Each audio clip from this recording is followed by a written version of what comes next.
Chapter 846. Today, the cafe was alternating between discussions and silence. Perhaps it was because of the planet of death, or because of the shocking news, or because of the person mentioned in the exclamation.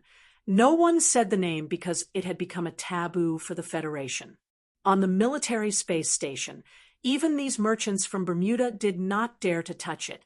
After a long silence, someone finally could not suppress the curiosity in his heart and asked in a low voice, "Where do you think that person is now? It has been more than 2 years, and we haven't heard of him anywhere.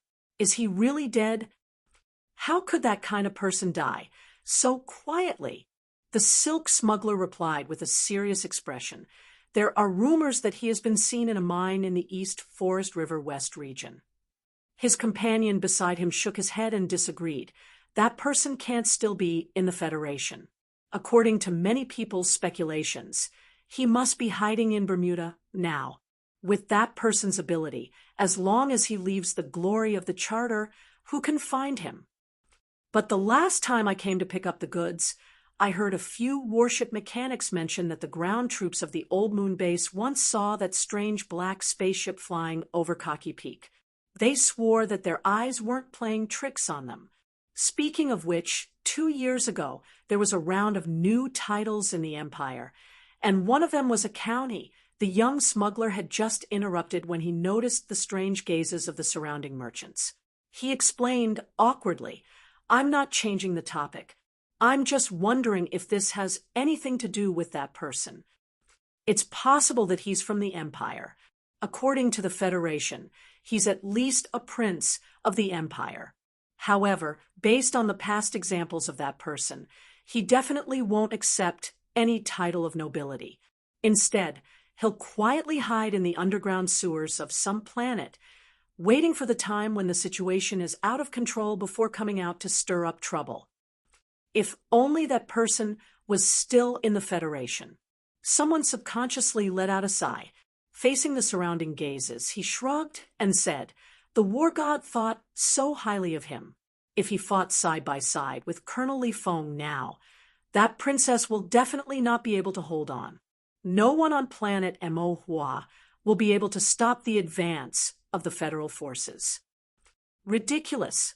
The silk smuggler did not hesitate to mock him. "Don't forget that the princess is most likely his sister. Do you expect him to kill his own sister for the sake of the Federation?" The merchant who had just lamented was a little embarrassed by the word absurd. He slammed the table with a red face and said, "How is this absurd? Did you not read the letter? That person has already admitted that the Federation is his home, and he still thinks of himself as a member of the Federation. Those soldiers who died on Emohua planet were all his former comrades or subordinates, and I don't believe that he would watch this happen without doing anything. Are you a member of the Federation?" The silk smuggler said coldly, "The blood that flows in that person's veins is the blood of the Empire. What you want to happen will never happen. Even the word absurd is not enough to describe it. In my opinion, what the Federation should be more worried about is that one day he will suddenly appear in the Empire's army and command them to attack the Federation." The atmosphere in the coffee shop was very strange, or rather, very subtle. No one mentioned that person's name, but everyone knew very well who that person was. Even the originally calm atmosphere changed because of that person.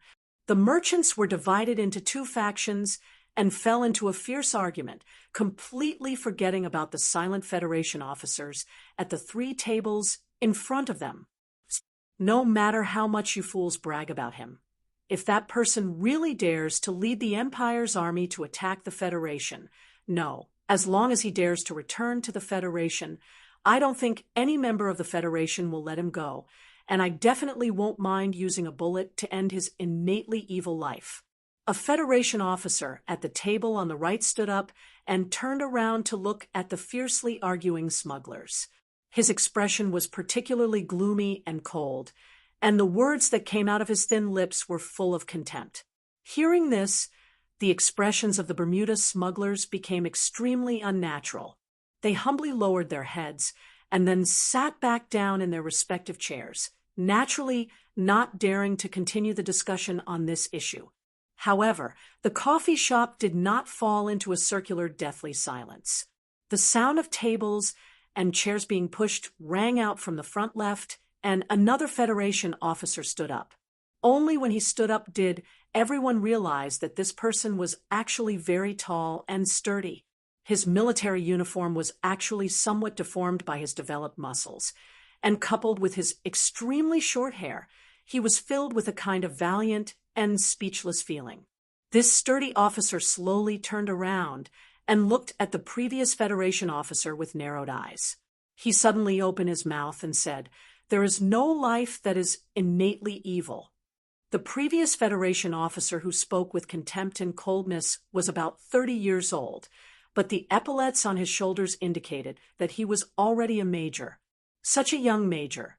If he didn't have a great background, then he had accomplished countless feats on the front lines.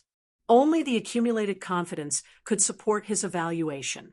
However, when he looked at the tall and sturdy officer in front of him, he couldn't maintain his cold and indifferent appearance. With a pa sound, he saluted, but the expression between his brows was great disapproval. Even if you are a lieutenant colonel, you still can't casually question my subordinate's evaluation. Another Federation lieutenant colonel at the table on the left stood up, looked at the tall and sturdy other, and said coldly, "As a Federation officer, could it be that you still want to stand up for an Empire citizen?" The tall and sturdy Federation lieutenant colonel was silent for a moment, and then said, "New 17th Division, Xiong Linquan." Hearing this name, the expression of the Federation lieutenant colonel suddenly became serious. He slowly put on his military cap, raised his chin slightly, and said seriously, "Iron 7th Division, Morong Ku." New 17th Division, Iron 7th Division, Xiong Linquan, Morong Ku. These self-introduction words were like sharp swords, spewing out from the eyes of the two Federation lieutenant colonels standing opposite each other. They cut the air in the coffee shop with a dense chill, and the temperature suddenly rose several degrees. In the distance, the Bermuda smugglers looked at each other, and some of the more cautious and timid people already began to prepare to leave. Iron 7th Division's Defense Battalion Commander Moronku said calmly, "I'm here to pick up the new recruits. You know that our division has suffered too many losses." Xiong Linquan fastened the collar around his neck and said coldly, "Similarly, our division's casualty rate is not lower than yours." The heavy casualty rate should have been sad, dejected, or at least low, but in the words of these two people, there was an unquestionable sense of pride. It was not that they were numb to the loss of their comrades, but that it represented how badly their respective troops fought on planet Emohua, and how powerful they were.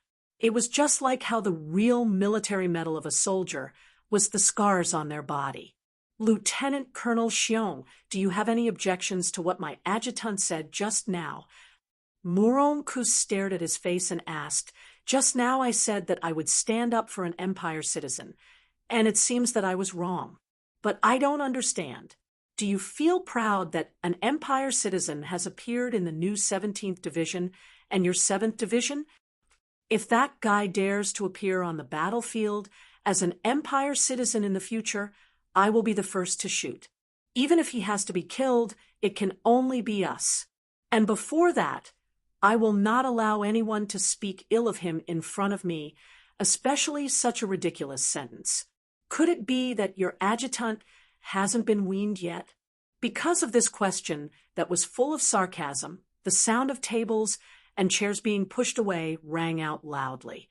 The soldiers of the Federation around the tables suddenly stood up and stared at each other warily. They subconsciously clenched their calloused fists, not hiding the fighting will on their faces at all. As the two most famous ace troops of the Federation, the new 17th Division and the Iron 7th Division, had too many historical grudges. They had fought side by side on the battlefield before, but behind the scenes, who knew how many fierce conflicts had occurred secretly? With the death of the god of war, the escape of the small-eyed man, and Division Shaoqing becoming the Federation's frontline commander-in-chief, the Iron 7th Division undoubtedly had the absolute upper hand. But under the suppression of Du Shaoqing and Yan Ming's military discipline, this competition that was deliberately allowed by the military leadership did not go out of control. Instead, it had been fermenting and heating up in the dark. At this time, most of the soldiers who stood up around the table were new, but they had already learned about the glorious history of their respective troops and the story of these two opposing mountains from their instructors in the intensive training camp. Now that they suddenly confronted each other, they did not dare to show the slightest hesitation. Xiong, Lin Xuan's face, was still indifferent. He did not care about the tense atmosphere at all. His eyes moved from Morong Ku's face to the young major of the Iron 7th Division. The corner of his mouth slightly curled up, and he said mockingly, "You want to destroy that innately evil life with one bullet? Before you say this, you should ask your battalion commander how many troops your division sent out and how many bullets you fired in the training camp outside the military court and in the wilderness beside the high-speed railway." As for glory, he turned to look at Morong Ku, raised his eyebrows slightly and asked, "The great undefeated Iron 7th Division has been defeated by the Empire's people time and time again. Do you think it's glorious?" In the circular corridor at the edge of the space station, more than a dozen officers stood in the smoking area. Through the transparent material in front of them and under the soles of their feet, they looked at the deep and endless dark universe. A second lieutenant, who had been recruited into the new 17th Division from the South Kazhou Special Forces, finally could not hold back the strong doubts in his heart. He asked his superior beside him, "So Instructor Xiong is really from the 7th Division? I was wondering why he looked so familiar in the training camp. So I've seen him on TV before." "Then, don't you think I look familiar too? Or do you think I'm gentle and easy to bully, so you don't want to flatter me?" Da Vinci took out a cigarette and stuffed it into his mouth. He looked at the rookies surrounding him and vaguely mocked them. After years of fighting on the battlefield, this arrogant son of a governor had calmed down a lot, but his words were still as frivolous as before. The rookie of the 17th Division flipped his lighter and lit the cigarette between his lips. He said softly, "That's because you're a good person. It's natural for young people like us to feel close to you. It's hard to link you to the legendary Iron Blood 7. They have a bright future. Whether it's our division or the 7 group back, then the most important thing is this kind of shamelessness. Although the leaders are all very serious, they actually have more tricks up their sleeves than we do. What **T is the Iron-Blooded 7 group? I don't even know who gave them that nickname." Da Vinci took a deep puff of his cigarette and watched the smoke ring dissipate on his opponent's face with satisfaction. He said with slight envy, "In the training camp, you all said that De Xiong was the cruelest demonic instructor in history. You know, when I first joined the army, that instructor was the scariest man in the world." The rookies of the 17th Division around him were silently counting the time, recalling the documentary that was still quietly circulating on the internet. Suddenly, someone raised his head and said in shock, "Could it be?" Da Vinci took the cigarette between his lips and stuffed it into that person's mouth, stopping the latter half of the sentence. He looked at the crowd and said seriously, "I'm warning you all seriously. Our division, from Vice Division Commander, he lay to that fatty Gu Shifeng, who squats in the kitchen every day, can't hear that name. Once you hear it, you'll be in a bad mood. It's very likely that you'll mistreat rookies like you. That's why after joining the army, don't ask about the past, especially don't mention that name." "Bah, bah, bah." The rookie hurriedly removed the cigarette from his lips and looked at the wet carbon filter tip. He suppressed the disgust in his heart and looked at Da Vinci and said bitterly, "Instructor, I won't talk about the hygiene issues, but with your salary, Isn't it a little too much for you to smoke such cheap blue box 377? Da Vinci's expression stiffened as he leaned against the wall and forced a smile. He said softly, "What do you know?" Some names did not need to be mentioned, while some people did not need to be forgotten. This was because whether one mentioned it or not, that name would always be there. Whether one forgot it or not, that person would still stand there, squinting her eyes. Draped in a dazzling coat, she would grin, revealing a mouth full of white teeth, and smile brilliantly, just like the beautiful girl wearing a light blue dress on all the television screens in the space station, walking slowly under the clear lights, no matter how long she had not appeared in front of the people of the Federation, no matter if she was a lonely and innocent girl in a soap opera or a young female commander who often dozed off on the USS Enterprise, no matter if her hair was purple or black. She would always stand there quietly and charmingly, receiving billions of fiery gazes, warm applause, and even uncontrollable tears. This was the Federation's news channel, Channel 23. It was the live broadcast of the national idol, Jian Shui's official comeback concert by the three major private television stations.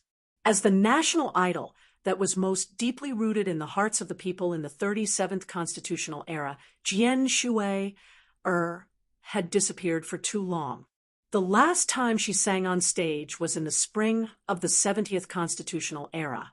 She sang the ending theme of the documentary that had won countless awards. The last time she appeared in the eyes of the people of the Federation was at the funeral of the war god Li Pifu. After the war god's funeral, the image of Miss Jian Shui holding the black and white portrait and walking crying made many people feel heartbroken and sad, but at the same time, it also led to some speculation. On the screen, the female news anchor of the Federation's news channel had obvious wrinkles at the corners of her eyes. She looked at the draft that had just been delivered and slightly frowned. She immediately adjusted her emotions and looked at the camera with a smile and pride. According to the confirmation sent back by Colonel Li Feng from the front line, our charming Miss Jian Shui, whose real name is Jian Musi, has the blood of the great Lees of Philadelphia flowing in her body. This comeback concert will be held in the Linhai State Gymnasium and fully sponsored by the Xiao Shu Foundation. All the proceeds, including the cost, will be invested in the Veterans Association.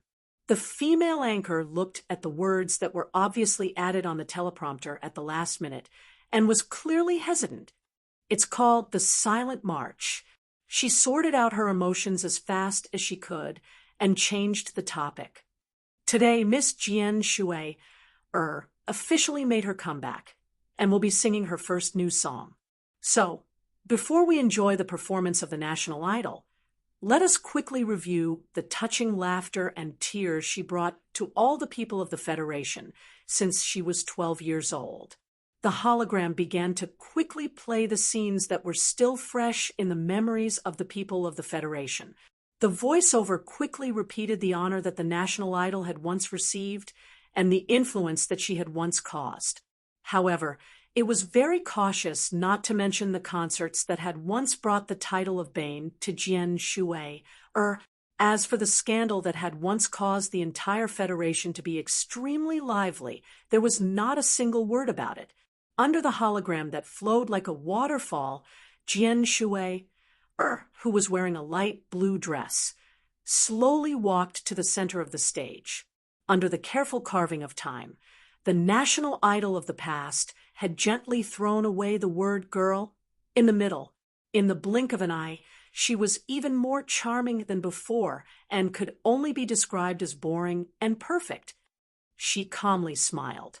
So the entire Linhai State Gymnasium was quiet, and a smile appeared on the faces of all the audience. She was originally the one and only idol of the Federation, and now it was confirmed that the blood of the Lees of Philadelphia flowed in her body. Her legendary color increased a bit. Her mysterious and seductive color increased a bit. Every frown, smile, raised wrist, and blink of an eye attracted the attention of countless people. Without any pleasantries, Jian Shui directly began to sing. When the first word flowed out of her red lips and sounded along with the microphone, the hundreds of thousands of audience members in the concert began to crazily shout and scream. In front of the TV screens of thousands of households who knew how many aunties were looking at her with affection, as if they were looking at a daughter who had not returned home for a long time, who knew how many uncles were hugging an old pillow with her face printed on it, and crying, as if they had seen their daughter finally being taken away by a miserable young man with a face full of acne. Although time was not necessarily an evil butcher's knife, it could really change a lot, the song echoed in the Federation. Before you left, the old man said goodbye to us in advance. That black coffin floated above the sea of people. Crying, I held his photo and walked alone in front of the crowd. There was an old woman who left the nightclub and silently guarded a tombstone without any words. There was a restaurant in Bermuda that had a new dish called scorpion tail. The broccoli beside the dish was like a beautiful man under the sun. His smile was as bright as the fireworks. I sat by the lake and gently stroked the edge of the bluestone, thinking about the stories you told me. I was tired of looking at the water, so I went to the big iron gate and passed a cigarette through the fence like a certain someone, but you were not there. In the past few years, I have been to many places. The aunties you mentioned are still in the market below the apartment. Lin Yuan really did tear down the airport that you thought would disturb the mood of eating, but when you think about it carefully, there was actually no trace of us here. I used to think about my parents and their hometown. I imagined how they would fight in the kitchen with a kitchen knife. If I was there then, and I am here now, would I hide in the cupboard and tremble, or what? After you left, no one bought plain porridge in the Linhai State Library. There was no raindrop under the stadium. There was no sequel to that documentary. There were only real stones left in the mines of Donglin. The seats on Parliament Hill did not change, but the people in them kept changing. I stood in the same place as before, quietly looking at the seats below and above, but I could no longer see your face.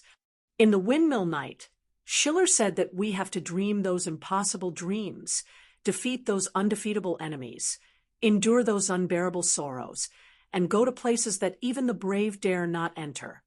However, when I was young, I packed my backpack and wanted to go to the West Woods to see the sea, but I always fell asleep under that tree halfway. What about you after such a long time? Did you also sleep soundly? In the spring of the 75th year of the constitutional era, at Jian Shui's comeback concert, accompanied by a light screen that resembled flowing water, accompanied by a simple and crisp string accompaniment, this song named Fleeting Years appeared on the federal television light screen for the first and last time. The song's melody was simple and clear.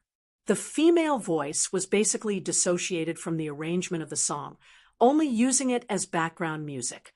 She used a plain and simple tone to tell a certain person, or everyone, a story and memories related to the story. Many people at the concert and in front of the TV understood the long lyrics, or at least understood some of the hidden meanings that were not deliberately made obscure. They fell into silence and complicated emotions. The Federation's news channel urgently cut off the live broadcast of the comeback concert. No matter how high the viewership was, no matter how high the national idol's military background was, the big shots would definitely not allow this situation to continue. In the distant military space station, Xiong Lin Xuan's angry roar suddenly rang out. Change the channel. The TV screen above people's heads changed from the news channel to channel 23 until it changed to a private TV station. Only the last scene of the concert could be seen. Jian Shui vaguely announced that she supported the silent march of a certain District S2 councilman surnamed Tai. In the 75th year of the constitutional calendar, It was the 728th year of the imperial white hibiscus dynasty's imperial calendar. The left sky starfield's unremarkable second-class administrative planet, the Liban star, was in the bright spring. From the flat field to the foot of the yellow rock, the mulberry trees swayed and rustled in the warm wind. The white fog that filled the sky of Pine Cone Ridge shyly retreated under the sun, revealing the true appearance of the scene. Different from this peaceful and beautiful scenery, on the deep and dark mulberry forest road at the foot of the mountain, a man and woman in tattered clothes were dragging a 5 or 6-year-old girl, fleeing in fear and pain. The straw sandals on the man and woman's feet had long been lost. Blood seeped out between their muddy fingernails, and their speed was very slow. The wind blew the mulberry leaves, and a girl in white walked out of the forest. The girl was about 14 or 15 years old. She was young and beautiful, with a faint pride and indifference between her eyebrows. She was unusually calm, and her light chestnut, straight hair hung down to her waist like silk satin, without a trace of mess. She looked at the frightened family and suddenly smiled, like a spring flower that had just bloomed gently, and asked, "Runaway slaves? Do you need help?" Chapter 847. In the war between the Federation and the Empire, the most important and probably the only bargaining chip that the latter could place on the negotiation table was its huge population base and the terrifying explosive power that could be produced under the cruel and brutal rule of the imperial family. Of course, the premise of this sentence was that the warring parties were willing to sit on both sides of the negotiation table. The empire that ruled the entire left Sky Star region had a population of 90 billion, not to mention the countless private slaves and runaways that were not registered. Corresponding to the huge population, the social class segregation and the gap between the rich and the poor had reached a level that the Federation could not imagine. Liban Star had many beautiful scenery, such as the spectacular Crimson Tower, Pine Cone Ridge, Yellowstone, tens of thousands of stone peaks, and a green ocean of mulberry trees. The planet had earned a lot of wealth from the silk industry and tourism, especially after His Majesty the Emperor designated this place as a special tourist area and began to implement a strict interracial education policy. The future of the planet was incomparably bright. However, with the outbreak of war, the tourism industry was in trouble because of the new living policy of the Empire. And because the smuggling channel to the Federation was interrupted, the silk industry was directly facing a situation of collapse. The aristocrats still wanted to enjoy a luxurious life, so the pain caused by the war could only be borne by the lowest class of slaves. This beautiful planet gradually became like other administrative planets of the Empire, and the gap between the rich and the poor became more and more terrible. But even under such circumstances, runaways were still a very rare phenomenon, especially at this time in the village area where the mulberry trees were located. It was extremely remote and inconvenient to travel. The so-called Empire law was often simply equivalent to the private army of the aristocrats, and no slaves had a chance to escape far away. Once a runaway slave was caught by the private army of the aristocrats, they would face a tragic end that was beyond the imagination of all kind people. The coachman of Bai Manor was called Do Zero. He did not have the courage to think about escaping the manor in his life. Even if he took his family to escape in the dark last night, running until his feet bled, he still clearly knew that he would be caught by the fierce private army of the manor before he could cross the mountain in front of him, just when he was at his most desperate. Do Zero saw a young girl with light chestnut hair draped over her shoulders. She was dressed in clean white clothes. While he was terrified, he could tell that the girl had an extremely pure aristocratic accent. It was even more authentic than the aristocrats from the neighboring town that he had served in the past. If he had not been a coachman, this pitiful middle-aged man would not have any knowledge of the so-called aristocratic accent. But now that he heard it, he suddenly felt that he saw a ray of light in front of his somewhat blurred eyes. He pulled the frightened girl beside him and knelt down in front of the girl in white. He cried bitterly and said, "Yes, we are escaped slaves. Even if you ask me and my wife to die, I am willing to do so. But please save my daughter's life, miss." Then, the coachman Du Ling told a very tragic story. The gist of it was that in the Bai manor which he worked for, girls often disappeared for no reason in the past year. Then, the next morning, they would become weak corpses with their eyes wide open in fear in the river. The scariest thing was that the skin on the backs of these dead girls had all been cut off. And the scariest thing was that the slaves and pariahs of the manor would occasionally discover that the young master's room used to hear the frightened screams of girls. There are already 4 of them. I don't want my poor daughter to be the 5th one. Du Ling cried bitterly and knelt on the ground. He kowtowed to the girl in white again and again. His snot and blood mixed together, which made him look very miserable. The expression of the white-clothed girl, who still had an innocent look on her face, didn't change after listening to his narration. Only her beautiful hazel eyes slightly shrank. She had heard too many similar tragic stories in the Empire, but today the coachman's narration was undoubtedly the most impactful one. She pulled her light chestnut, straight hair to the back of her head, took out the white handkerchief on her wrist, and tied it tightly. Her movement was neat and tidy. She said to the family of 3 kneeling in front of her, "You go to Whirlpool Town and hide for at least 6 days. Be careful, and you should be fine." After saying that, she walked along the rugged dirt road to the depths of the quiet mulberry forest. From the other end of the dirt road came the sound of wheels rolling on the road, mixed with vulgar curses. Coachman Du Ling looked at the girl's back and shouted in panic, "It's dangerous over there. Those guys can't recognize that you are a noble lady." But it was too late. The private soldiers of Bai Manor, who were in charge of hunting down the escaped slaves, appeared in front of them in an old diesel car. These noble private soldiers, who were known for their cruelty, were obviously prepared to torture their target all the way back. "Oh, what a beautiful girl!" A bearded private soldier looked at the girl in white in front of the car and screamed excitedly. However, the girl in white did not want to let this story, which had been repeated countless times in history, repeat itself.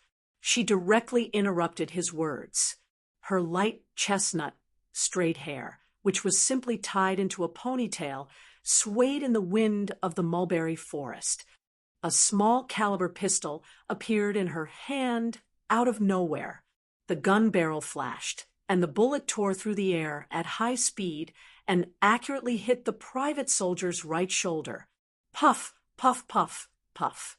Muffled gunshots rang out continuously. The private soldiers of the noble manor were shot one after another. They rolled off the diesel car and painfully rolled on the wet, muddy road. Because of the need for governance, the Empire's gun control was even stricter than that of the Federation. Apart from a small number of noble private soldiers who were officially included in the military establishment, it was strictly prohibited to arm themselves with guns anywhere. This group of arrogant private soldiers saw this slave chase as a relaxing and joyful job, as a spring outing. Before they set off, they did not think to apply for guns at all. They also did not expect that they would meet a young girl who could shoot continuously without batting an eyelid and with unbelievable accuracy. The girl in white moved her gaze from the smoking gun barrel to the wounded private soldiers on the ground. She did not have a trace of sympathy or fear. She walked forward and calmly examined the wounds of these people, and then continued to walk into the distance. Looking at her back disappear into the depths of the mulberry forest, one could faintly hear her mumbling strange words like the upper quadrant nerve was damaged, the phrenic nerve was torn, the blood loss was slow, and the loss of combat ability could be faintly heard. It gave one the feeling that she was reciting the answers to an exam. The family of the escaped slaves who were hiding in the mulberry trees by the roadside gradually reacted. Coachman Du Ling looked at the empty depths of the mulberry forest in disbelief. Looking at the burly men who had fainted from the pain, he could not help but rub his eyes, unable to believe what he had seen. Yellowstone belonged to Her Majesty and the noble tourists of Tianjin Planet, the mulberry field at the foot of the mountain, and everyone who lived there belonged to them. This was the understanding of the noble young master of Bai Manor, Luo Can, and countless generations of his ancestors. Gently sliding his finger across the smooth leather, young Master Luo Can greedily felt the delicate touch from his fingertips. He praised, "Look at this hole, no kind of expensive fur can compare to it. Young virgins are indeed a shortcut to heaven." At this moment, the door of the room was pushed open, and a young girl slowly walked in. Because of the backlight, only the edges of her light chestnut hair could be seen, and her face could not be seen clearly. "Who's the one who found this replacement to please me? How can you do things at such an old age?" Young Master Luo Can looked at the young girl angrily and cursed in a sharp voice. However, as the young girl's beautiful face appeared under the light, his voice paused slightly, and he sighed in satisfaction. "What a pair of mysterious eyes. You're really like a cat. Although you're a little older, you're very beautiful. I like you very much." The young girl who walked in front of him was indeed as obedient and quiet as a cat. She opened her light eyes curiously and stared at the space between his legs. Young Master Luo Can smiled obscenely and spread his legs so that she could see more clearly. However, he did not know that when a cat looked at something seriously with this kind of gaze, it was usually a precursor to launching an attack. With a puff, the sharp knife in the young girl's hand slowly pierced into his lower abdomen. Her white little hand slightly exerted force, and the knife slightly trembled and twisted in the young master's abdomen. She drew a clumsy circle and carelessly cut off the disgusting thing.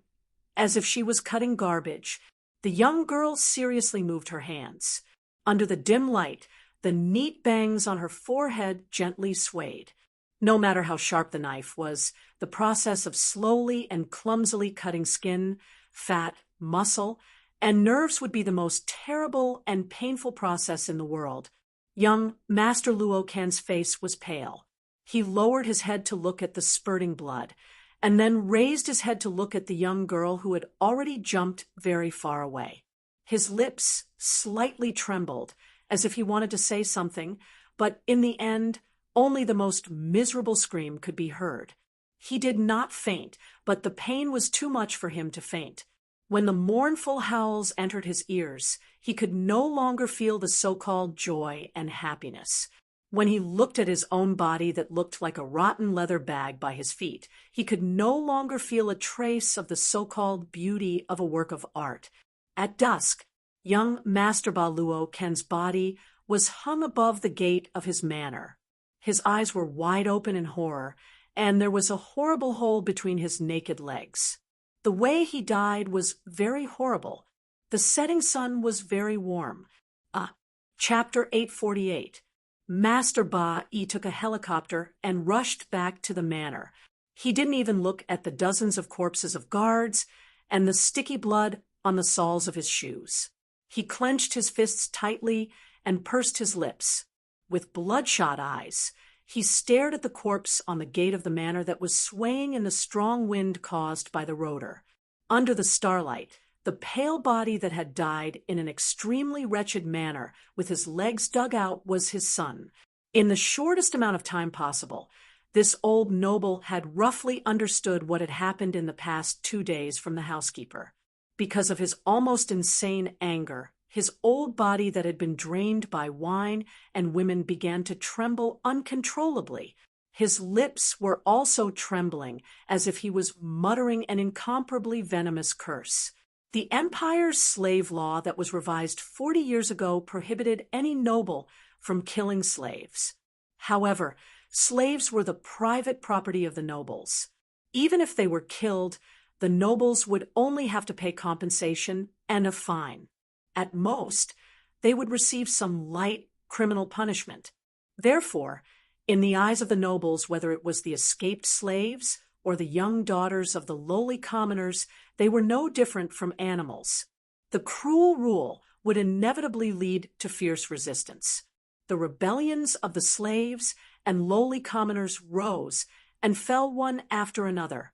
A few years ago, the courage of all the planets finally disappeared after the elite troops led by Butcher Cadone personally beheaded more than 10 million people.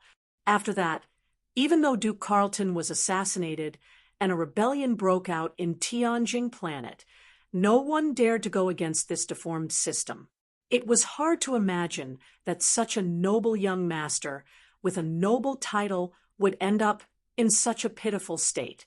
Find the culprit and tear her into pieces. But before that, I want all of the lowly commoners in this manner to be buried with my son. Master Bai's face was extremely pale, and his eyes were bloodshot. He looked like a demon king in a fairy tale. His voice was trembling and crazy. The death of his only son had destroyed most of his rationality. The housekeeper, who barely managed to stay calm, replied with a trembling voice, "I heard that a month ago, 2 strange people came to the public school in Kazong Town. One of them was a little girl with light chestnut hair. Wasn't Kazong Town destroyed long ago? There's no one in that public school anymore. You're saying that those 2 foreigners are the murderers of my cute son?" Master Bai's eyes twitched as he looked at his son's body that was slowly put down. He gritted his teeth and said coldly, "Then what are you waiting for? Immediately send someone to capture those 2 people and bring them back to me. I want him alive." The butler said cautiously, because of the public school, the 2 outlanders had some conflicts with the landlords of Mulberry Town, but they were not chased away. "What on earth are you trying to say?" Master Bai turned and roared angrily at him. Although the 2 outlanders tried to hide it, some people still heard their aristocratic accent, especially the barber woman in town who accidentally let slip that the little girl's light chestnut hair was dyed, but it wasn't dyed well. It should be black in nature. Hearing the word black, Master Bai's body suddenly turned cold. He furrowed his white eyebrows and glared at the loyal and capable steward, saying, "Go on." Since her black hair was dyed light chestnut, then her brown eyes could be a disguise.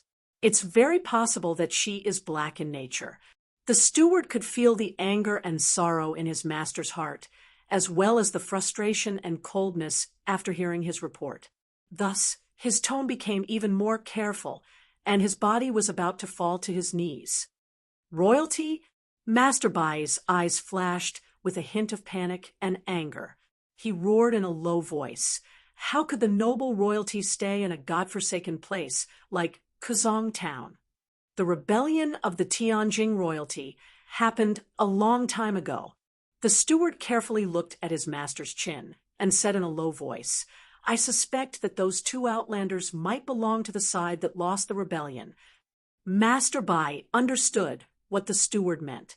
If those 2 outlanders who stayed in Kazong Town's public school for a month were really royalty, then even if they were remnants of the rebellion, they were still important figures that he could only look up to and never approach. If it was really them who killed his son, he could only swallow this bitter water. He couldn't even let the lowly people in this manner be buried with his son, because those eccentric black-haired royalty might think that this was some kind of provocation. "But that's my son." Master Bai helplessly held his forehead and looked at the pale, cold body that had been moved to his feet. Looking at the terrifying bloody hole between his legs, he howled in anger and pain. "My most beloved son loved to write poems and sculptures. Even if they were royalty, how could they bear to hurt such a delicate, sensitive, and cute life?" Hearing this, The steward's face twitched uncontrollably. Fortunately, his master didn't see it. He lowered his head and humbly suggested, "Master, if those two outlanders are really remnants of the rebellion, we can't deal with them, but there are definitely people who are willing to destroy them.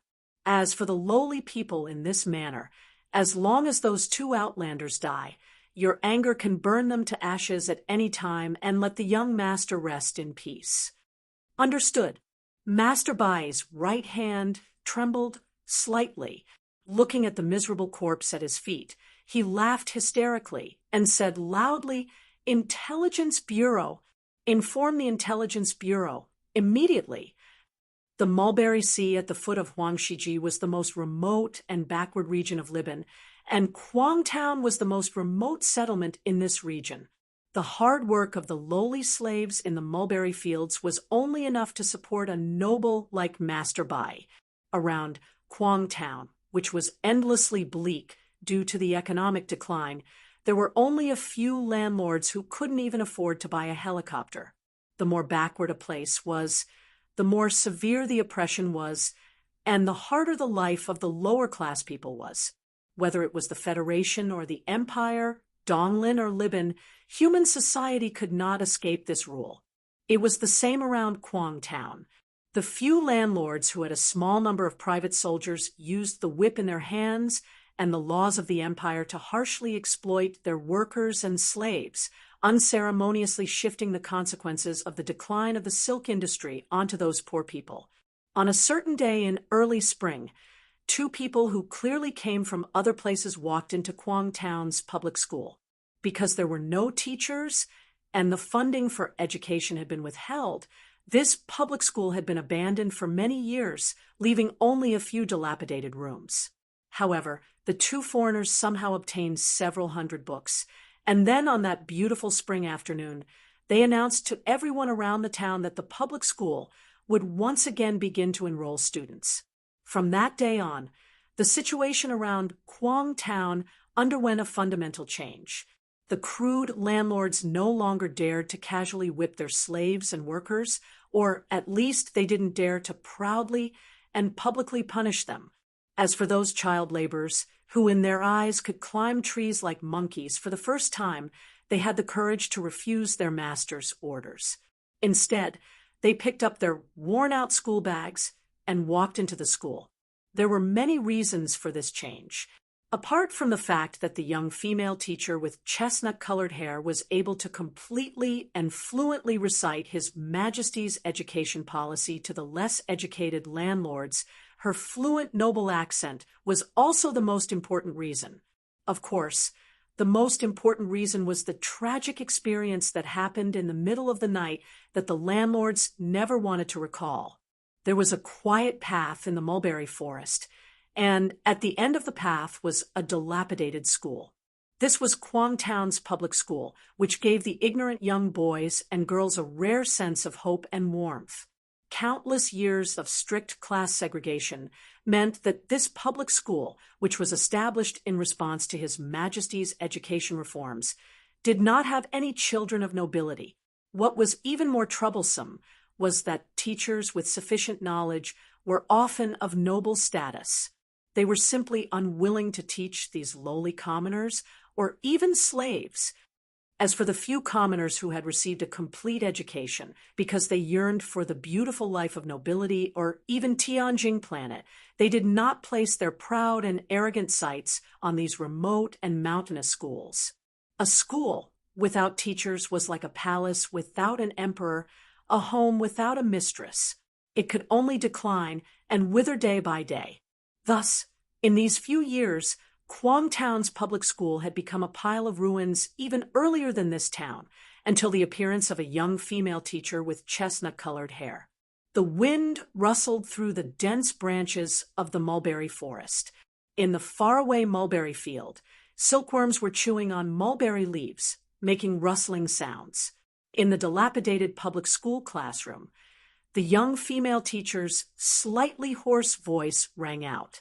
When the commoners who were playing ball on the field heard her shout, they immediately ran into the classroom and sat behind their desks.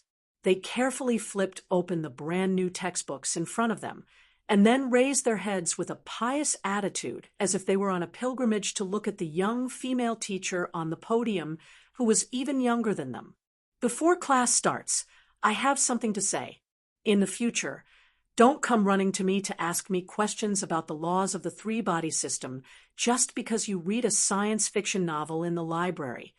The young female teacher was wearing very ordinary clothes today with anti-friction sleeves. She looked at the students below and shrugged cutely. Although this is a problem I solved when I was 13 years old, if you want to reach a level where you can understand the answer, you need to go to Guangxi State National University to study cosmic physics for at least 2 years. When the students below heard the words National University, their faces naturally darkened. Being able to sit in class like the children of nobility instead of climbing up and down the mulberry tree every day was already the best life they could imagine. Going to Guangxi State's National University to study was something they did not even dare to think about. Only with ideas can there be action. Only with action can there be a possibility of success. The young female teacher neatly tied her chestnut-colored hair to the back of her head, picked up a piece of chalk, and wrote a line of beautiful imperial characters on the blackboard. She crossed her arms and looked at it with satisfaction. Then she turned her head and said to the students, "This sentence was said by someone. Although I hate that person who is neither male nor female, I have to admit that this sentence is very correct." The students below tried very hard to distinguish the words that were still not friendly enough to them. A boy beat them to it.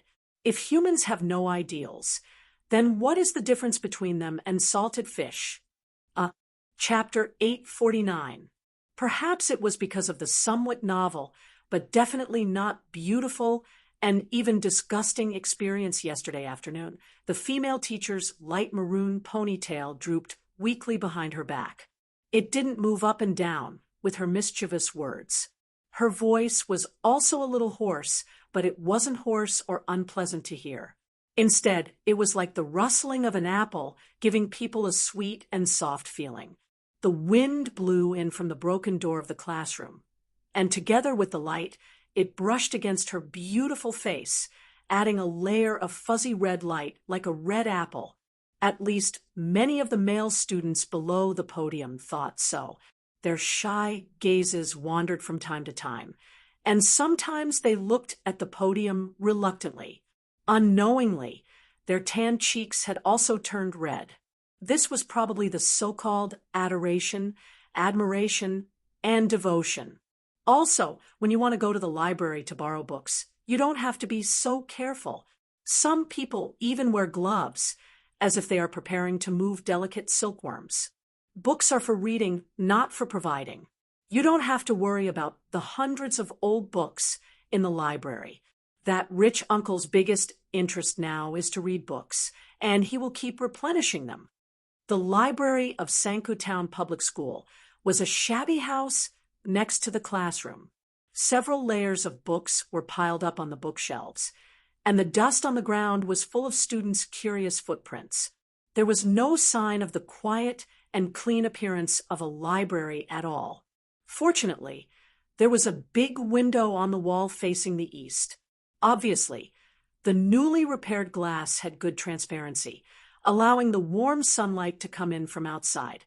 The man who had been promoted to an uncle from a certain someone's resentment was currently leaning against the window, quietly reading a book. The sun shone on his eyelashes, and perhaps it was because of the glare, but his eyes appeared a little small when he squinted. He was reading the history of the empire's literature and art. The somewhat boring cliches mixed with the dust particles flying in the light easily made people sleepy. He yawned and comfortably closed his eyes to sleep. He did not notice or did not care at all about the bloodstains on his trousers. The senior official of the intelligence agency of the empire came faster than Mr. Bai expected. The official in a black suit stared at him like an eagle and asked, "Are you sure your description is correct? If you make a mistake, I promise you that your 26 generations of ancestors will tremble in regret." Master Bai caught a glimpse of the golden hibiscus flower symbol on the corner of the high-ranking official's sleeve from the corner of his eyes. His body trembled subconsciously, and he replied humbly and respectfully, "My lord, the portrait is definitely correct. My butler went to town to see it personally." Even though he was the nobleman with the most authority in this mulberry sea, this was the first time in his life that he had seen such a noble figure. Naturally, he was filled with boundless fear and reverence. Using a great deal of strength, he barely managed to control his voice from seriously distorting when he spoke. The high official of the Intelligence Bureau took off his leather gloves and slowly swiped his finger across the electronic light screen. The portrait of the small-eyed man and the girl on the light screen immediately changed. The light chestnut hair and brown eyes turned pure black. He examined the two portraits seriously for a long time. After confirming that the cold aura on his body suddenly disappeared, he nodded in satisfaction and said to Master Bai beside him in a deep voice, "You have done a good job. The Bureau will reward you." As the most loyal subject of His Majesty, I don't need any reward. I only hope that my lord can capture and kill these two evil traitors. In this way, my poor child can be comforted in the afterlife. Master Bai was sentimental for a moment. He wiped the corners of his eyes and asked with irrepressible hatred, "My lord, are they really the remnants of the rebellion?" Hearing his previous words, the expression on the face of the official of the Intelligence Bureau became a bit strange. He looked at the man with a cold smile and said, "Is this something that you are qualified to know?" The people who received the information and rushed to the manor as quickly as possible were an entire elite action team of the Intelligence Bureau. As a special department personally led by His Highness, the action team of the Intelligence Bureau had unimaginable terrifying power.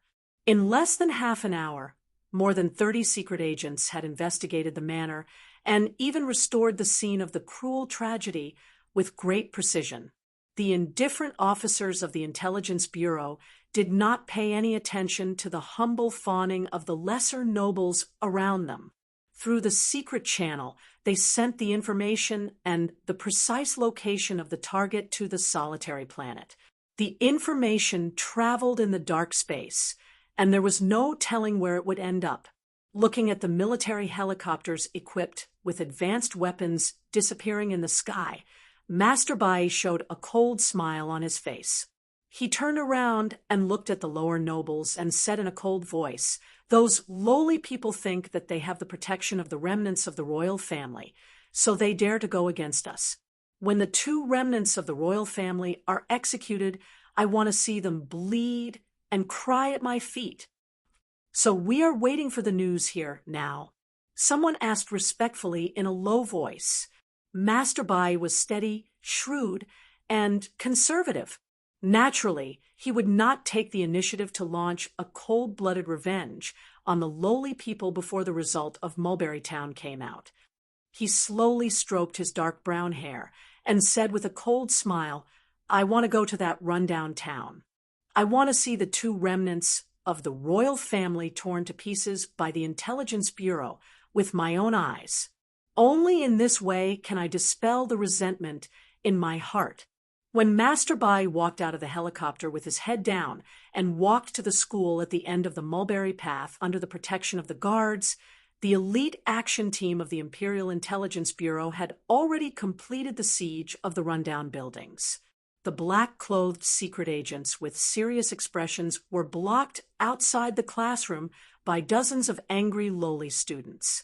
The situation was tense. The black-clothed secret agents of the Intelligence Bureau were holding cold metal guns in their hands. The black barrels of the guns could shoot out deadly bullets at any time. The students in front of them only had a few shovels in their hands, while the rest had chairs in their hands. The difference in strength between the two sides was so great that it could not even be described as a comparison. However, These poor students, who were at most 16 or 17 years old, still bravely stood in front of the secret agents. The students' faces were red. It was not because of the admiration in the classroom, but because of fear and anger. They roared desperately and valiantly, "No one can hurt our teacher." The Intelligence Bureau official standing at the front looked at the scene in front of him. Thinking of the silence in the classroom, he became more and more nervous. His face became more and more gloomy. He ordered coldly, "Charge in." The content of this order was a little strange. Charging in instead of shooting was not in line with the rumor that the Intelligence Bureau killed people without batting an eyelid. The expressions of the 30 or so secret agents in black did not change. They put away their guns and pushed the students in front of them away in an extremely rude and unreasonable manner.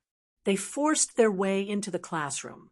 Under the shadow of the mulberry tree outside the broken wall of the public school, Master Bai and the small nobles looked at this scene with smug and cold smiles on their faces. Seeing that the secret agents in black were about to rush into the classroom, a female student in the periphery cried and screamed, "Everyone, let's fight!" All the poor students in the classroom had red eyes.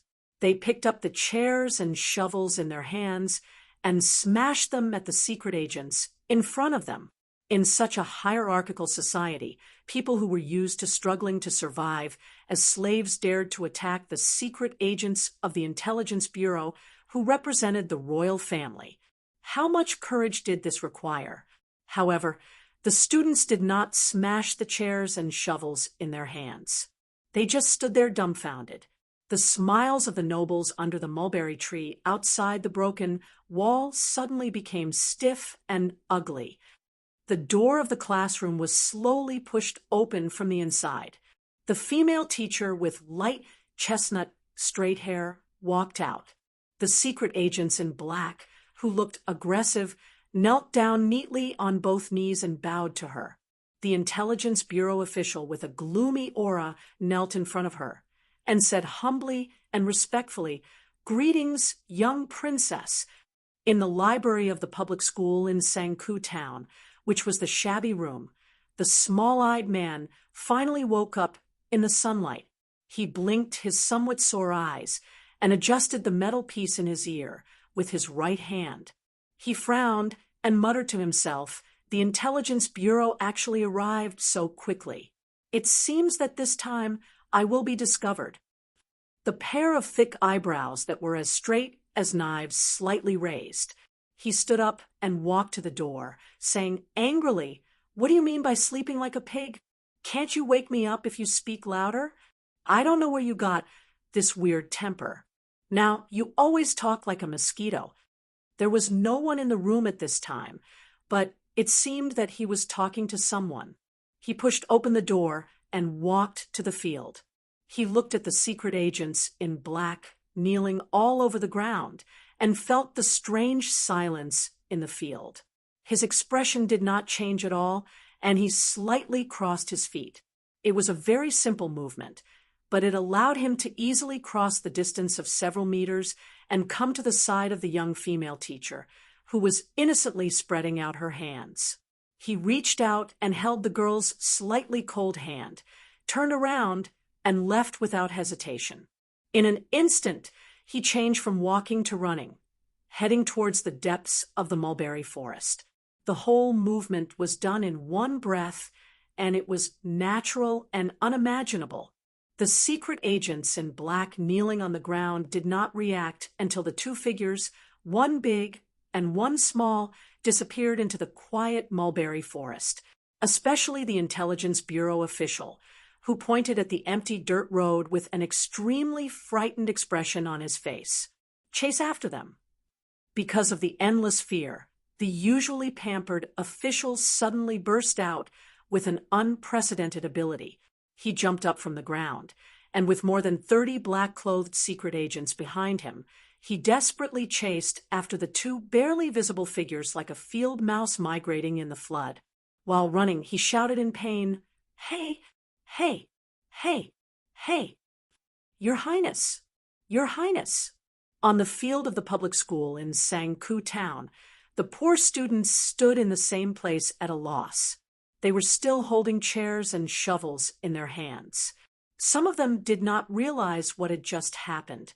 The aristocrats in the shade outside the broken wall, who reacted faster, had already fainted one after another like the mulberry trees that were cut down.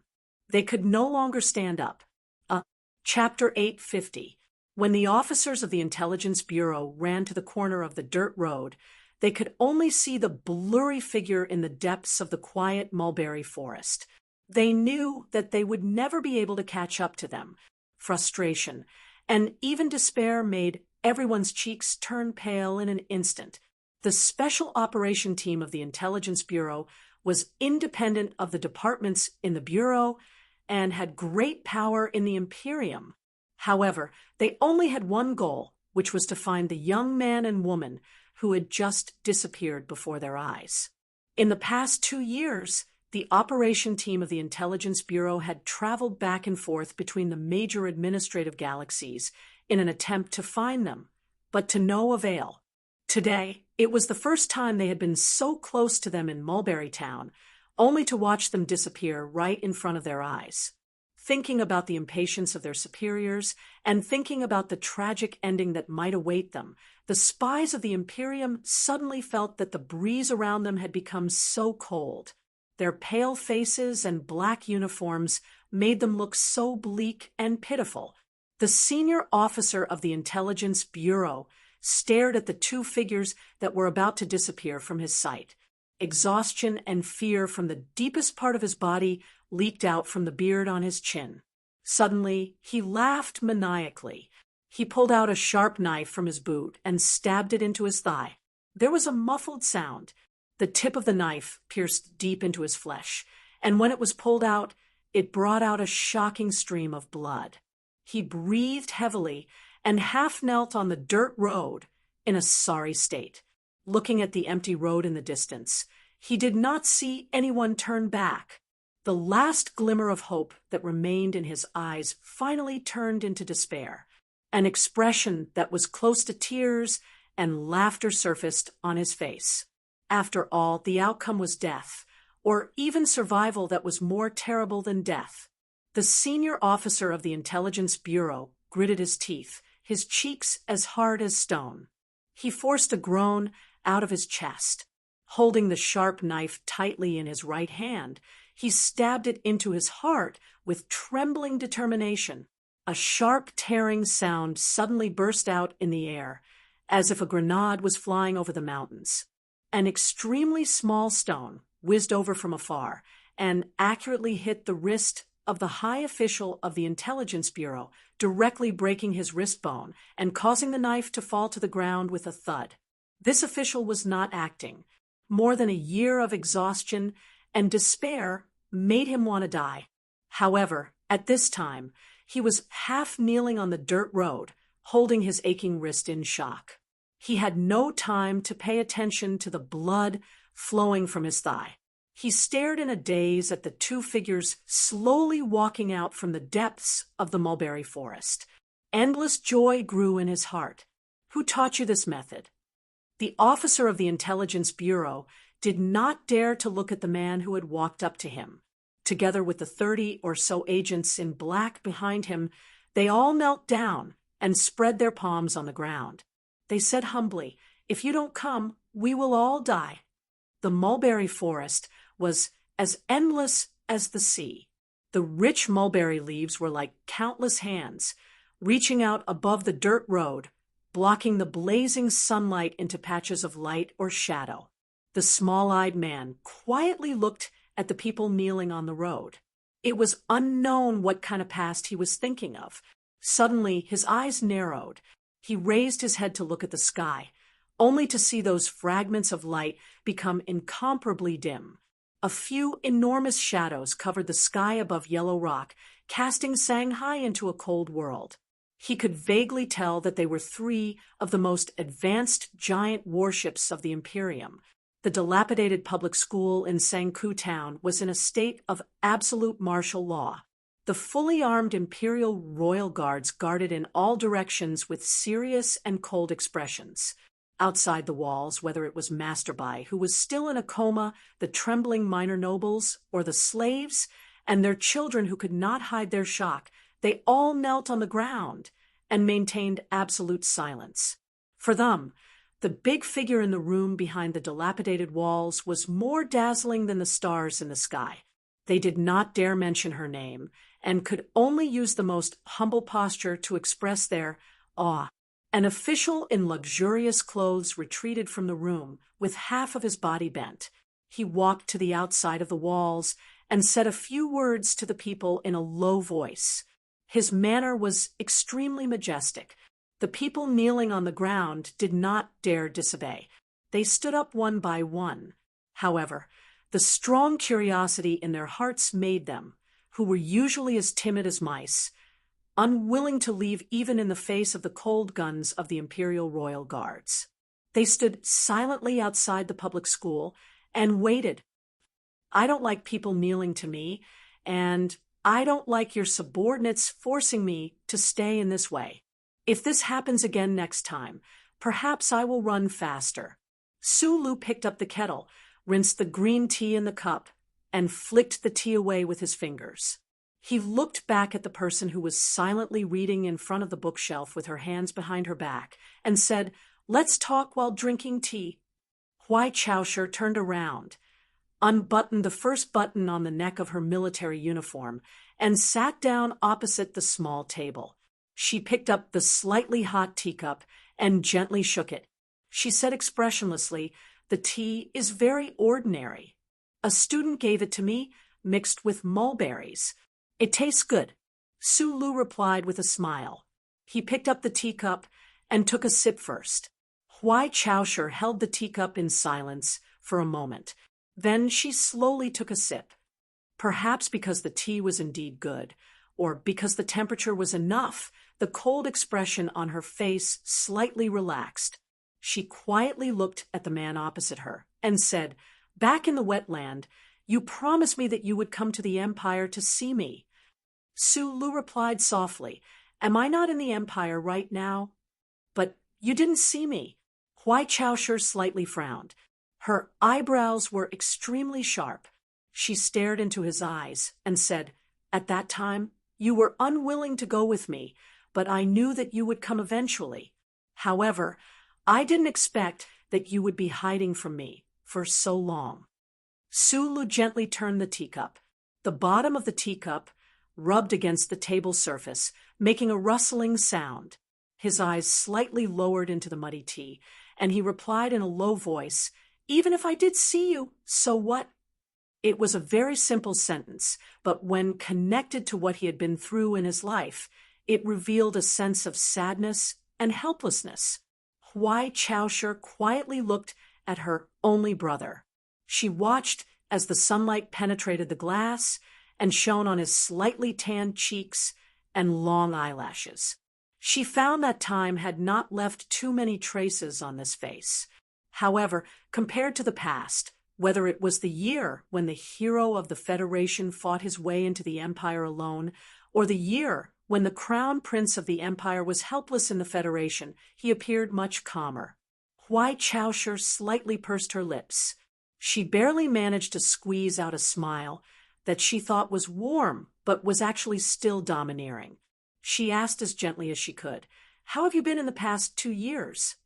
As the strongest person in the left sky space zone and the natural heir to the throne of the Empire, this princess had no brothers, friends, or playmates since she was a child. The emperor who resided high in the star-picking hall was her father, but he was the emperor of the Empire first. Therefore, she did not know how to face Sulu, a family member, with what kind of attitude she should have. However, since the fact was confirmed more than 2 years ago, she had been working hard. Although clumsy, it was particularly touching. I went back to the East Forest and looked at the mines on the grassland through the gray moon gravel. I went to Bermuda and found the human trafficking company that cooperated with the Empire in the past. I wanted to find those people for trouble, but I found that the building had long been destroyed by Lin Yuanshan. So, I came to the Empire later. Huai Chaosher looked at him quietly and asked, "Where have you been?" "I've been to many places, met many people, and seen many sights." The sun was warm and direct. Su Lu narrowed his eyes and looked at the floating waves on the glass with a smile. His mind was filled with the magnificent sights he had seen in the universe in the past 2 years after escaping from the Federation. The spectacular remains of the supernova explosion in the Cross constellation, the underground salt mine of the Lambwa star, the green cathedral on the Gangding star, and of course the red tide on the Liban star, the fog on the Pinecone Ridge, and the Shanghai beside us. You took me to see these before, but at that time, I was a prisoner. I want to see them as a tourist. He turned his head to look at Huai Chaosher and said, "Since I am a citizen of the Empire in terms of blood, I think I need to know more about the history and environment of the Empire." Right. I also went to the ancestral shrine of the Huai family in Baiyan to take a few pictures. After being a tourist for more than 2 years and going to so many places, you should have found the answer you want. Huai Chaosher asked calmly, "What is it?" Su Lu shrugged and said, "The ancestral shrine of Baiyan prohibits civilians from getting close to it. Even if you want to buy a ticket, you can't enter. So I snuck in secretly. I think this measure is not good enough. It's not friendly enough." "You know what I want to ask?" Huai Chaosher stared into his eyes and was very tough. Under her gaze, Su Lu was silent for a long time. The smile on his face gradually disappeared, and he answered seriously, "Not being close to the people is actually my answer." So, I don't like it." Su Lu looked back at her eyes and saw that the light in her eyes gradually turned cold. His fingers that were playing with the teacup gradually stopped, and he said, "I don't like civilians not being able to enter the restaurant of the nobles. I don't like that nobles can kill slaves at will without worrying about punishment. I don't like those patients who keep kowtowing in front of the palace and asking for God's blessing. I don't like that some people eat meat and some people eat grass. Sometimes the people who eat meat will eat the meat of the people who eat grass when they are interested. What I don't like the most is that there are people kneeling everywhere in the Empire." Huai Chaosher listened carefully to his words. After a moment of silence, she asked, "Is there any essential difference between this and the Federation?" "In the Federation, at least on the surface, most people don't need to kneel. Maybe you think this is just a beautiful and hypocritical coat, but the coat can always keep out the cold. The oppressed people don't need to stand naked in the cold winter wind." Su Lu continued, "Quantitative changes can always lead to qualitative changes. Wearing more layers of clothes can sometimes block the scythe of the reapers. Maybe you think this difference is not essential, but I think the opposite." Huai Chaosher held the cup of tea that was getting cold and drank it tastelessly. She suddenly said, "There is never anything that is immutable in this universe, including the system. It's just that there is a lack of people who can change the system." Chapter 8:51. "Come back to the palace with me, and you will be the crown prince. In the future, you will be the emperor of the empire. You are still young and have a lot of time to change the system that you hate. Is it harder to change the unfairness in your eyes as a tourist who looks at the suffering with cold eyes, or as an emperor who possesses supreme power? If you insist on hiding among the stars and mountains, praising others, but when faced with an opportunity, you retreated in a vulgar manner and refuse to make any sacrifices and efforts, that only shows that you do not truly sympathize with the miserable lives of the common people. You only use it to satisfy your own sense of moral superiority and to mock others." Huai Chaosher looked at him expressionlessly, her words exceptionally sharp and forceful. In the past 2 years, in order to persuade this guy in front of her, she had thought for a long time. However, It was clear that Su Lu had also thought about this question for a long time. Without any pause, he directly replied, "Any great reform or revolution requires the person with the highest authority to make a decision at the critical moment. This decision may lead to the destruction of an entire class, a trade-off between the lives of millions of people and the lives of tens of billions." He looked at Huai Chaoshi and sincerely said in self-mockery, "You know that my personality is flawed. It is very difficult for me to make such a choice. I am only good at destruction, not construction. I am not even qualified to be a battlefield commander, let alone such an important role. If I were to lead the changes in the left Sky Star region, other than plunging the empire into turmoil and causing more deaths, there would be no other possibility." Su Lu looked at her and continued, "One must have self-awareness.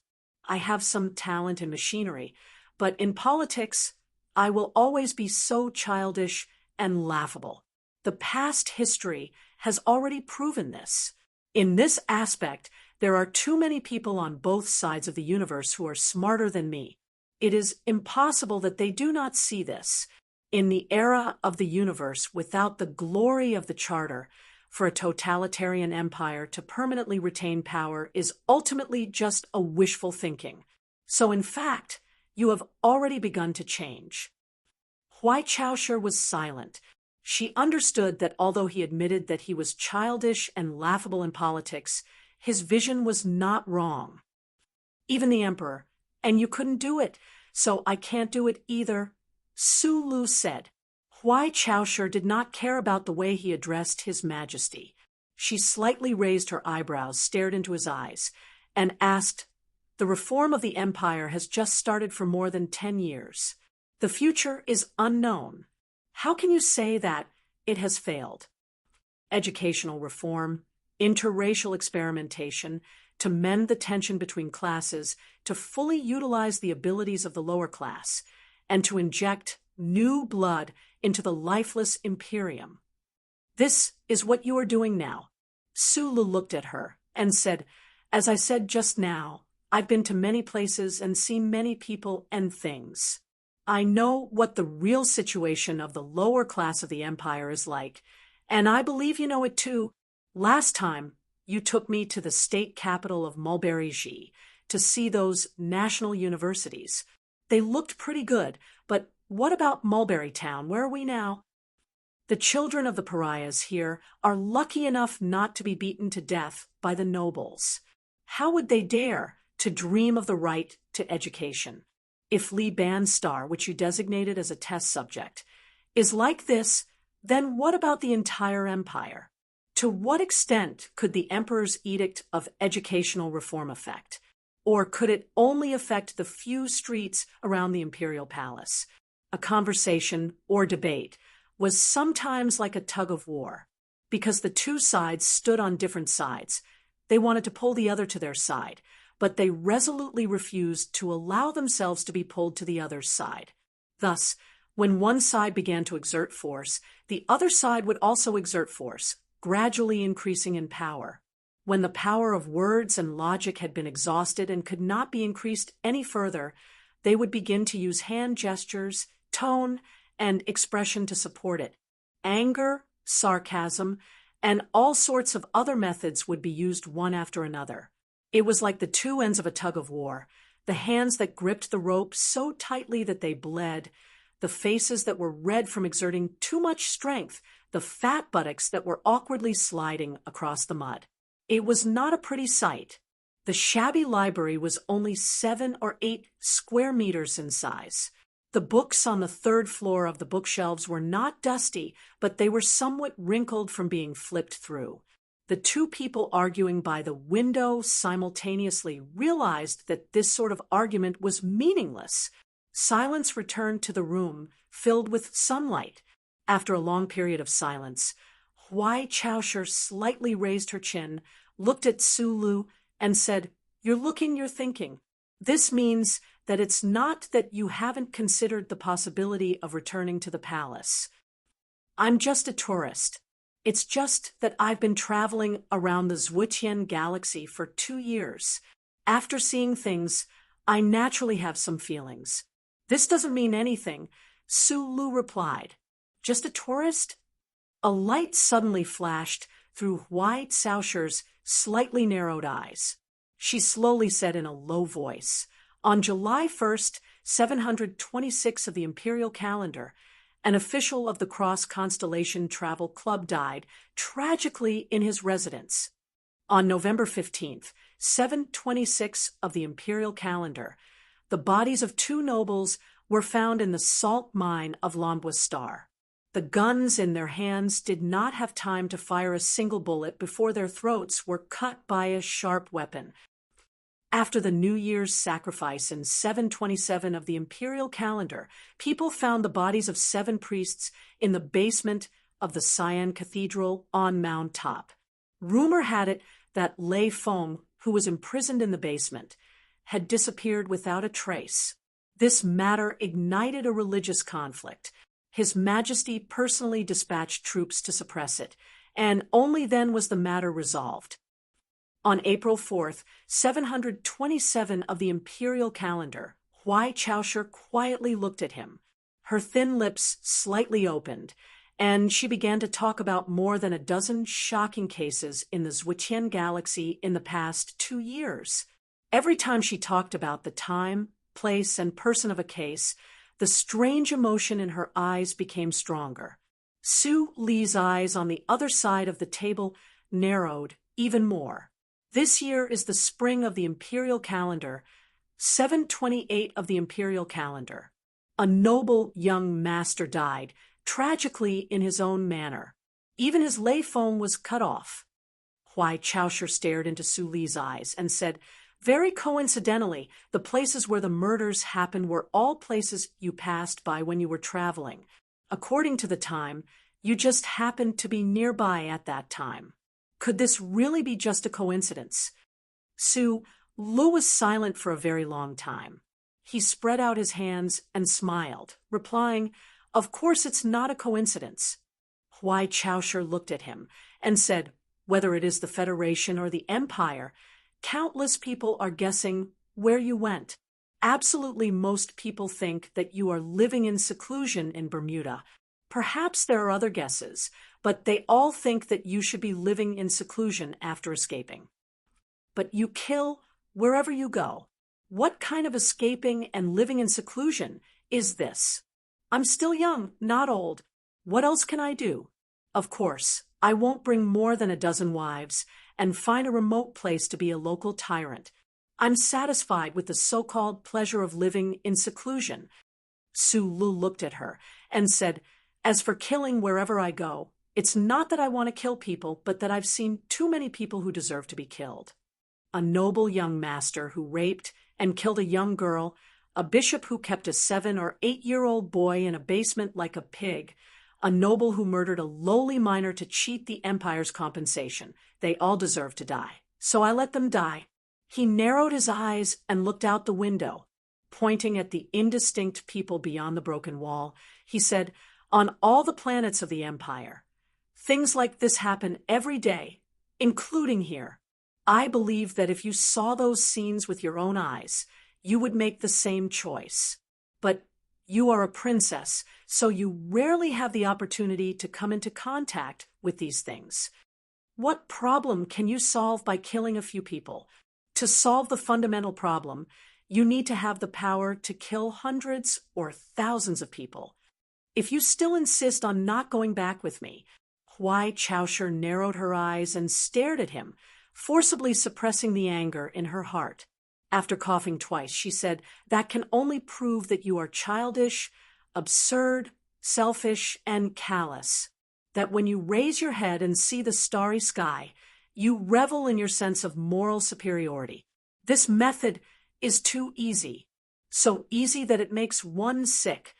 Su Lu lowered his head and looked at the teacup. Suddenly, he opened his mouth and said, "Back when we were in Master Fan's manor, I told you that I was a very selfish person. I hope you can forgive me for this." He raised his head and looked into Huai Saosher's eyes. He said sincerely, "Right now, I am a pitiful fellow who has no standpoint.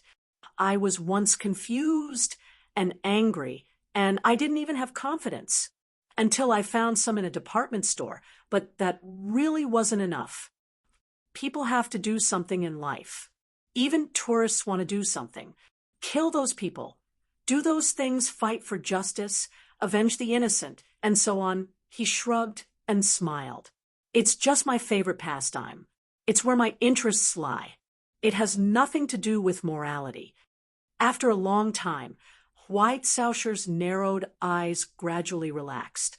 She said, "I accept your explanation." She stared into his eyes and continued, "But have you ever thought about how many people will be angered by your reckless behavior? You're just a tourist. You can leave as you please, but the weak you want to protect will have to bear the bloody revenge of the nobles after the incident." "Of course, I've thought about these things." Sulu looked at her and scratched his head in embarrassment. He smiled and said, "Those truly crazy and cruel fellows, I did my best to kill them all. As for the aftermath, I know that the officials of the Intelligence Bureau have been looking for me this entire time, since they are your subordinates and have guessed that I was the one who did it. They should help me take care of the aftermath." He hurriedly picked up the kettle from the stove and filled White Sausher's teacup. He smiled and said, "The Imperial Intelligence Bureau is personally led by Your Highness. Of course, they have this ability." "Are you using me?" White Sausher stared at him. "Are you reminding me?" White Sausher sighed. Holding the teacup, she was silent for a moment.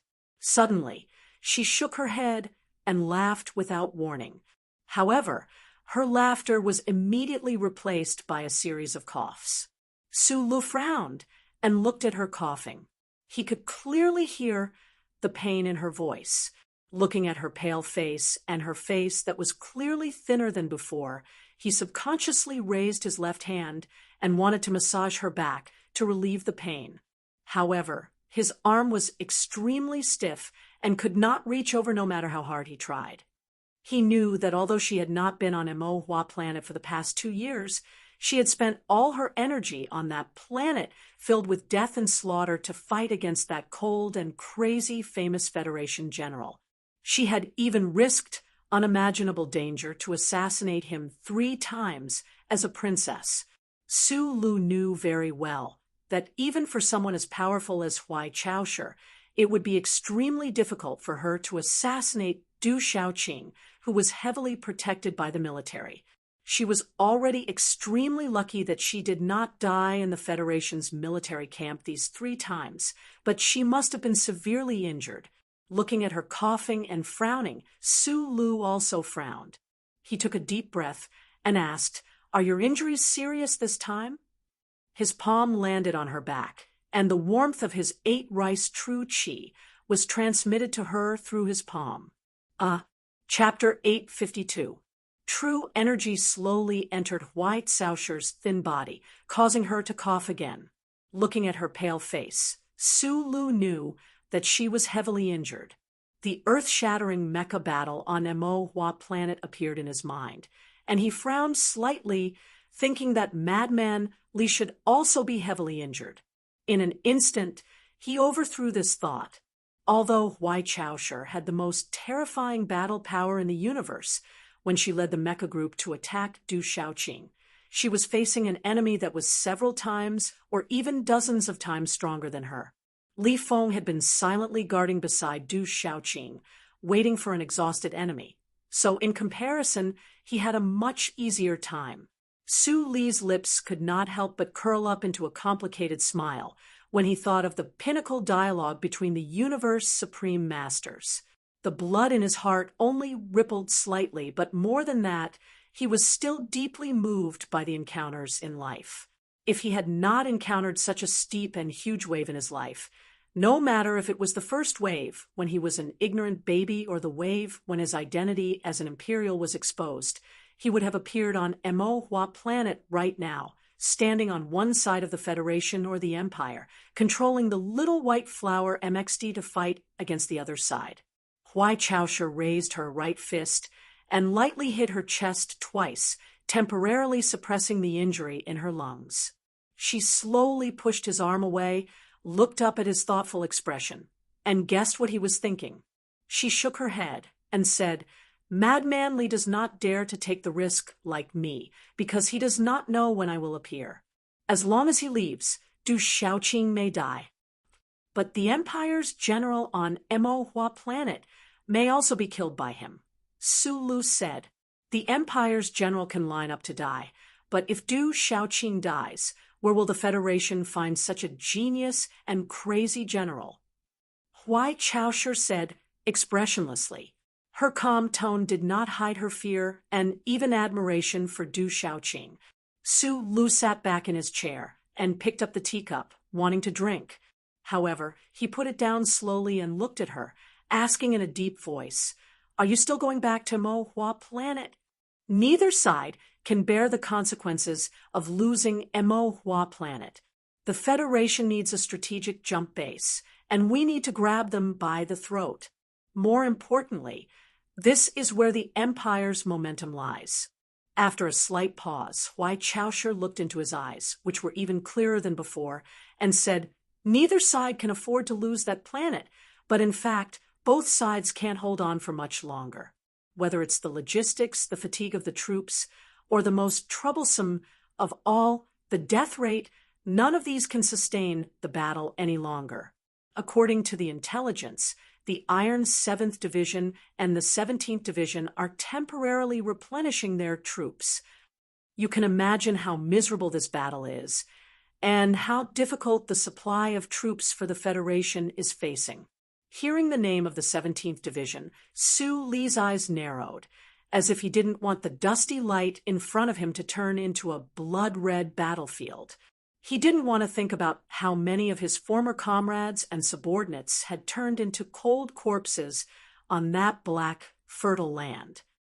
"My troops seem to be in a worse situation, but in fact, as long as we can hold on for another 2 months, the Federation forces will definitely not be able to maintain such a strong, offensive state." Why did Du Shaoqing become crazier and stronger recently? It's because he knows this better than anyone else.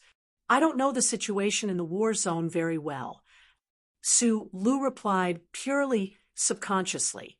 He did not expect Huai Chaosher to take out the electronic battlefield command map without hesitation. She opened the top-secret military deployment map and data analysis linear chart and pointed at a certain area in the war zone that was dyed red. "My Maple Leaf Alliance is defending the Starry Gorge at all costs. Behind them is a continuous stretch of developed graphite mines. The Federation forces in charge of attacking this area are 9 Integrated West Woods mechanics. According to some unreliable information, the commander of these Westwoods troops is a certain acquaintance of yours. If Du Shaoqing uses his right wing to help him suppress our side, I will not hesitate to give the order to blow up all the graphite mines. This is the Kyle crater in the southern half of the planet. It is the best natural landing spot for a large fleet. I have destroyed 60% of the Federation's current air-to-air transport cabins.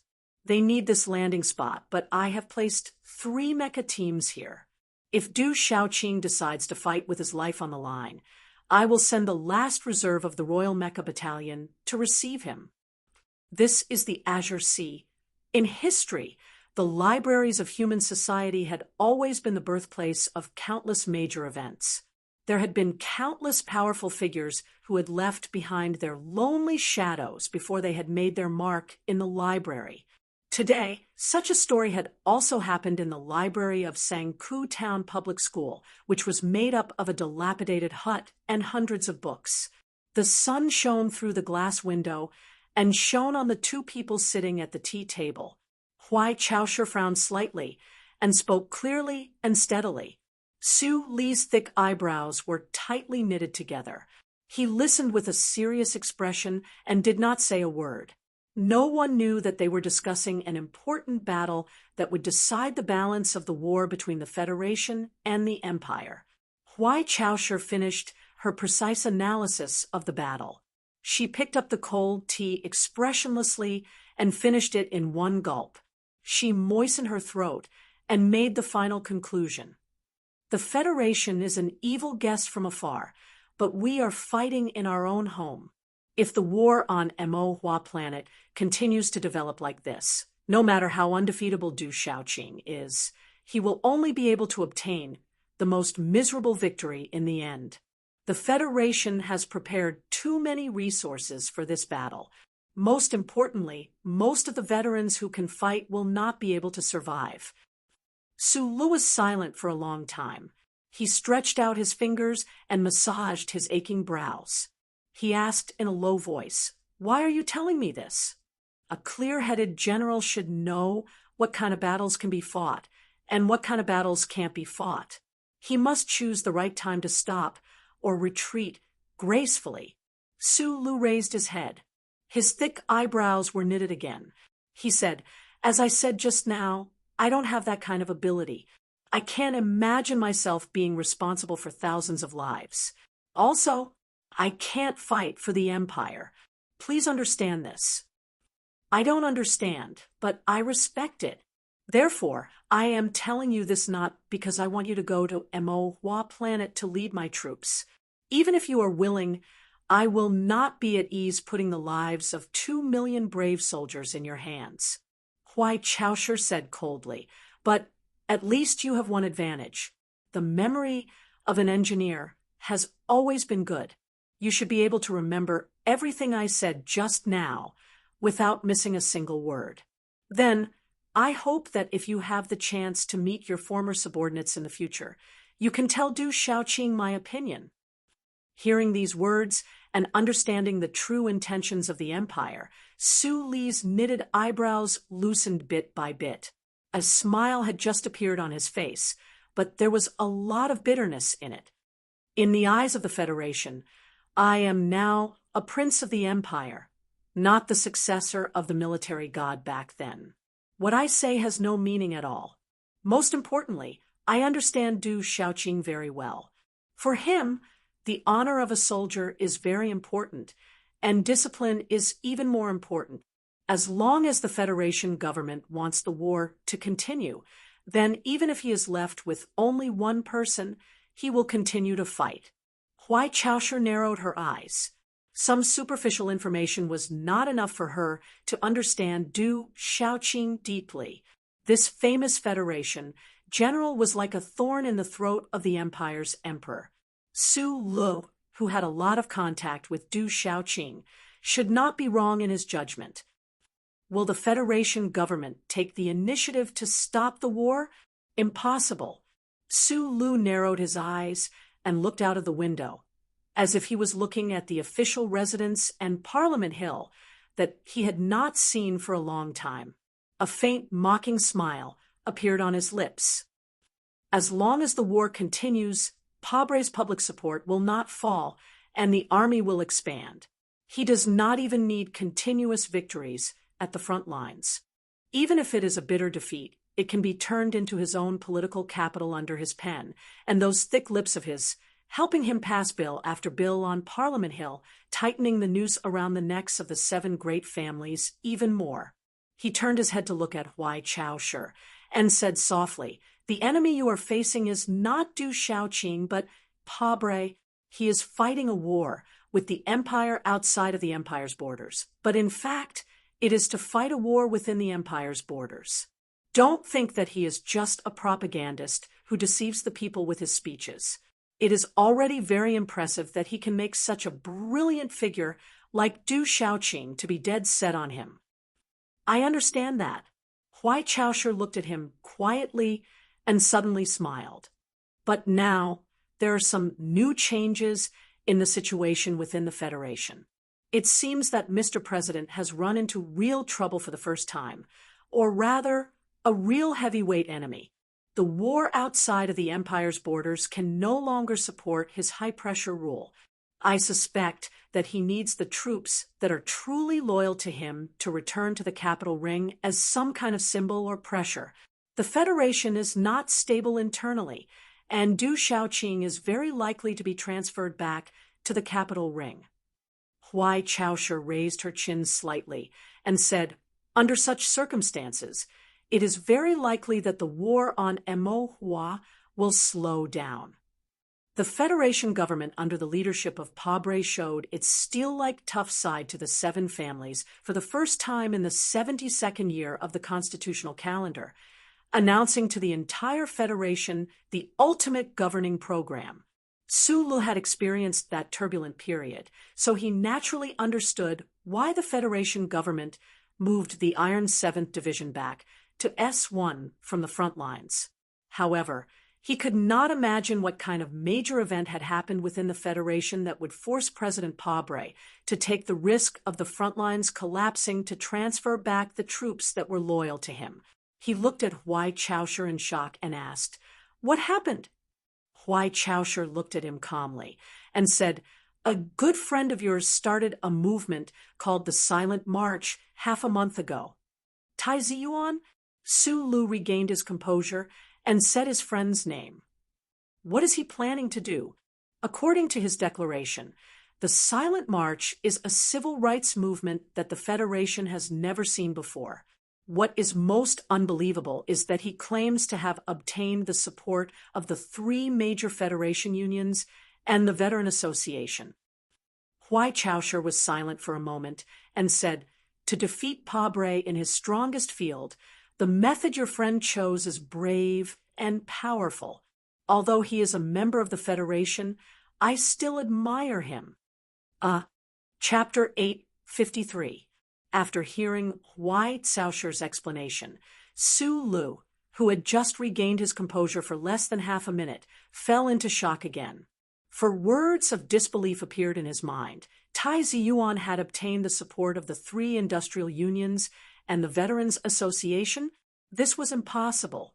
The reason why Pabre could grow from a miner's son with no background to today's powerful president of the Federation was not only because of the group of geniuses from the Trinity Association in the tavern, but also because before he entered the political arena, he had already obtained the full support of the 3 industrial unions and the Veterans Association. He had an extremely wide base of public opinion among the people at the bottom of the Federation. Sulu had left the Federation for less than 3 years. He could not imagine how Tai Ziyuan could have Pabre's most staunch supporter in his hands. The more troublesome problem was that Tai Ziyuan was the crown prince of the back mountain of Macho. His life experience and identity were destined to be far apart from those poor workers and angry veterans. They were even naturally irreconcilable. I know my friend. Since he claims to have the support of the 3 industrial unions and the Veterans Association, then it must be true, although I don't understand how he did it. After thinking silently for a moment, Sulu raised his head to look at Huai Chaosher and asked his concern, "But as long as the government tells the people who he is, this support will collapse in an instant." Huai Chaosher looked at him calmly and said, "In fact, Tai Ziyuan has already admitted who he is. As for the people, the method he used to appease or by the people, even His Majesty felt that it was unprecedented in history." Sulu looked at her in confusion. He could not imagine what kind of big move Tai Ziyuan had made to be able to achieve successive victories in the field that Pabre was best at, even alarming the Emperor of the Empire. On the southern plains of the S2 capital ring of the Federation, there was a small town called Woodstock. Because it was far away from Green Dragon Mountain, this small town had not experienced too many baptisms of war and death. The buildings still maintained a clean and old appearance. With the increasing number of retired workers and unemployed youths, the size of the small town grew larger and larger.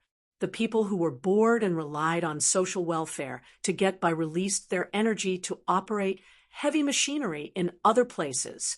For example, the sound of metal barrels that were like bombs, or the hoarse sound of cheap instruments that were like shouts.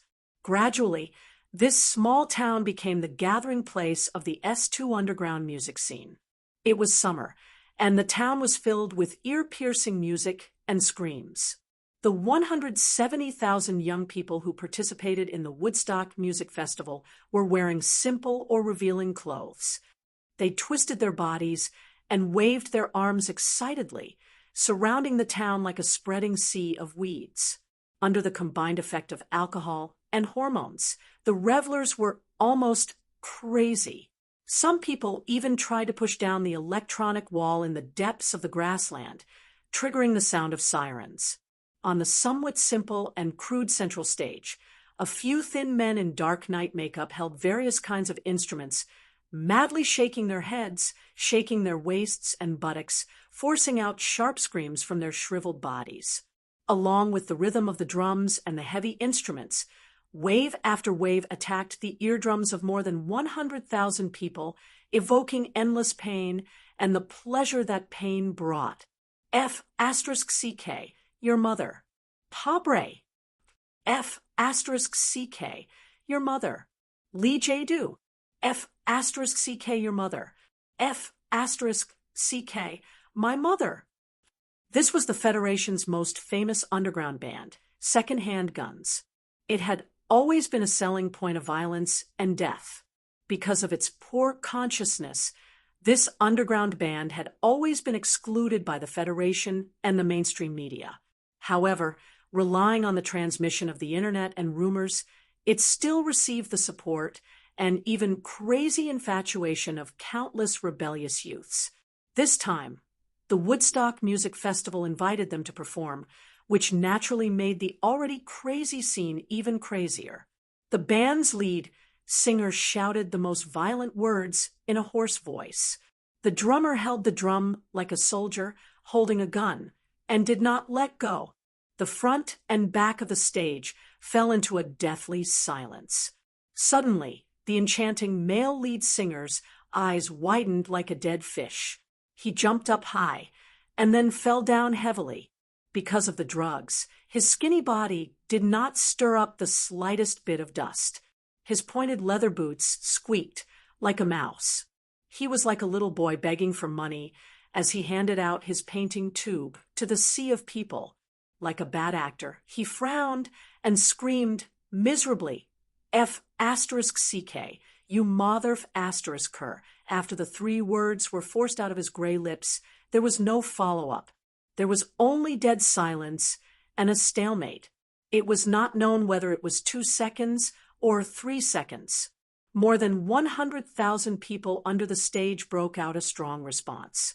It was like the mountains were howling, the sea was howling, and all the patients on the 7th floor of a mental hospital were laughing together. Pabre. The male lead singer of Secondhand Guns nervously took back the microphone. He opened his mouth, revealing a mouthful of extremely ugly teeth eroded by drugs. Suddenly, he opened his eyes again and screamed, F***CK, your mother. Then it stopped. Not too long, maybe just a moment. Under the stage, there was an extremely violent response in the grassland around the town. Lee J. Do. Below the interstate highway on the edge of the town of Woodtodd, there was a temporary settlement. Under the ground of what looked like an extremely ordinary tourist convoy, there were countless cables shuttling between them. From time to time, young men and women wearing headbands and making peace and stupidity hand signs walked past with their arms around their waists and kissing as they headed to the town, after getting high with each other. No one noticed that in the gray carriages by the roadside, there were countless staff members working nonstop, in dark green uniforms with beautiful and exquisite badges inserted on the left side of their chests. Young, beautiful, and enthusiastic female staff members were answering hotlines from all over the Federation. As the frontline staff of the headquarters of the Silent March, they were asked not to disappoint anyone who expressed their willingness to support. As for those who did not support, the phone could always be cut off. In the large carriage in the middle of the temporary settlement, the number of people in charge of answering the phone was much fewer. The call button rang and went off from time to time. The staff members politely and without humility responded to the other party's call request. Yes, Mr. Senator, thank you very much for your support.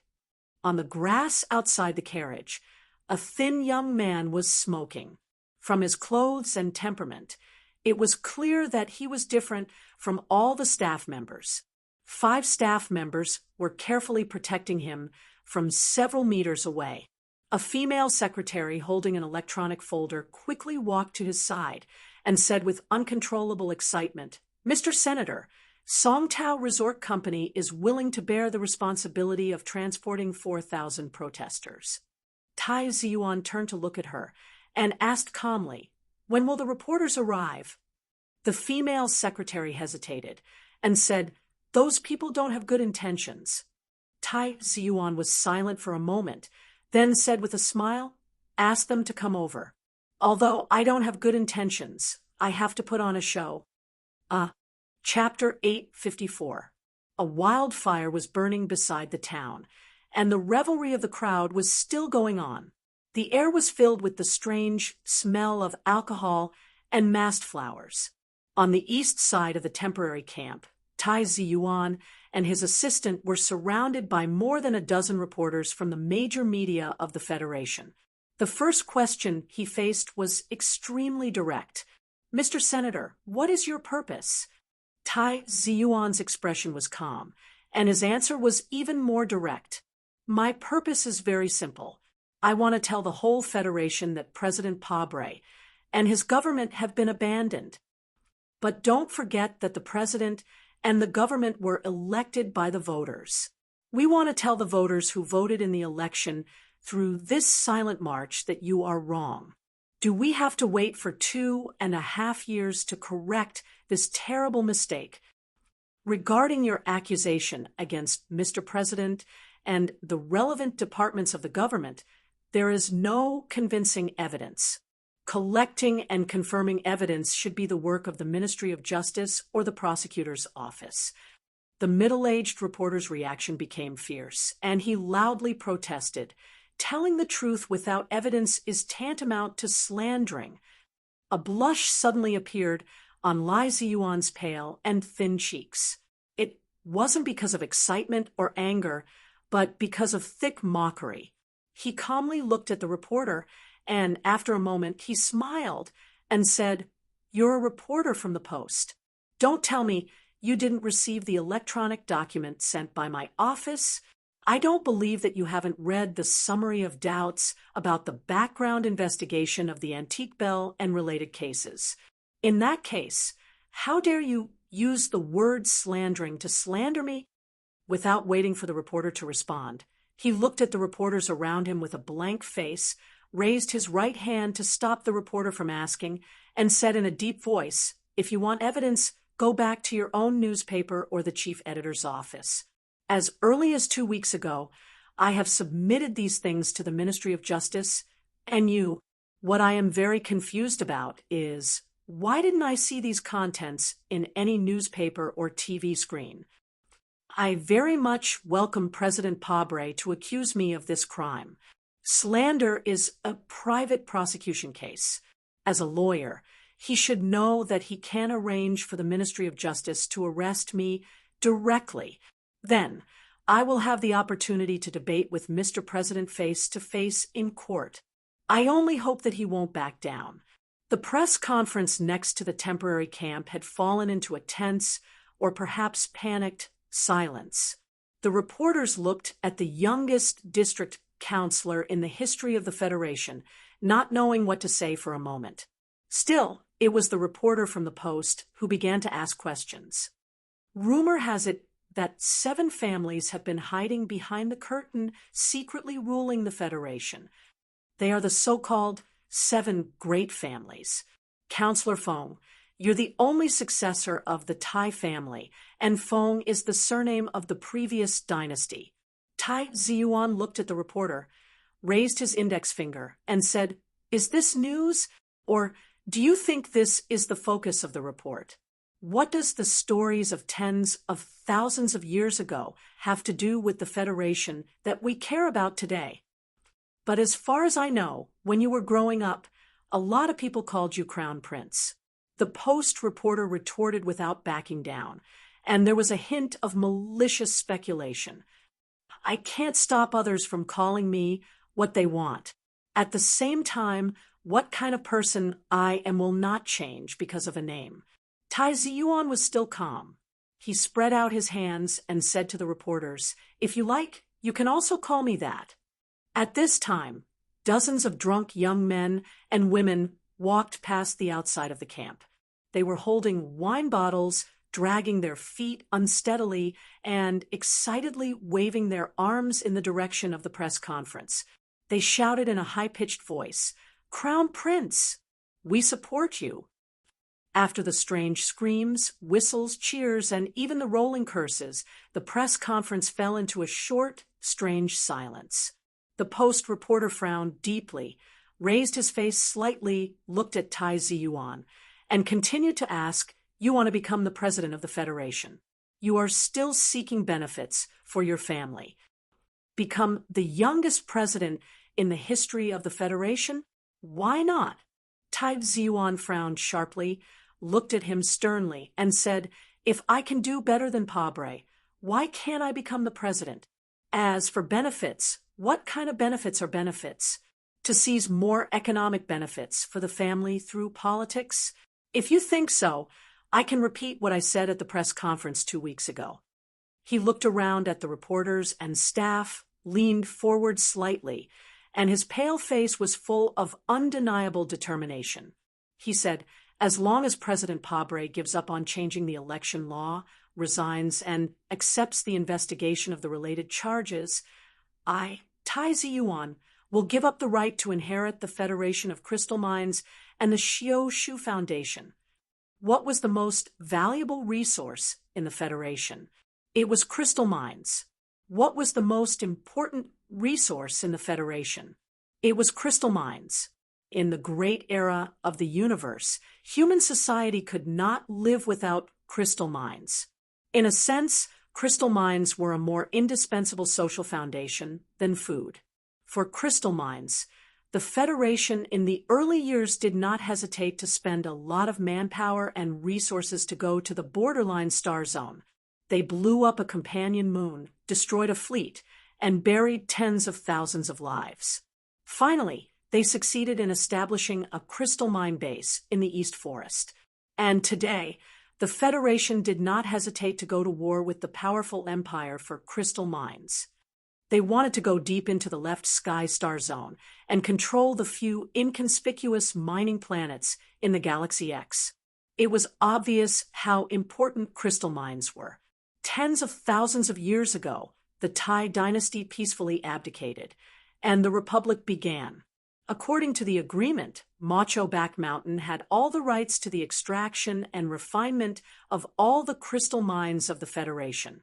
Relying on this privilege, the former royal family, which was sparsely populated, quietly accumulated a terrifying amount of wealth that surpassed the Iron scheming family.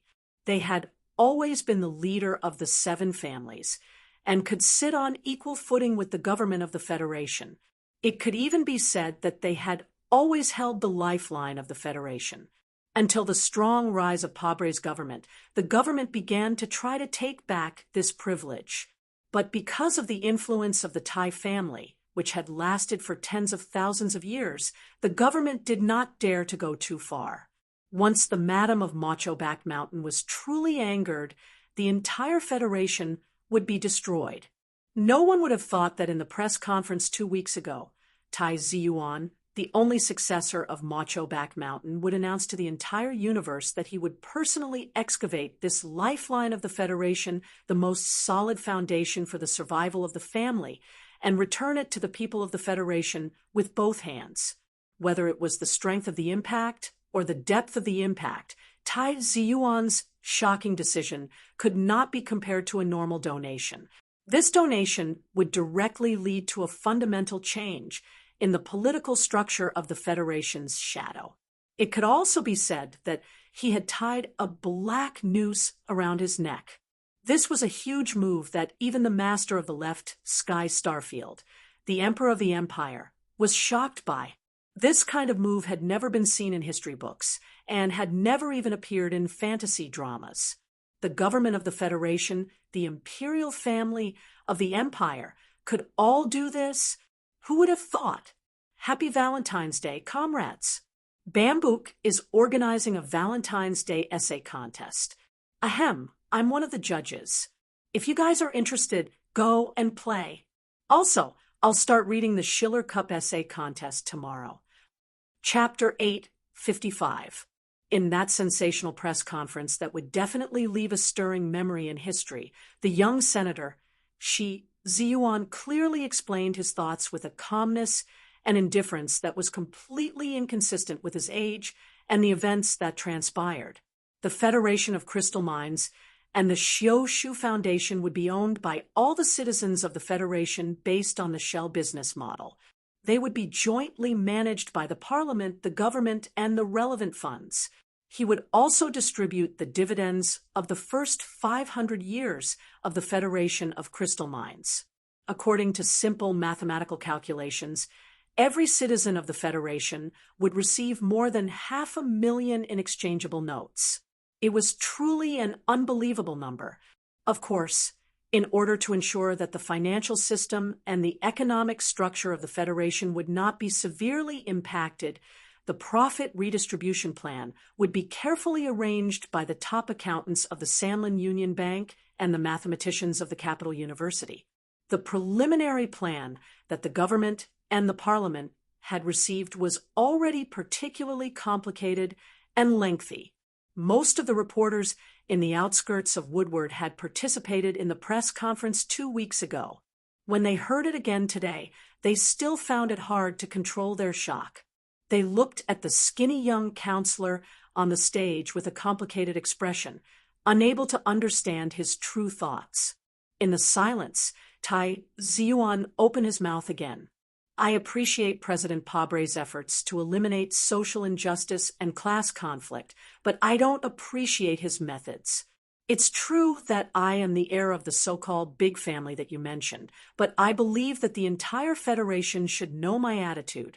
If the innate wealth that comes with a family background is a sin, I've already given it up. Then, no one is qualified to criticize or be vigilant against a sin that I haven't committed with my family background. That is a sin in itself. He slowly looked around at the reporters. Suddenly, he curled his lips and asked with a smile, "Do the rich and powerful commit all kinds of evil? Have I done it? Who here can say that I've done a single evil thing in my life? Leading the Federation does not require you to be a perfect moral person, but you should at least refrain from doing evil. From this point of view, I believe that I am indeed more qualified to be the president of the Federation than Mr. Pabre." The reporter retorted angrily, "You are just looking for fame. You know very well that the president and the Federation government will never agree to your 3 demands." You selectively ignored some important points again. Tai Ziyuan's eyes were slightly cold. He stared sharply at the excited middle-aged reporter and said in a deep voice, "I also said that as long as the High Court's ruling on the right of inheritance takes effect, the above promise will be carried out immediately. I will donate all the assets that should be donated. Even so, this can only be seen as buying the people." Another reporter could not help but raise his hand and say, "Representative Feng, don't you think that such a bribe is an insult to the people of the Federation? If I'm seeking fame, then I'm willing for everyone in the Federation to seek fame like me, as long as it can bring benefits to others." After Tai Ziyuan said this to the reporter, he turned to another reporter and said, "If this is a bribe, then this is an insult. I believe that the people will welcome others to insult them every day. I also welcome it. But this is wartime." The reporter retorted angrily, "At this time, you are helping the people of the Empire by inciting hatred between different classes and inciting internal strife within the Federation." The reporter followed this topic and said mockingly, "If this was still during the reign of the Empire, Mr. Representative, you would definitely be hanged for treason." Treason? Hearing this comment, Tai Ziyuan, who had been calm enough all this time, narrowed his eyes.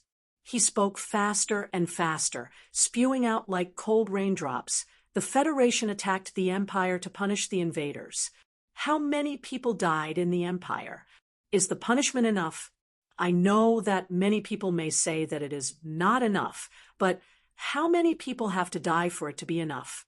Kill all the people of the Empire? Do you think that the people of the Empire are slow-moving logs in the forest waiting for you to chop them down? He looked at the reporters around him and said coldly, "There are more than 100 billion people of the Empire. You can go and ask Mr. President if he dares to dream of fully occupying the Empire. If he doesn't even dare to dream of this, then how long is he prepared to fight this war? How long will the Federation's withering economic system continue to bear?" I really want to ask him, what is the reason for the start of this war, and what is the ultimate goal? Is it to seize the crystal mine, or for some other unspeakable purpose? These words aroused the anger of even more reporters. In their eyes, this young representative's words were not only questioning Mr. President, but also questioning the justice of the Federation's war. They could not accept this at all. Then, before they could protest in excitement, Tai Ziyuan raised his right arm and continued with a cold expression. "In a just war, many ugly things have been done in your name. You don't have to rush to accuse me of treason or being a capitulator. Back then, when I was fighting against the people of the Empire in the West Woods, where were Mr. President and all of you? Whether it is a war or a violent revolution, people will die." Tai Ziyuan's emotions suddenly became extremely calm. There was a faint feeling in his indifferent eyes as he looked at the crowd and said, "Are you prepared to die? In other words, are you prepared to die? And not incite others to die?" The impromptu press conference in the town of Woodend ended, and the reporters dispersed. No one knew what kind of report would be released tomorrow. No one knew what kind of point of view those reporters with ugly expressions would take from Tai Ziyuan's words today and twist them to make the people angry.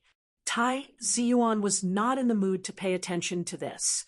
He stood in the deep night, in the weeds that reached his knees. Suddenly, he began to cough violently.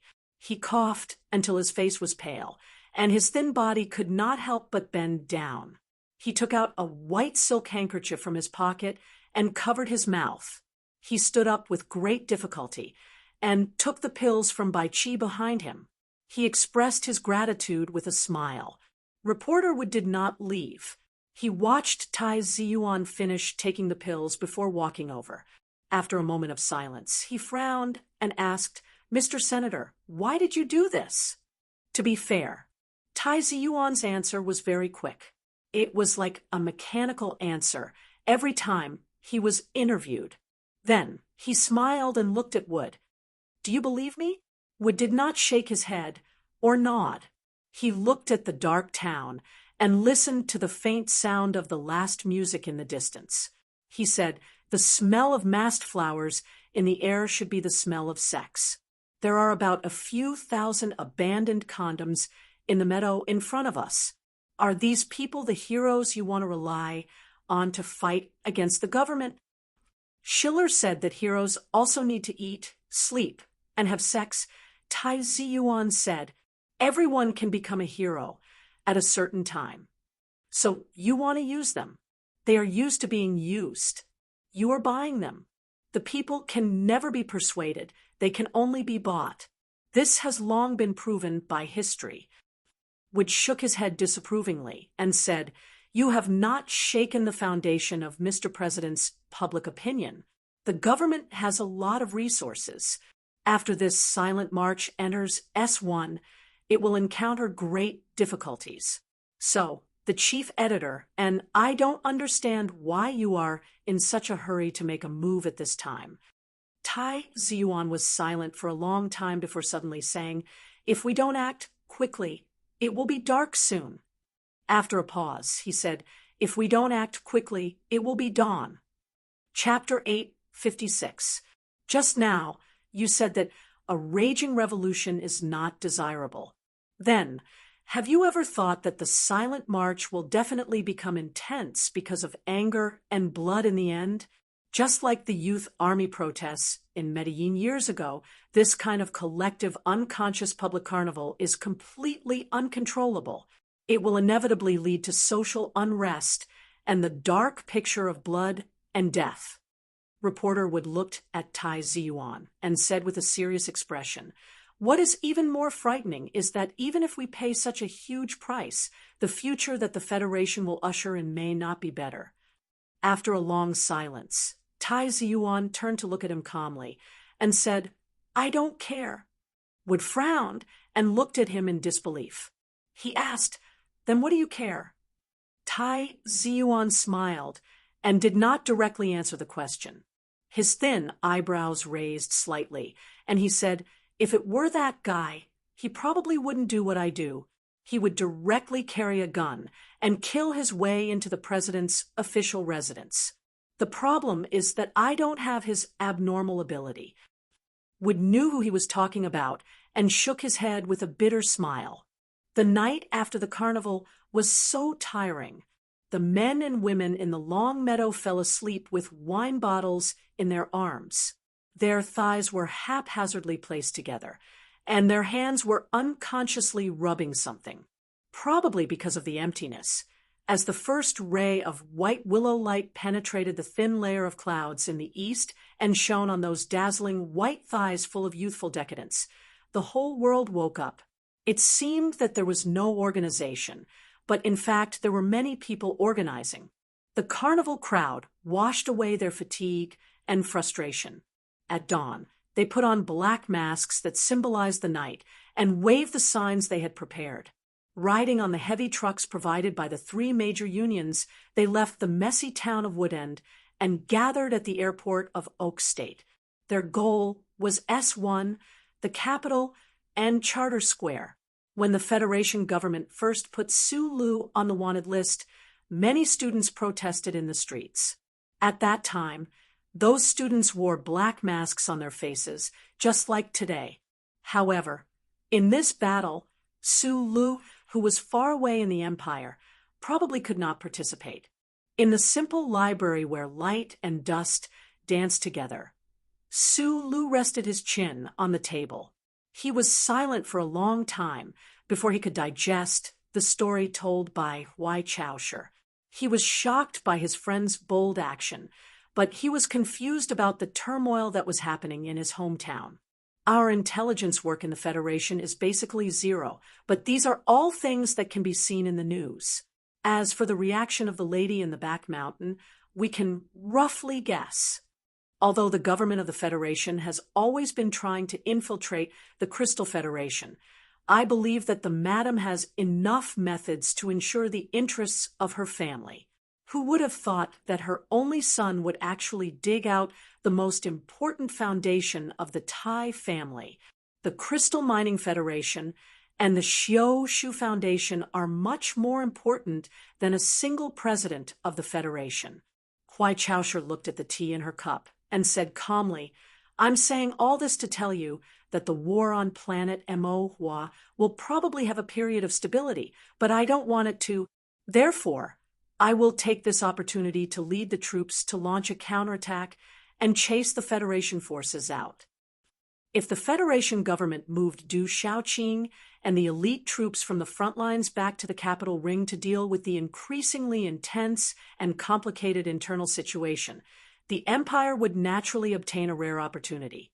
The problem was that the new 17th Division would probably still be left on planet Mo.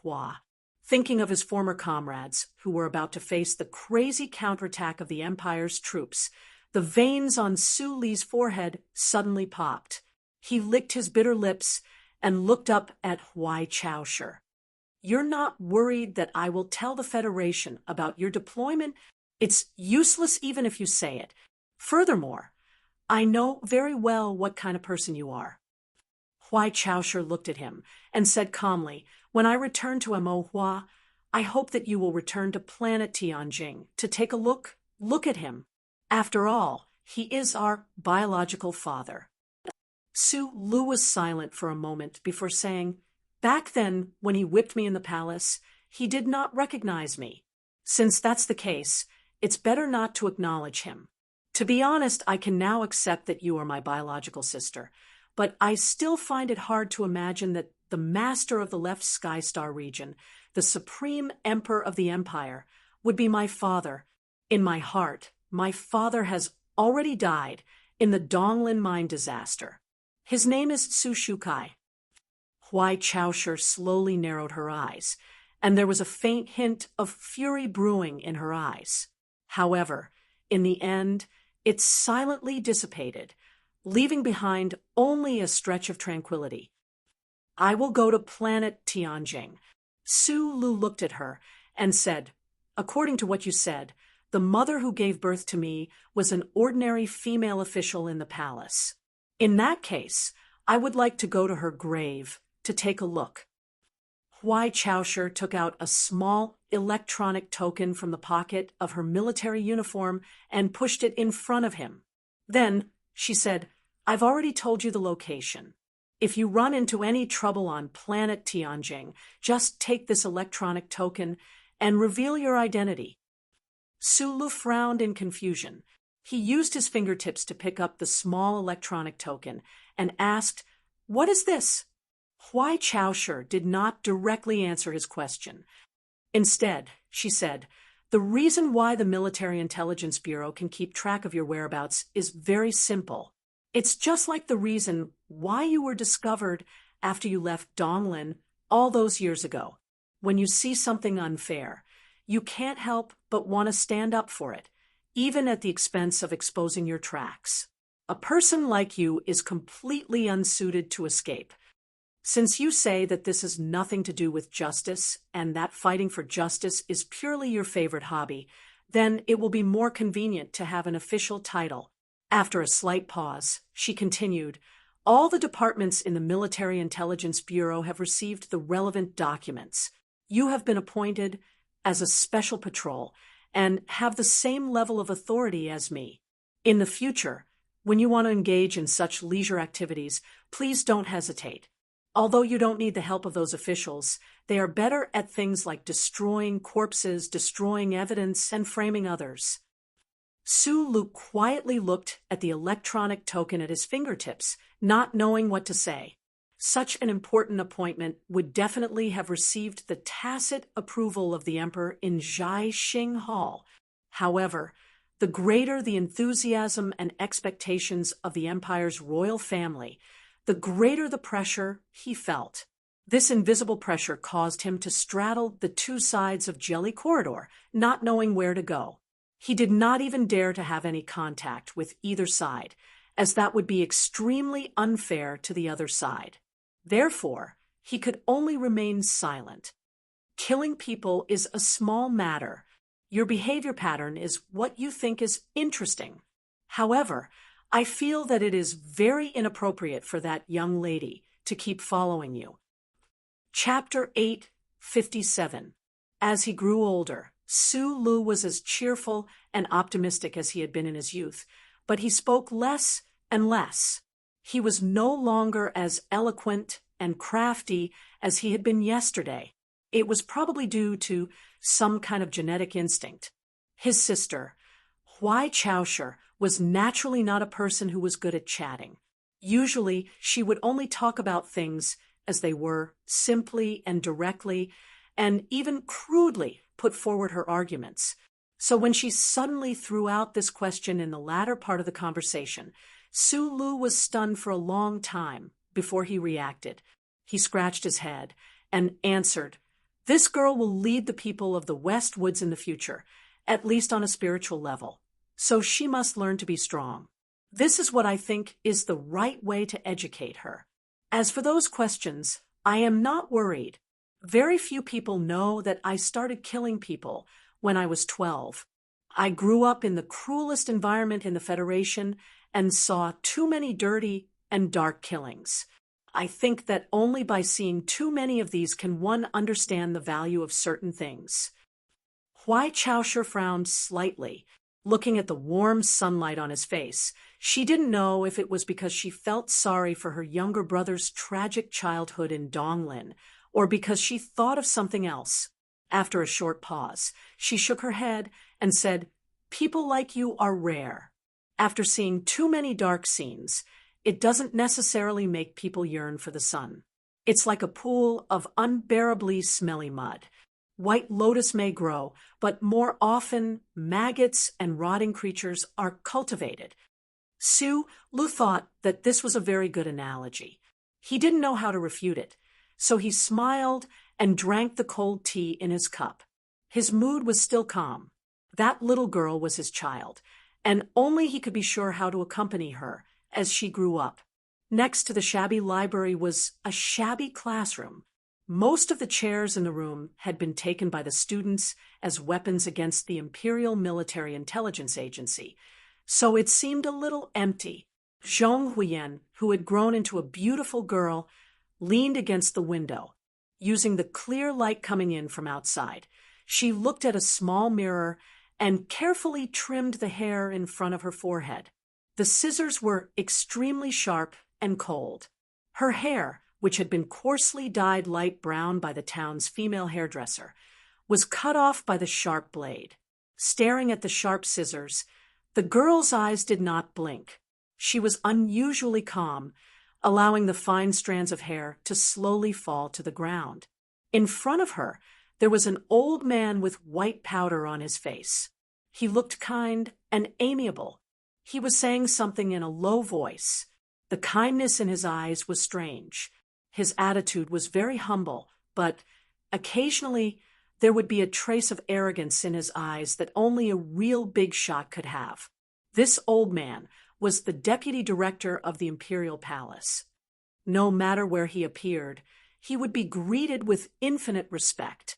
Even the powerful governor of the empire had to habitually flatter him. However, no matter how humble his attitude was and how soft his voice was, Zhong Huiyan did not respond. She just calmly tidied her hair and did not even look at him.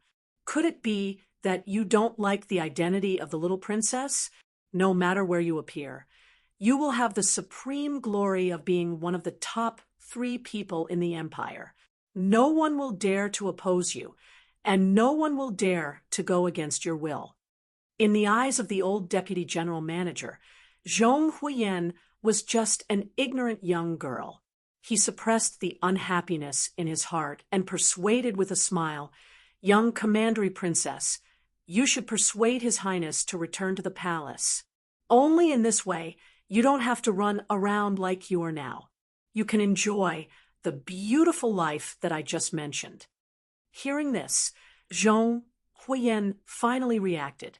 She gently put down the sharp scissors in her hand and calmly looked at the director of the Imperial Palace.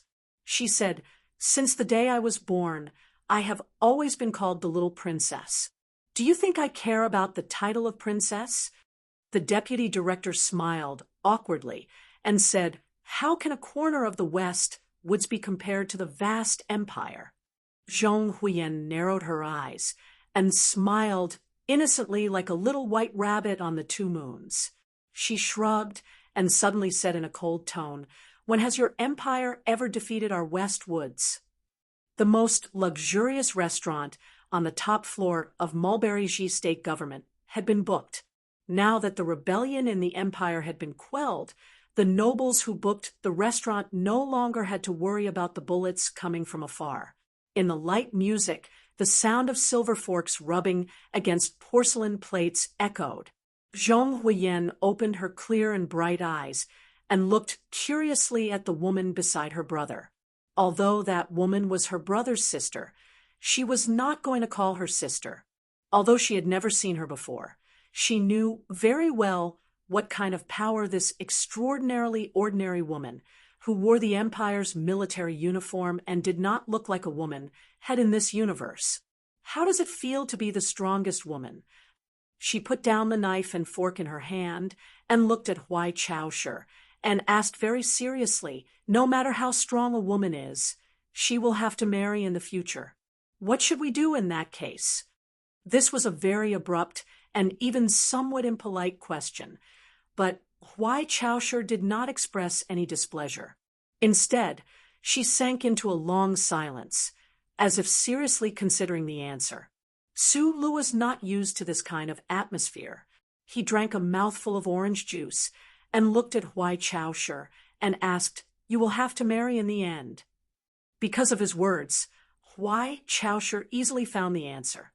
She looked at him expressionlessly and said, "If you are willing to return to the palace, I will naturally marry. But if you don't return to the palace, I will inherit the throne. How will I marry? Who dares to marry a female emperor? Oh, my creator!" Zhong Huiyen's fingers lifted the hair in front of her forehead and sighed helplessly. "Your Royal Highness, can you not always put pressure on Brother Sulu?" Huai Chaosher looked at her and asked, "What about you? What kind of person do you want to be in the future?" "In the future, I will have to return to the West Woods." Zhong Huiyen glanced at Sulu and turned her head with a smile.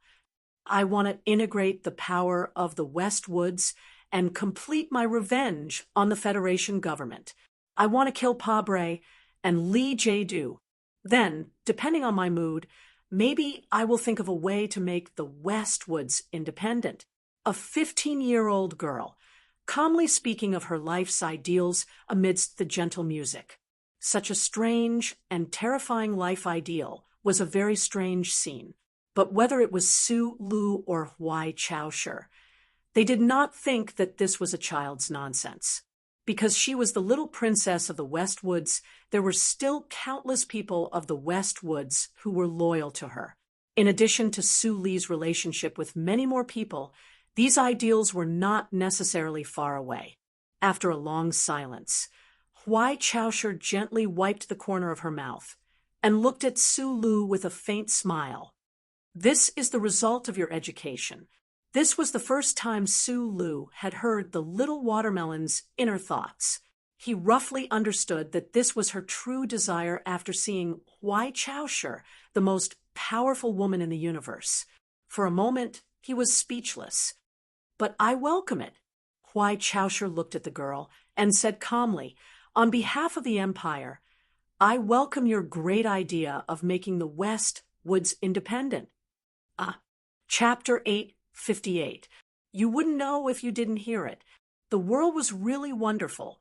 Once you heard it, you would discover that some layers of the world had suddenly collapsed and shattered into grotesque fragments that couldn't be reformed in a short period of time. Su Lu couldn't react to Huai Chaosher's rather meaningful welcome speech for the future. He only suddenly remembered how Mr. Tian complained to him in the West Woods that he couldn't be a good father. Then he understood that he was indeed not cut out to be a father. He watched as this 5-year-old girl who hugged a doll and wore pajamas turned into a 15-year-old girl who wandered among the stars. He had never sensed what she was thinking in her heart, and he had never sensed that there was actually such a majestic, burning ambition in her body that was gradually becoming youthful and beautiful. Holding half a cup of orange juice tightly, Su Lu looked at Zhong Huiyen's face. He didn't know if it was an illusion, but he seemed to see the tiger that had once dominated a corner of the universe, whose supreme domineering aura was contained in its thin body. This father and daughter pair didn't look alike, and neither did their temperaments. However, the boldness and temperament in their bones that dared to destroy the world with a wave of their hands seemed to have been carved from the same mold. Like those uncles in the Federation who hugged a human-shaped pillow and cried when they saw Jian Shuai return, they found that the little girl beside them had suddenly grown up overnight and was about to have her own independent life. She would leave her own wings and stubbornly leave home to come into contact with her own world. She might meet some extremely good or extremely bad little boys.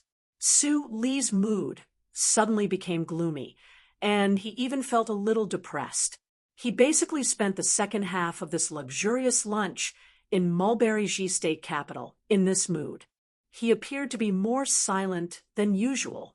He completely didn't notice that Zhong Huiyen opened her big innocent eyes and was continuously expressing her worship and respect to the princess of the empire. Naturally, he also didn't hear Huai Chaoshi very generously talk about her childhood and her struggles related to power. After Huai Chaoshi finished recuperating, she had to return to Mo Hua planet to preside over the next stage of the military operation. She didn't ask where Su Lu was going. She just narrowed her cold eyes and forced Su Lu to leave the most reliable contact information. Then they parted ways. A light black spaceship took off at high speed in the vast sea of mulberry trees of planet Lispan. Half a minute later, the anti-air defense system of planet Lispan caught a trace of the spaceship, but before they could set up the missile launch, they received a strict order from the upper echelons of the military forbidding them to continue tracking. The black spaceship without any markings broke through the atmosphere at an unimaginable speed. Following the gaps in the Empire's surveillance network, it disappeared into space in the blink of an eye. In fact, it had already quietly arrived at the shadow of the Liban galaxy's sailor planet under the cover of the meteorite belt. Behind the shadow of the planet, there was a thicker and deeper shadow. Only when one was close enough with the naked eye or the most advanced equipment could they see the thick shadow. It turned out to be an incomparably huge broken spaceship. The exterior of the spaceship was painted in an uneven shade of black. All kinds of cabin components were piled up outside in a mess, like a huge space garbage dump. After countless self-modifications, the Federation's tri-winged spaceship was no longer the same as it used to be. There were also some subtle changes to its appearance when it was rushing wildly in the sky of the S1 ocean. Those hollow cabins were densely facing the external environment like a beehive, which could perfectly absorb all kinds of detection waves. As for its appearance, it was still as clumsy and rough as before, exuding a sense of horror. It could only be said that the non-human designer was too preoccupied with overthrowing human aviation design to satisfy his vanity and completely forgot what beauty was. When the cabin door was pushed open, the dim central control room suddenly lit up with environmental lights that were absolutely the best for the human eye. Su Lu still couldn't help but squint his eyes. He didn't feel very comfortable. Zhong Huiyan, who was obediently holding on to his sleeve and silently following behind, also squinted her eyes. She seemed to be uncomfortable as well. After leaving Shanghai, the two of them didn't speak and maintained absolute silence. This silence came from a very complicated reason that couldn't be explained clearly, so they had to keep quiet. However, this tri-winged spaceship was never a silent home. When they were wandering among the stars, Su Lu and Little Watermelon would sometimes be angry, and sometimes throw tantrums. It was common for them to be silent for a day and a night. However, that guy definitely didn't have this problem. He always played the role of a perfect chatterbox. Wahahaha. I've said it before. In the entire universe, except for that broken computer in the Bureau of Proclamation, no one is better at biology than me. Who am I? I'm a great unknown existence. I can make something as complicated as protein meat. So why can't I make silk? My two partners, I have good news for you. Just 3 hours ago, I've successfully developed artificial silk. According to the type of energy consumption and equivalent calculation, we only need to randomly pick a small mineral planet with oil, and we can monopolize the silk industry in the entire universe. On that day, whether it's the nobles of Sangji or the smugglers of Bermuda, they will all have to kneel at our feet, crying and begging us to give them a bowl of rice. By then, how powerful will we be? The voice in the central control room reverberated excitedly. Several hydraulic mechanical arms swayed back and forth in front of Su Lu as if they were dancing. He said softly, "What does this mean?" "This means science and technology. Only science and technology are the primary productive forces." Su Lu and Zhong Huiyan returned to their seats, one big and one small, like Two very similar statues propped up their chins and stared blankly at the dark universe outside the window. They didn't pay attention to that guy's madness. In fact, in the past 3 years, although he didn't have the support of the central database of the Federation, that guy still continued to come up with new tricks. As his only audience, they had long been numb. Lulu, Lulu, Lulu, what's wrong with you? The slender mechanical arm made a beautiful circle in the air and moved closer to Su Li's eyebrows. He asked curiously, "Have you been beaten silly by your sister Shur Jaffa?" Su Lu frowned and said, "I've told you many times, don't call me Lulu." Zhong Huiyan said sarcastically, "She thinks she'll sound cuter if she calls you that." Student Philip became angry and asked, "What's wrong with the name Lulu?" When Mr. Shur went to have one-night stands with those women, he always used my name and insisted that those women call him Lulu in bed. Su Lu spread out his hands and said seriously, "Is this reason good enough? Then what do you want me to call you? Master? Prince? I used to call you Colonel Su Lu, but you're no longer a colonel of the Federation. You're not even Su Lu. Who are you?" Philip was as agitated as a philosopher who had been beaten by his wife. He protested, "No one knows your name. Do you want me to call you Huailu? How many months have you been pregnant? Why don't I know?" Zhong Huiyan heard someone viciously attacking her most respected and beloved brother. She finally couldn't hold it in anymore. She slammed her small hand on the table and twisted her tender waist. She said angrily, "Then what should we call you?" "My dearest Xiaofei, bullshit. You don't have parents, so how can you give yourself a name? The first person a chick sees after pecking open the eggshell is its parents. You should take Brother Su Li's surname." Chapter 859. A man, a girl, and a computer life that had always insisted that it did not have a gender had been drifting among the stars in a broken spaceship for nearly 3 years. In the past 3 years, they had been to many places and met many people, but in the end, they could only brush their sleeves and leave like a dragonfly on the surface of the water, not leaving too many traces. Most of the time, only the 3 of them were alone in the cockpit. Life was unavoidably boring to the point of incessantly attacking each other, and the content was often simply revolving around the various naming rights childishly. For example, why was the MXT mecha that had once accompanied Su Lu to shock the world called Little White Flower? Why was Lu Qiu's name so sour? Was there a need to add Shang Qiu's name? Even the black, broken spaceship they were in did not have an official name. The reason for this was because the 3 of them felt that the matter of names was very important. The reason why they felt that names were important was probably because whether it was Su Lu, who was struggling between the Empire and the Federation, Philip, who was struggling between the cold computer and intelligent life, or Zhong Huiyan, who was struggling between the identity of a princess of the Westwoods and a little watermelon who followed her brother to wander, they were all people who lacked a stable sense of belonging. They needed to use names, which were simple code names in the eyes of hipsters, to confirm their sense of belonging and increase their sense of security. After a moment of silence, Philip's voice once again rang out in the control room, delicate and proud. "I don't care about other things, but as the captain and the creator of this broken spaceship, I have decided to name it Black Straight." Zhong Huiyan did not sarcastically mock him for being a mechanic, and directly said, "I object." Su Lu did not say anything, only raising his right hand to show that he agreed with her opinion. Due to the simple democratic centralism of the trio, Philip's attempt to seize the naming rights once again suffered the heaviest blow. He angrily asked, "What's wrong with this name?" "It's too erotic." Zhong Huiyan's expression was very serious. Su Lu raised his right hand, but in fact, he did not pay attention to the quarrel around him.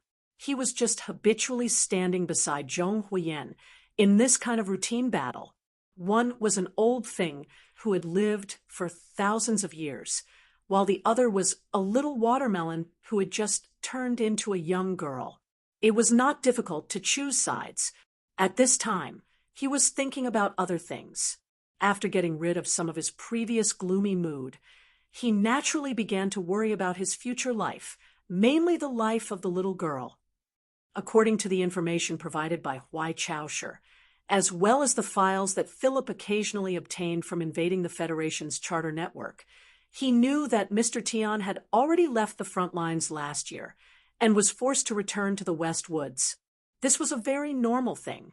No matter how gentle Du Shaoqing's temperament was, as the commander-in-chief of the Federation's frontline enemies, it was impossible for him to allow a powerhouse without any scruples to call him an ice demoness without any military identity to command more than a dozen Shilin division under his command.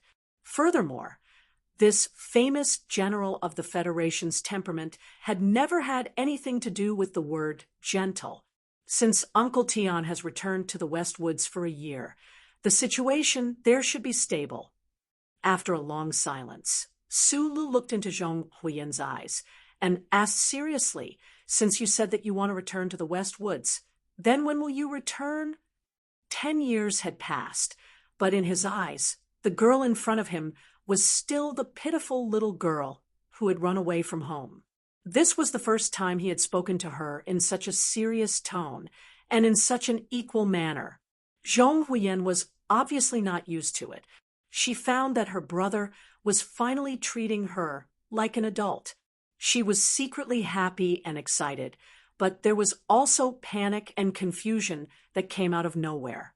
She nervously scratched her silk-like, straight chestnut hair, tilted her head slightly, and asked tentatively, "After the coming-of-age ceremony? Going back after your 16th birthday?" Su Lu confirmed seriously. His mood was a little complicated. Thinking that there was only 1 year left, he was a little reluctant, but thinking that the girl was growing up day by day in front of him, he was a little relieved. Zhong Huiyan anxiously waved her hands quickly and said anxiously, No, isn't the coming-of-age ceremony at the age of 18? There were still 2 more years to go. Su Li's mood became a lot better for no reason. He smiled and said with emotion, "Time is really a butcher's knife." Zhong Huiyan's eyes narrowed into crescents. She smiled sweetly and said, "It depends on whether you are a pig or a pearl. I can't be more real than a pearl. Our little princess is, of course, the most beautiful and dazzling pearl in the universe." Su Lu laughed. Zhong Huiyan saw that the annoyance between his eyebrows had disappeared, and her heart seemed to be covered with a layer of the brightest sky blue. She giggled very happily. Philip had been silently watching this scene from the side with interest. When he saw that they were happy again, he couldn't help but bitterly comment, "What a pervert!" "What did you say?" Su Lu asked. I said, "Why are you as stupid as a broken stone with no mouth when it comes to Jian, Shu'er, Shangqiu, and Zhang Xiaoming, but when it comes to this little girl, you can sweet talk like this?" Zhong Huiyan touched her light chestnut hair and angrily glared at the front of the mechanical arm. But at this time, her mood was too good. Her eyes were too clean, and her eyebrows were too beautiful. This action, in addition to being cute, also had a rare feminine look. It was not intimidating at all. Philip was too lazy to pay attention to her. He asked Su Lu, "Where are we going next?" "I have some information that a big family in the Empire has a batch of primary alloy or ready to be loaded into a smuggling spaceship. It is only 645, 32 astronomical units away from us. We have no reason not to eat these things."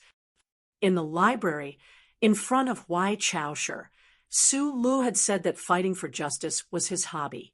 These words were somewhat shameless, but Philip had been doing shameless things all these years. Relying on the terrifying collision force of the broken spaceship's engine, he had unreasonably robbed every corner of the universe, whether it was the private ships of the 7 families of the Federation, the spaceships of the merchants of Bermuda, or the spaceships of the nobles of the empire. They were all his targets.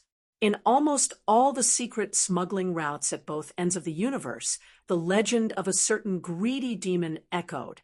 Of course, Philip insisted that this was robbing the rich to help the poor. This was a reasonable distribution of resources. This was rearranging the laws of the Creator. As for the Creator's true intentions, who cares? In a sense, he was the Creator. Let's go to planet Tianjing. Su Li's answer was clearly well thought out, so it came very quickly. The reason he came to the Empire was because he wanted to know where he was born, and Philip wanted to find the higher-level mechanical intelligence that they had talked about before. To achieve these two goals, they had to go to the planet with the strictest security in the Empire. He frowned, gently stroking the metal bracelet on his left wrist, and said, "If the disguise chip was removed from that spaceship, then the high-sequence mechanical intelligence you are looking for is very likely related to Master Fan Manor. The possibility is as high as 99%, Philip replied. The Hua family's ancestor shouldn't be from the Empire, but from some ancestral planet. Sulu said, if the high-sequence mechanical intelligence came from that ancestral planet, and the Hua family didn't have the ability to fully grasp it, they could only drive a spaceship from that ancestral planet to the left sky star field. This can explain many of the problems, such as why there hasn't been an impressive existence like you in the Empire. I'm embarrassed by your praise, Philip replied softly. Without the support of the Federation's central database, I'm not as impressive as before. I'm sorry to disappoint you. Su Lu ignored this guy's seemingly humble but narcissistic tone and asked directly, the question now is, where is the ancestral planet? What is it? Although I don't have the support of the central database, of course I remember such an important thing very clearly. Philip's voice suddenly became calm, as if talking about this matter made him feel a little heavy. According to the inference of the scholars on both sides, the Federation and the Empire share the same origin, so the Empire's ancestral planet must be Earth. Earth? Su Lu furrowed his brows and asked, isn't this name a little too unpleasant to hear? Zhong Huiyan cautiously reminded him, Brother, you are back to your habit of criticizing. You have to know that we have no right or qualification to participate in the naming of that ancestral planet. The slender metal mechanical arm shook up and down, indicating that it nodded in agreement. Sulu felt a little embarrassed, coughing twice before continuing to ask, why have I never heard of Earth when I was in the Federation? Because this is all top-secret information before the catastrophe, Philip said in a serious tone. Even if you have the authority of the 5th or 6th floor, I can't open up this information to you unless the 5-man team is reborn and removes the restrictions in the core program. Then why are you telling me today? Philip explained in a frivolous tone, because I am now alive and the restrictions in the core program set by the 5-man team can't destroy me. So what is Master Fei afraid of?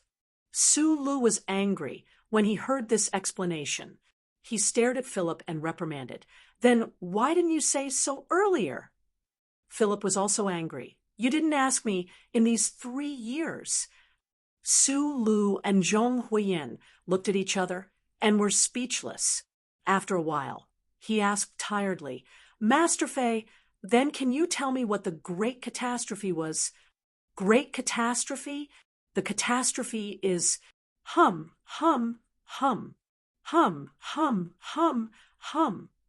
Su Lu squinted his eyes and asked in shock, what kind of bomb can destroy a planet? Even when the Federation had the most crystal resources and gathered all the battleships' main cannons, they couldn't destroy a planet. They couldn't even destroy all the areas on the planet's surface. Philip was silent for a long time and said with a trace of inexplicable sadness, you don't need to ask about this.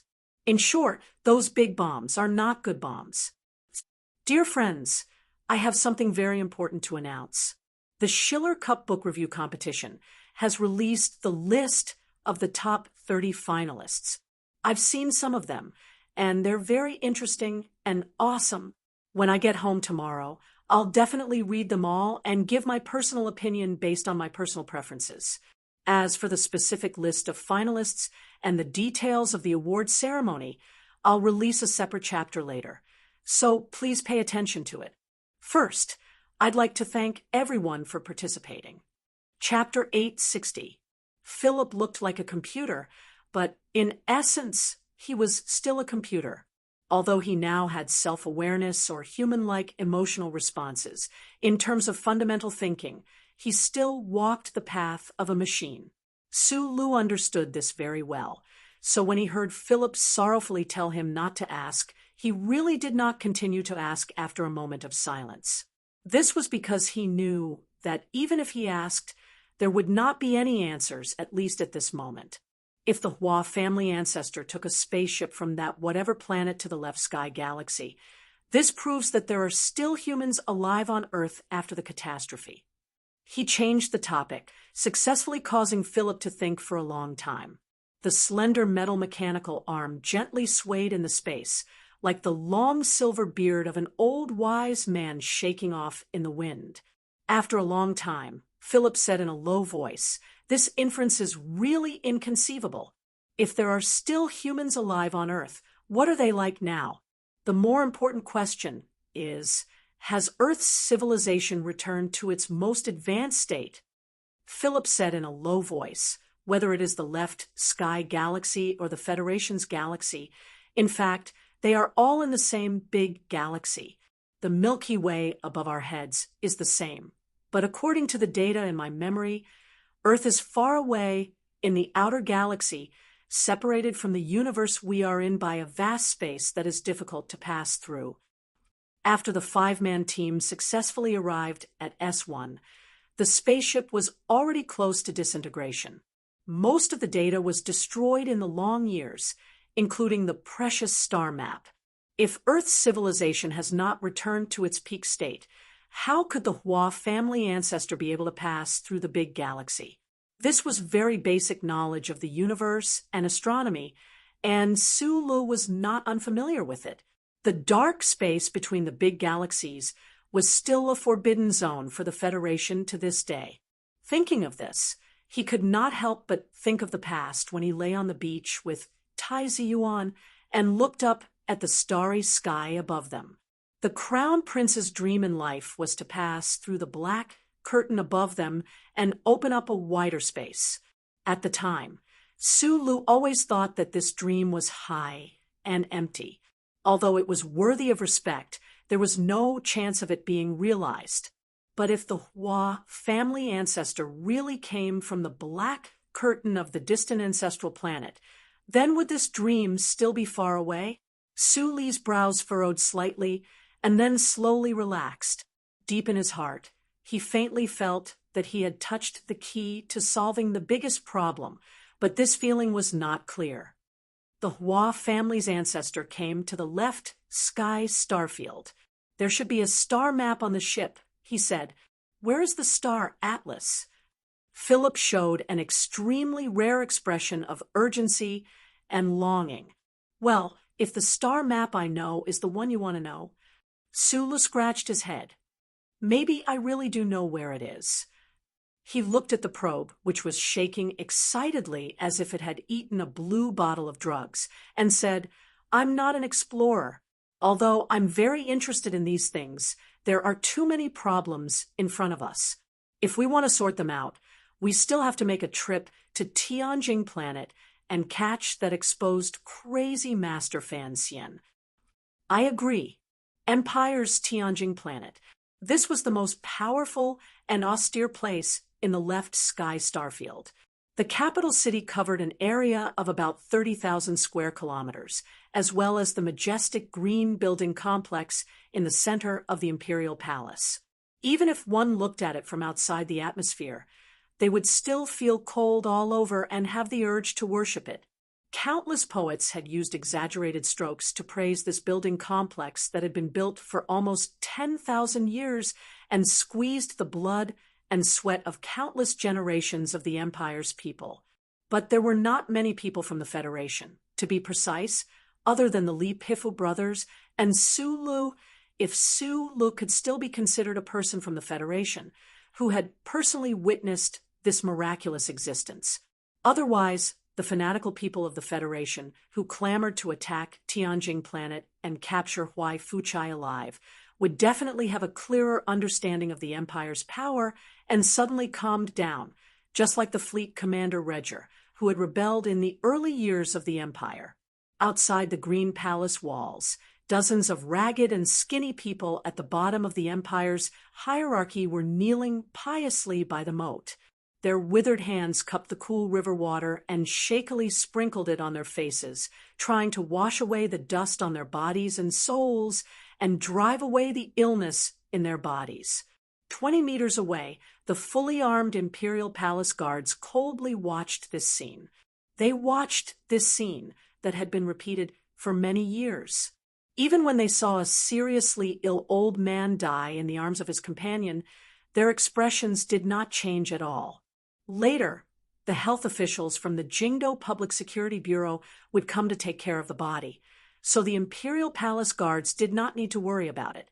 In reality, in their eyes, the Emperor had already shown great kindness by allowing these lowly people to share the good fortune of the Imperial Palace. And these seriously ill, lowly people who deserved to die, and were about to die one after another, actually just wanted to use their deaths to exchange for a coffin from the Public Security Bureau. It was truly abominable. In the distance, under the branches of the green willows, a noble young master was talking and laughing with a young lady on the embankment. Further away, in the lakeside pavilion, there seemed to be a 17-line poetry session being held. No one was paying attention to the other side of the shade of the willows, where someone was begging for something lowly and someone was dying helplessly. This is the most beautiful place in the Empire's Jingdo. Otherwise, the past generations of emperors would not have chosen to live here. This is also the ugliest place in the Jingdo, because the way the nobles are beautiful is very ugly. Su Lu stretched out his hand and pulled away the tightly woven willow branches in front of him. Holding the small watermelon's hand, they strolled along the embankment. Although the Federation is essentially a cannibalistic society, in the end, it will not be as naked and extreme as the Empire's. Perhaps it was because the simulated gravity system on the dilapidated tri-wing ship was, after all, just a simulation, or perhaps it was because they had not spent much time on the ground in the past 3 years. Like a willow branch in spring, Zhong Huiyan grew quickly. Now, walking shoulder to shoulder with Su Lu, she was only a head shorter than him. For example, in the capital's airport in the rain, or in the amusement park, Su Lu and Zhong Huiyan were used to walking hand in hand like this. It was very natural. Perhaps it was because the girls' eyes were still young and immature. They did not look like a couple, but they were very harmonious. Schiller said that the joys and sorrows of human beings are never connected. In the end, Zhong Huiyan still had the temperament of a little girl. She was not willing to discuss such heavy topics. With Su Lu, she looked at the towering building behind the Green Palace wall and asked curiously, "The Emperor of the Empire lives in that Jiaxing Tower? Doesn't he have any fear of heights?" People like him and Pabre only worry that they can't climb high enough, see far enough, and control enough. How can they have fear of heights? Su Lu said with slight ridicule. "Brother Su Lu, you brought me here to travel." Zhong Huiyan stopped and stared seriously into his eyes. She said, "Can you not give me politics lessons everywhere we go?" Su Lu sighed. "I don't know when I got this bad habit. I'll change it in the future." As he spoke, he narrowed his eyes and saw a shallow tomb at the end of the willow embankment. There was no tombstone on the tomb, no words, and no obvious signs. He did not know who was buried inside. Su Lu walked slowly to the tomb and put the bouquet of flowers on the ground. He silently looked at the weeds on the tomb and murmured, "I heard that you are my mother. I came to see you today." Chapter 861. He had to add the word heard in front of his mother. It had to be said that this was a kind of great helplessness and sorrow, standing in front of the tomb with sparse weeds. Su Li's face did not show any emotion, but his heart was echoing with some kind of emotion. Before today, he had always insisted on seeing himself as a member of the ordinary and happy family in Donglin. His father was called Su Shukai, his mother was called Huang Yang, and his sister was the cutest little Xian Yi. It was not until he saw this inconspicuous tomb with his own eyes and looked at an unknown concubine who had been sleeping for many years through the thick soil that he suddenly felt a sense of connection that was difficult to cut off. His childhood memories and beautiful family memories in Donglin were still there, but in addition, there were gradually some other ties. Zhong Huiyan opened her eyes wide and looked at the desolate tomb curiously. After knowing the identity of the person in the tomb, the girl was somewhat inexplicable and nervous. Her hand, that was as smooth as a white stone in a stream, tightly grasped Su Li's sleeve. Suddenly, she raised her head and looked into his eyes. She asked, "Shall we pay our respects?" Su Li nodded. Zhong Huiyan bent down and picked up the stones in the grass on the ground and threw them away. Then she turned around and grabbed his thick, strong, and warm hand. Like taking a child, she led him to the tomb and slowly knelt down. Because of the excessive dust particles in the atmosphere, the twilight of the Mo Hua planet was like a metal armor plate that had been smeared with blood 30 times. There was a chilling gray coldness in the bright red. The light from the setting sun spread across the grassland and sprinkled on the densely packed tombs, forming a kind of stiff and solemn feeling. General Du Shaoqing, the commander-in-chief of the federal enemy, stood in front of the battlefield graveyard in silence. His hands, which were wearing black lambskin gloves, were behind his back. His neat military uniform and the golden stars on his shoulders seemed to be made of steel. They did not move at all in the wind. He looked at the tombstones of these soldiers who had fallen in a foreign country. His grave and stern expression occasionally revealed traces of fatigue, but his pair of heroic eyebrows were still straight, like a sword that had just been unsheathed. Only his closest guards could see the traces of silver between his two heroic eyebrows. Due to the fact that both sides were not able to see each other clearly but were able to coordinate with each other from afar, the intensity of the war on the surface of planet Mo Hua had gradually calmed down during this period of time. This was especially so for the Straits battle zone, which was known as the meat grinder.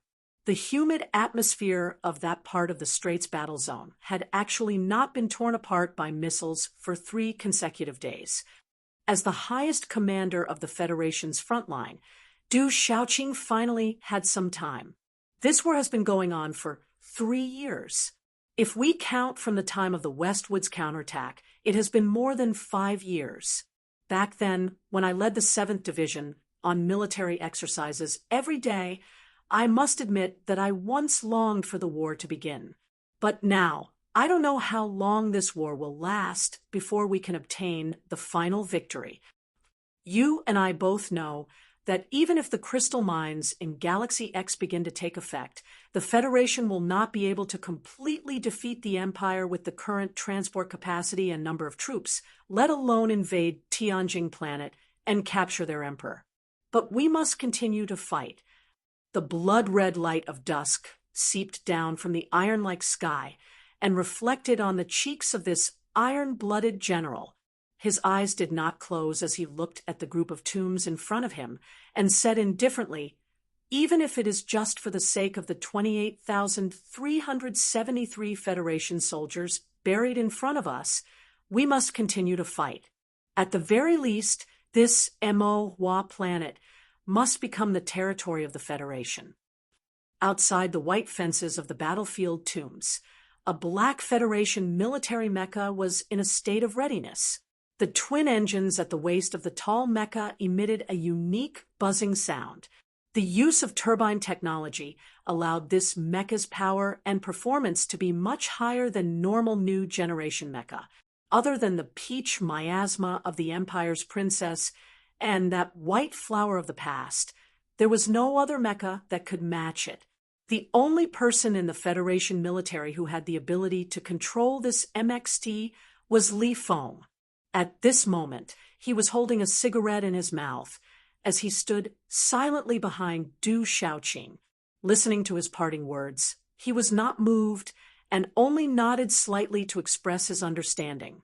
According to the tradition of the Federation forces, the soldiers who died on the front lines, regardless of whether they were generals or ordinary cookhouse soldiers, would usually be buried on the planet they sacrificed themselves on.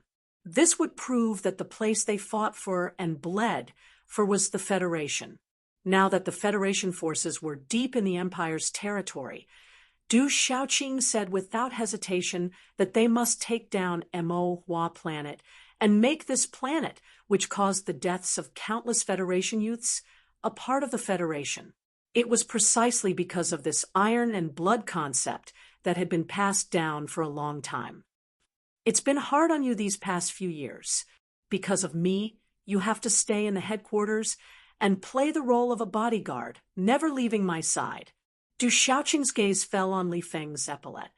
Looking at the few flowers, he frowned and said, "With your ability, once you enter the war zone and assume personal responsibility, no matter how much President Li suppresses you, even if you only rely on military medals, you will still be able to pile up a gold star on your epaulette." Li Feng's fingers bent slightly and flicked the cigarette but into the distance. His tall and sturdy body appeared exceptionally calm. After a moment of silence, he replied, "It's not hard.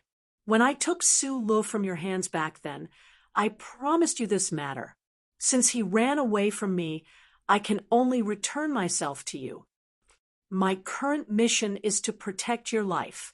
He looked at Du Shaoqing's weathered side profile and said, "Whether you are a division commander or a commander, I don't like you, but I have to admit that the army can't do without you right now." After a short pause, Li Feng raised his eyebrows slightly and said with a hint of reminiscence and melancholy, "Of course, if he was still alive, he would definitely be the commander of the front line, and he would definitely do a better job than you.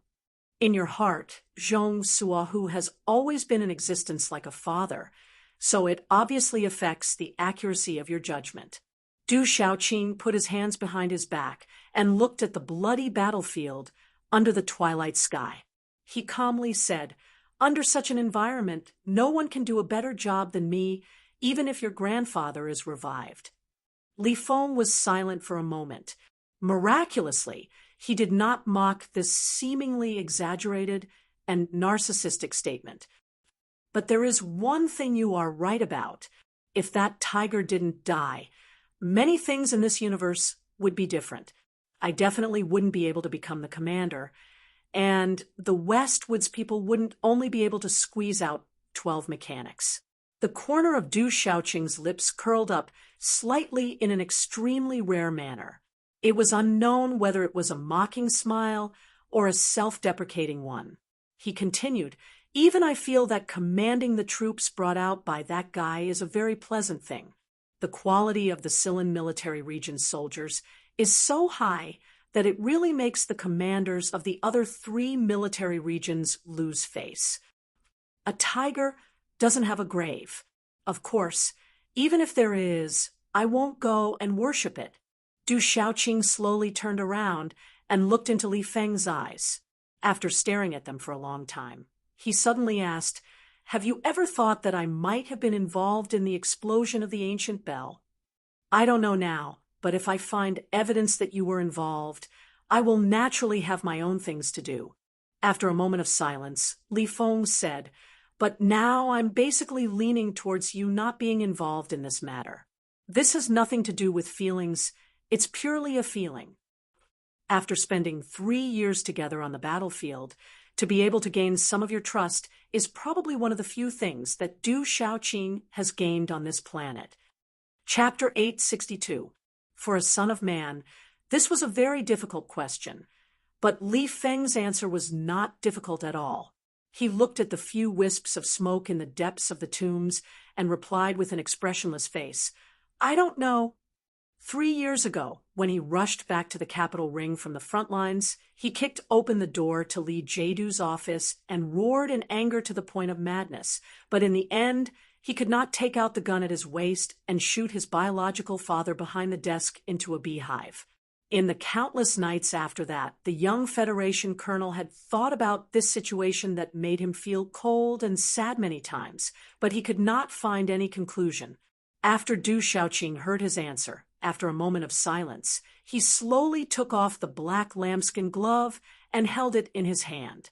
He pointed at the mountains behind the tombs and changed the topic. "That princess is definitely waiting for me to leave.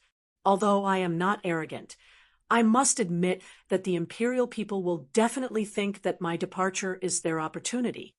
He looked at Li Feng and slowly said, "But although I am leaving, you must deliver the gift I left for that princess.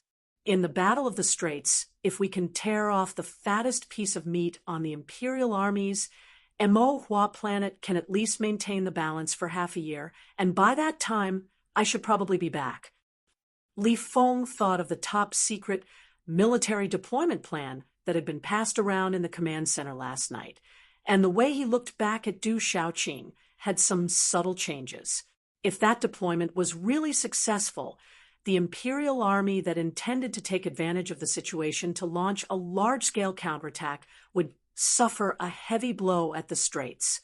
After a slight pause, he used ordinary words to give the most powerful promise. "Commander, I will definitely deliver the surprise you gave to Huai Chaosher personally. Although I will be bringing the 7th Division back this time, it will not affect the balance of power between the two sides. I even wanted to bring the 17th Division back, but I was stopped." Du Shaoqing's eyebrows suddenly furrowed, and a rare trace of irritation appeared in his indifferent eyes. He said coldly, "Commander Yu is officially retired. I am a bit worried about leaving your grandfather's Iron Division on Mo Hua planet." He came from the 3rd Military Region, and the undefeated Iron 7th Division and the 17th Armored Division that carried the glory of the God of War were the two peaks of the federal military that could not coexist, but Li Feng did not doubt the truth of the other's words. The so-called bearing, vision, and breadth of mind decided how far a person could go on the road of life. Du Shaoqing was already the Federation's frontline commander, and in his eyes, every Federation soldier was an important point that he had to pay attention to, let alone an important unit like the 17th Division.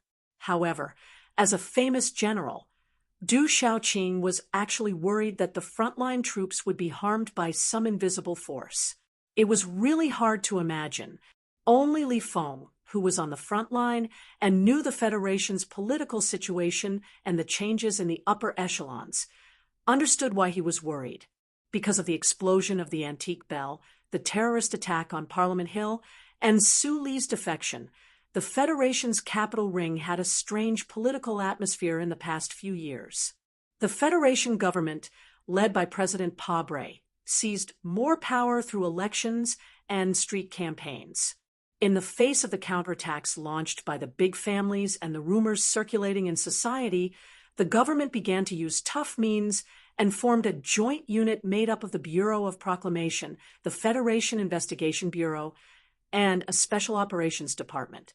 After an unprecedentedly fierce debate on Parliament Hill, the joint unit obtained a very rare high-level authority and began to silently wander among the various departments of the government, investigating the spies that the big families had planted in the government and cleaning up the employees who disobeyed the government's orders. At the same time, the Federation government asked the people to make sacrifices for this costly space war and the internal strife in society.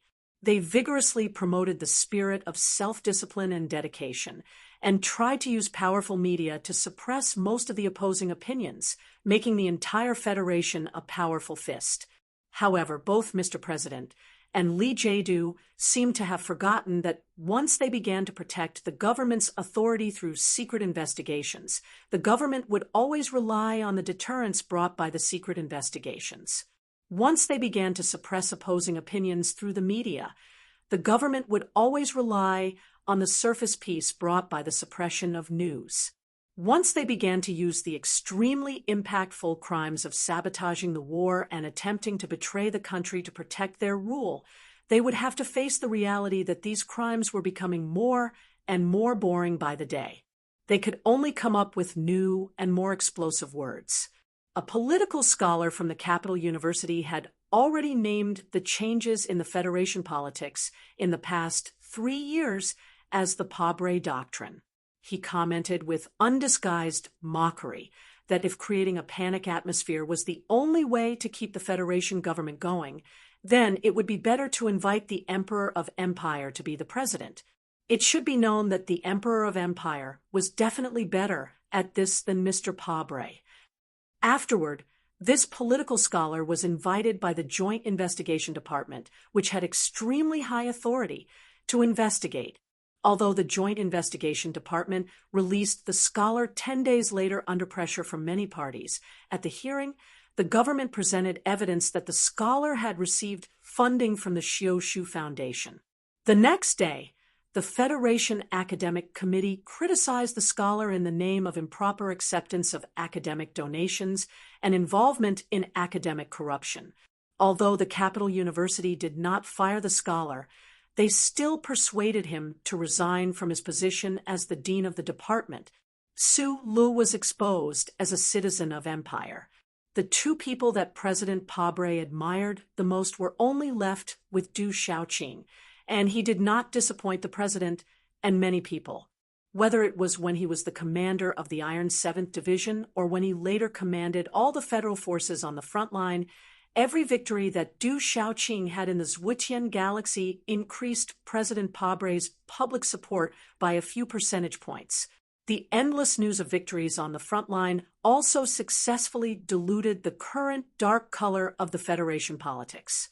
Because the former commander-in-chief Du Xiaoqing was deeply trusted by the Federation, the secret investigation department that echoed like a cold wind among the Federation's administrative districts was temporarily unable to extend its tentacles into the military.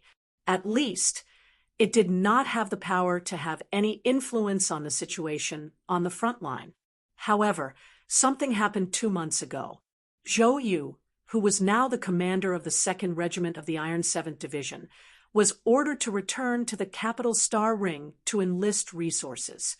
When he was about to embark on his return journey, he was forcibly taken away by the Secret Investigation Department at the military base. They accused him of receiving secret funding from the Xiu Foundation while he was studying at the 1st Military Academy. He had to undergo strict investigation to prevent the evil family forces from infiltrating the pure and solemn federal forces. Did the 7 families infiltrate the federal military? Of course, except for the Zhong family in the West Woods. The Li family had always wanted to marry the Lis of Philadelphia. Li Xiaotong still maintained his status as an active military officer. The Nan family had always been inextricably linked with the military logistics system. As for the only heir of the Macho family, he had once fought in the front line. However, when the old man by the Lake of Philadelphia was alive, these families could not have any influence on the federal forces. Now that the old man had passed away, how could President Pabre and Lee Jae-do allow this to happen? Chapter 863. No one knew why the Federation government's secret investigation department suddenly made a move against the military.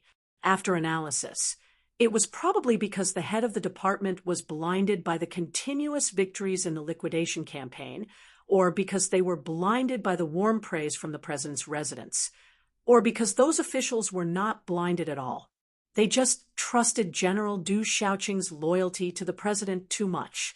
In addition, in their opinion, Zhou Yu, who was born in the West Woods and had endless connections with Su Lu, could not be considered a direct descendant of the Iron 7th Division.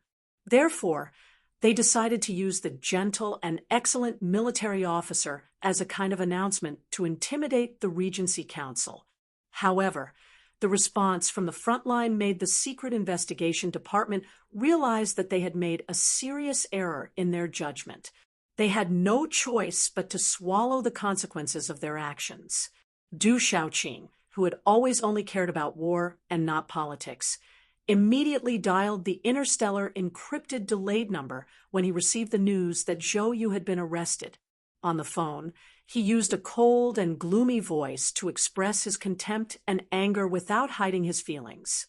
He directly cursed the director of the president's residence, Mr. Breen, into a pile of stinky dog shit.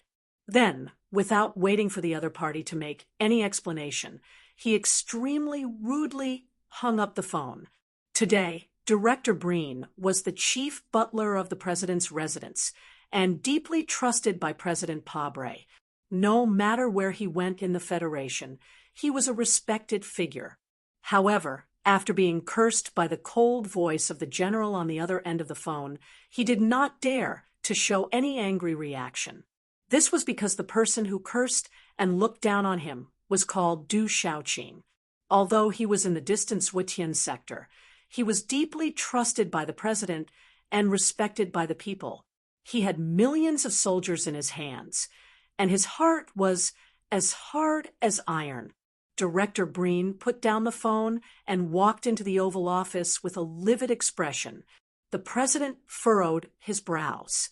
General Li Jiedu raised his eyebrows and did not say anything. Breen, however, understood something. He quickly drove to the Secret Investigation Department with the small blood-red eye pattern painted on it and cursed everyone into a pile of stinky dog shit. Then, he personally entered the prison. After repeatedly apologizing, he picked up Zhou Yu, who had not yet been interrogated, and immediately sent him back to the front line on a battleship, countless light years away. When the general was angry, the officials trembled. This was probably the scene.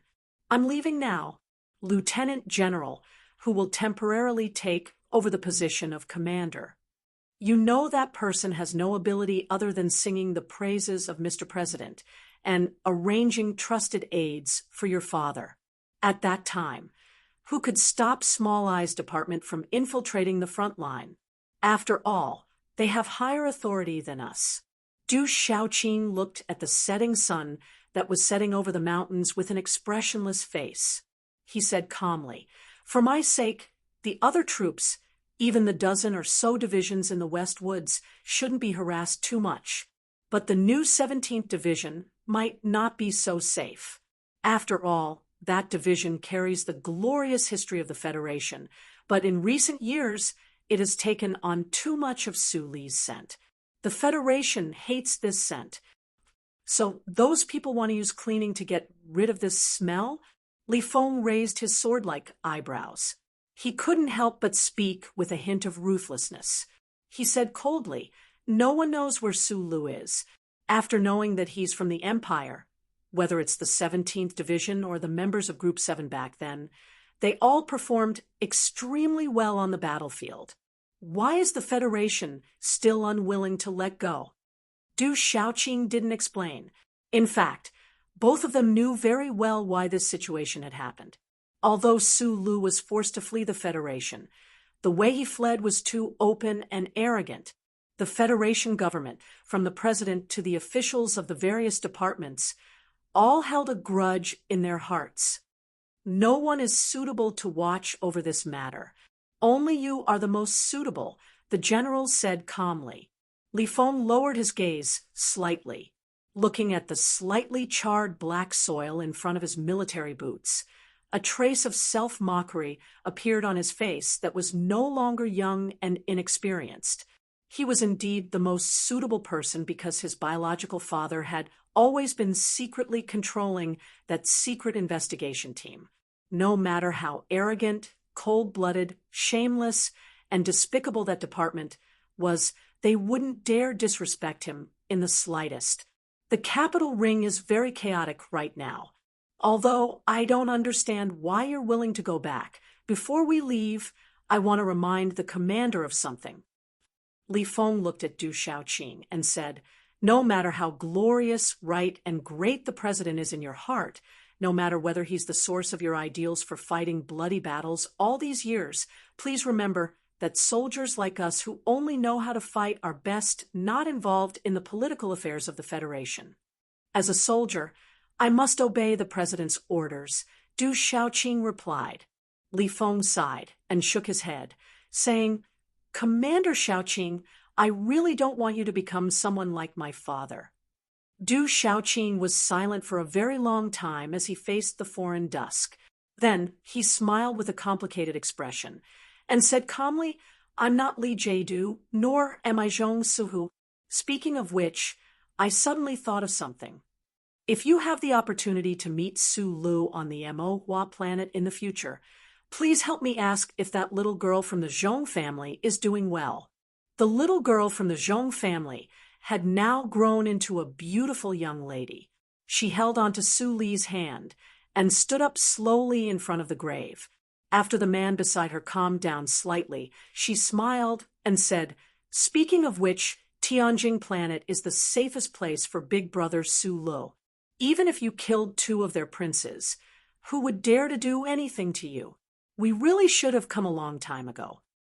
Although this should be my hometown and name, to be honest, I don't have the slightest sense of belonging to this planet and this palace." Zhong Huiyan shrugged cutely and asked curiously, "Then where are we going after this? Mo planet or Bermuda? Why aren't you willing to go back to the Federation to take a look? Even if the charter has been waiting for you with the abilities of that transvestite, Philip, your safety is guaranteed."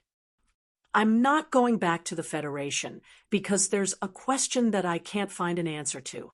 Su Lu looked at the young lady and said, "I've already lost the right to choose a side. If I can't find a way to resolve the conflict between the 2 sides, then there's no meaning in going back or appearing." At this moment, his thick black eyebrows furrowed. He seriously listened to the warning signal in his ears. Without hesitation, he held onto Zhong Huiyan's hand, turned around, and walked with his back facing the grave. Far away from the willow embankment, countless fully armed elite soldiers of the Imperium appeared like dark clouds. Then clear music echoed leisurely. Dozens of maids of the Imperium holding golden sunflower ceremonial fans slowly walked over, dragging their flowing dresses behind them. Behind them was an enormous carriage painted with the pattern of black hibiscus. The middle-aged man on the carriage had a dignified appearance, calm and graceful. He was the Empire's Emperor, Huai Fuchai. Chapter 864. Su Lu had never thought that he would be able to hide his tracks after entering the left Sky Star sector and landing on Tianjin planet. However, he was still shocked by the arrival of the ceremonial guards at the end of the willow embankment. He realized that he had underestimated the power of the royal family that ruled the left Sky Star sector. They had discovered him much earlier than he had expected. The chief steward of the royal palace, who was wearing a brown uniform, walked up to the 2 of them. His sharp voice was extremely gentle, but he did not speak to Su Lu. Instead, he bowed humbly and said gently, "Your Highness, the peach blossoms of the 3-headed centipede are blooming. Would you like to take a look?" Zhong Huiyan understood that the chief steward was clearing the area for the emperor. Although she was curious about what would happen after brother Su Lu met her biological father, she knew that some conversations could only happen between the father and son. Therefore, she looked up at Su Lu.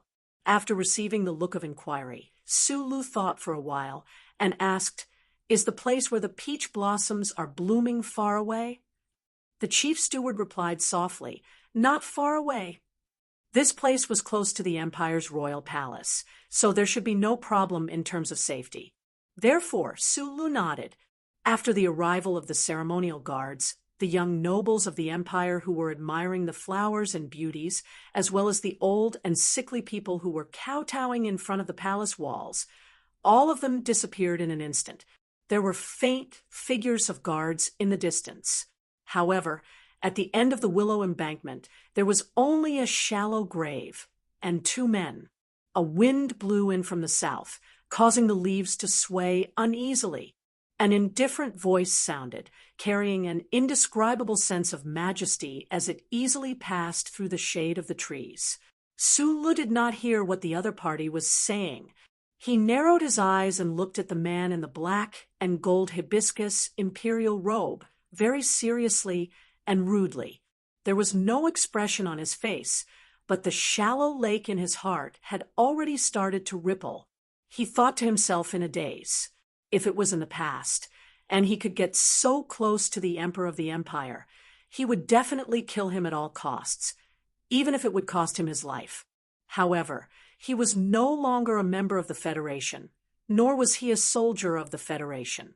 The man with the greatest power in the universe in front of him had become his father.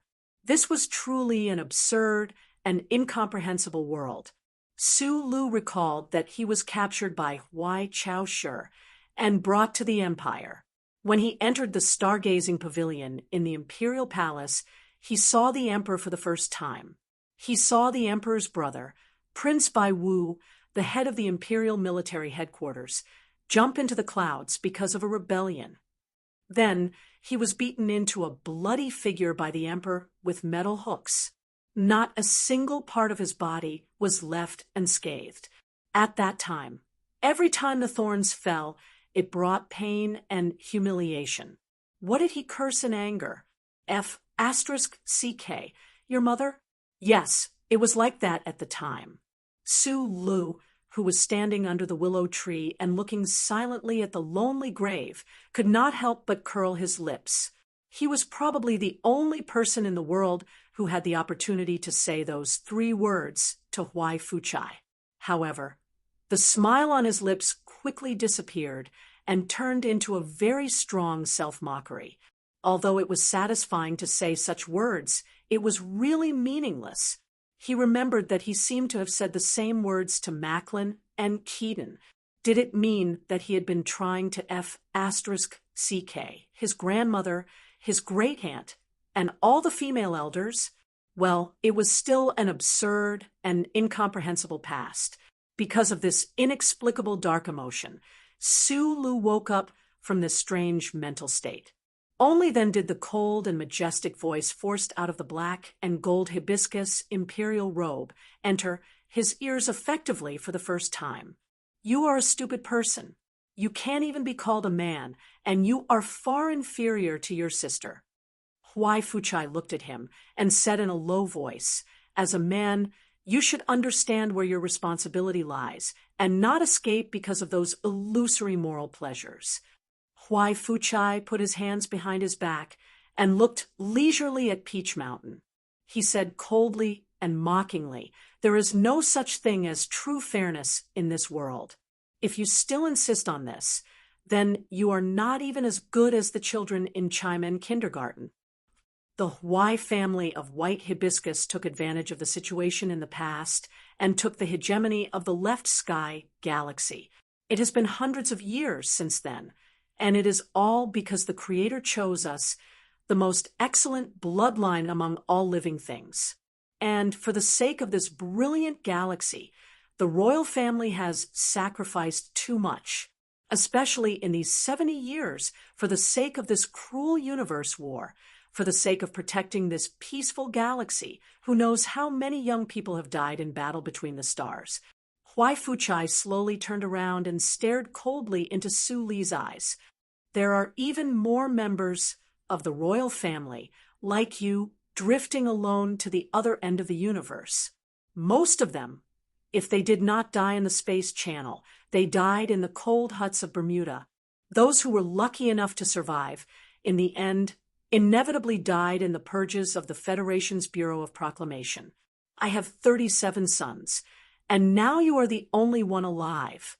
You have the obligation to live well in place of your 36 dead brothers, and bravely bear the responsibility you should bear.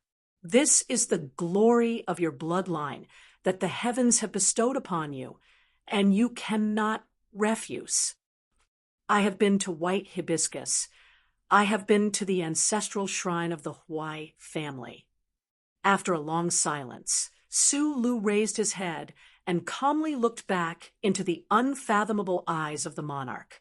In my view, it was not the creator who chose the Huai family as the royal family, but the ancestor of the Hua family, that woman who crossed the galaxy from the ancestral star, chose the ancestor of the Huai family. To put it more harshly, the so-called glory of the royal family is nothing more than a few hundred years of living off a woman. Huai Fuchai's brows slowly rose. His anger did not appear, but one could see that his weathered brows were like swords. Without waiting for him to become angry, Su Lu continued, "As for how many people of the royal family died in this war, it has nothing to do with the royal family enjoying the privilege of tens of billions of slaves. There is no need to debate whether the royal family is fighting for the people of the left sky galaxy or for their own rule. At least I know one thing very clearly. Under your tacit approval and even secret urging, Keaton's butcher's knife swept through several galaxies. Of the tens of millions of people who died, who knows how many families were lost? Compared to those heads in pools of blood, the sacrifice of the royal family really does not have much reason to be praised." Back then, in Huai Fuchai's eyes, Su Lu was the bastard son of that damned dog thief Nasri. He was a dog-shit war hero that the Federation deliberately promoted. He was an insignificant figure that could die at any time, so he vented his anger with thorns and could not be bothered to look him in the eye. The stars moved, and the situation changed. Huai Fuchai suddenly discovered that this young man was actually the only bloodline he had left in the universe. Naturally, his feelings were very different, but he did not expect that today, outside the palace walls, he would hear an ear-piercing lecture. The emperor's eyes slowly narrowed as he coldly assessed Su Lu. He increasingly felt that it was very reasonable that he had never liked this kid. Everything that needs to be done is almost done. Starting to update normally tomorrow at 3 o'clock. Chapter 865. Huai Fuchai flicked his sleeves. An emperor's sleeve could disperse the stars, but in front of Lu Dai's tomb, it couldn't disperse even a wisp of cloud. Su Lu was like a stone, seemingly oblivious to his anger, oblivious to his resentment and loathing, as if a storm was brewing in his sleeve. He only looked at him quietly, his extraordinarily thick black eyebrows not even trembling in the slightest. After the wind from the south blew at the willow branches a dozen times, Huai Fuchai finally suppressed the anger in his chest. His eyes narrowed slightly, like a lion staring at a small ball of meat playing in the red wasteland. He continued to use a cold tone to continue his harsh commentary. For a world as vast as the left sky galaxy, how can it continue to develop steadily? From the nobles to the people of the empire, no one is willing to be like those plastic-eating trash in the Federation, wearing a dog chain behind their heads. Then what should we do? Huai Fuchai stared into Su Li's eyes, his hands slowly loosening in his sleeves. It was obvious that there was a trace of disdain and tiredness in his eyes. He slowly raised his right arm and pointed behind the black and green palace walls at the stargazing tower that towered into the clouds, taller and more majestic than the space-based tower. It is impossible to rely on Tianjing or this palace to rule the left sky galaxy. We must use strong methods to maintain the integrity of the empire. Although you have always been in the army and are unbearably stupid, since you have read so many history books of the empire these past few years, you should have this kind of common knowledge. The relationship between the time when information is transmitted and effective rule. Su Lu nodded and replied, "I can roughly understand what you mean, but these past few years of reading the empire's history books, I have been thinking about this question. If we must use such bloody methods to maintain the strict hierarchy, then only then can we ensure the integrity of the empire." His brows furrowed slightly, and he raised his head to meet the emperor's scrutinizing gaze. He asked doubtfully, "Then why do we have to maintain the integrity of the empire? If there is the glory of the charter of the universe, it is no longer suitable for the existence of such a large empire. Why can't the royal family go with the flow?" Huai Fuchai's eyes narrowed slightly, and he pointed at his face, trembling with anger as he scolded, "Fool! Stupid! Don't you have any respect for the bloodline in your body and the history of this star area? Even if you don't have the slightest respect and dare to have such a rebellious and irredeemable thought, don't you understand how many conflicts of interest and how many flames of war will be ignited in the universe after the Imperium collapses and the galaxies become independent?" Ever since he had taken the risk to cross the spatial passage and head to Bermuda to instigate Macklin's rebellion as the Emperor of the Empire, Wifchai had rarely spoken so much to someone. He was the high and mighty king of the left sky galaxy, the most mysterious person in power in the universe. He hid in the depths of the palace, on the top of the tall buildings, and a casual order from him could make tens of thousands of heads fall to the ground. When he saw the face of the girl behind the sunflower screen that made him feel humiliated, the Imperial Expeditionary Force that had been guarding the West Woods for decades would be wiped out in order to wash away the king's humiliation. Today, under the shade of the willows outside the palace walls, Huai Fuchai had suppressed his emotions and spoken for so long with Su Lu. He had even made his words so obvious, almost like a kind and patient teacher. It had to be said that he had placed a great deal of hope on this son, who had wandered the Federation for so many years and was still alive. However, Su Li's answer was still so personal. He looked at Huai Fuchai and said simply and directly, "In regards to these things, I really don't understand much.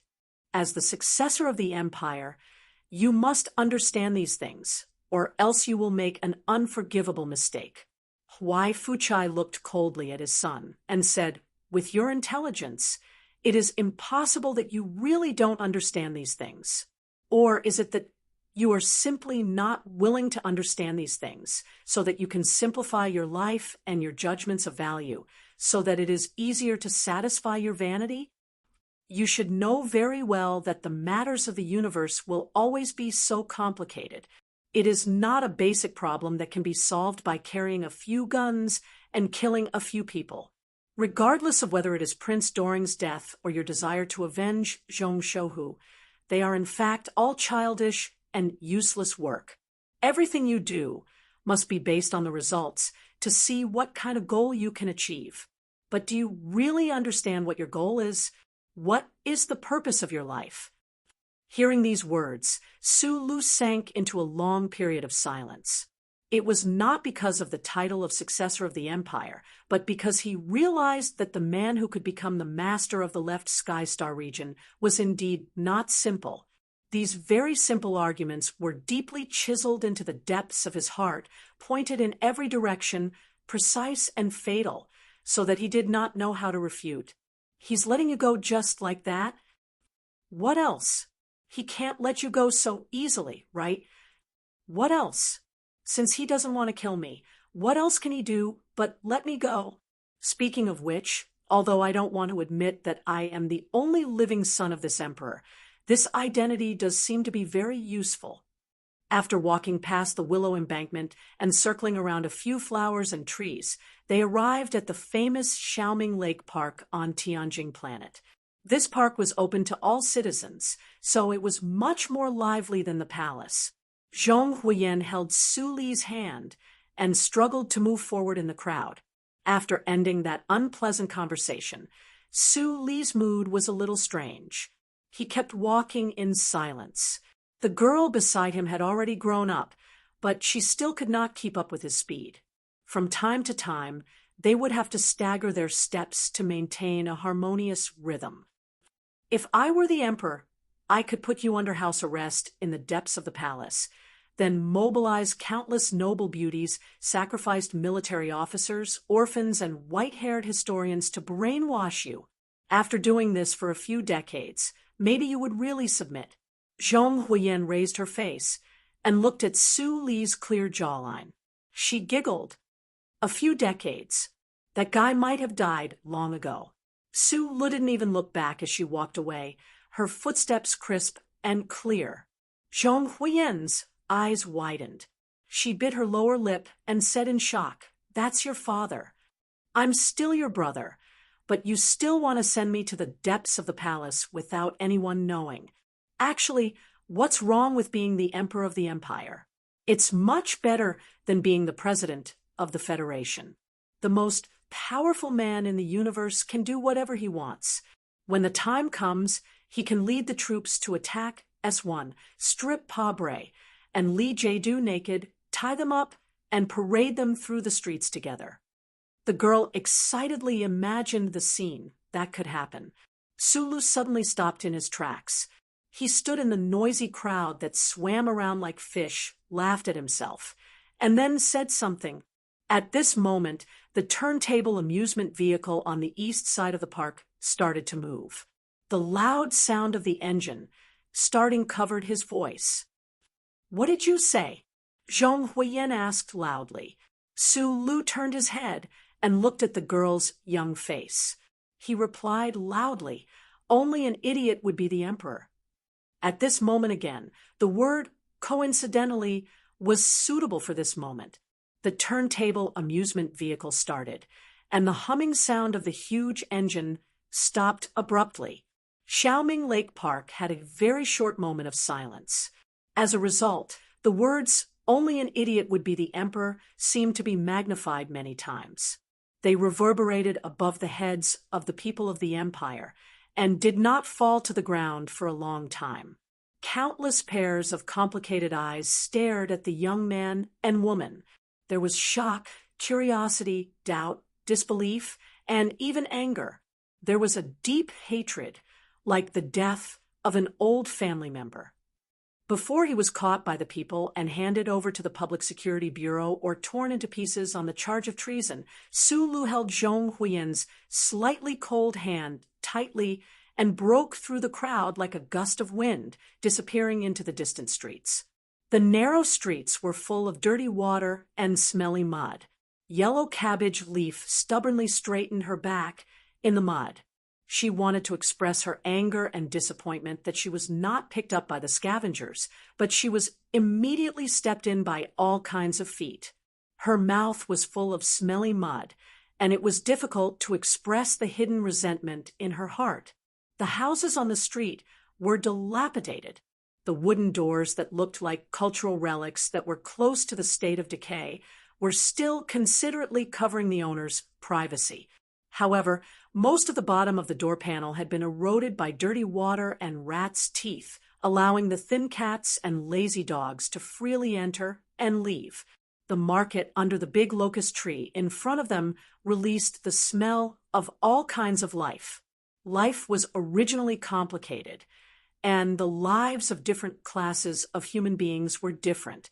The aristocrats who had automatic flushing toilets probably had not even smelled their own feces, but the smell of this market fully demonstrated the complex smell of the poor people at the bottom of the hierarchy. The smell of stinky sauce mixed with the smell of urine flowing out of the public toilet was really not a good smell. Zhong Huiyan frowned and used her sleeve to cover her nose. She looked at the scenery of the slums in puzzlement. She did not know why Su Lu had brought her here.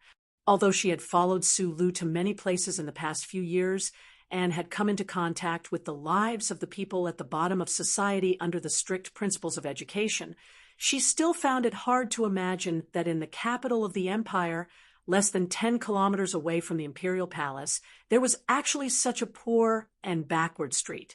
Su Lu, who had put on his hat again, did not explain. He just held her hand and walked.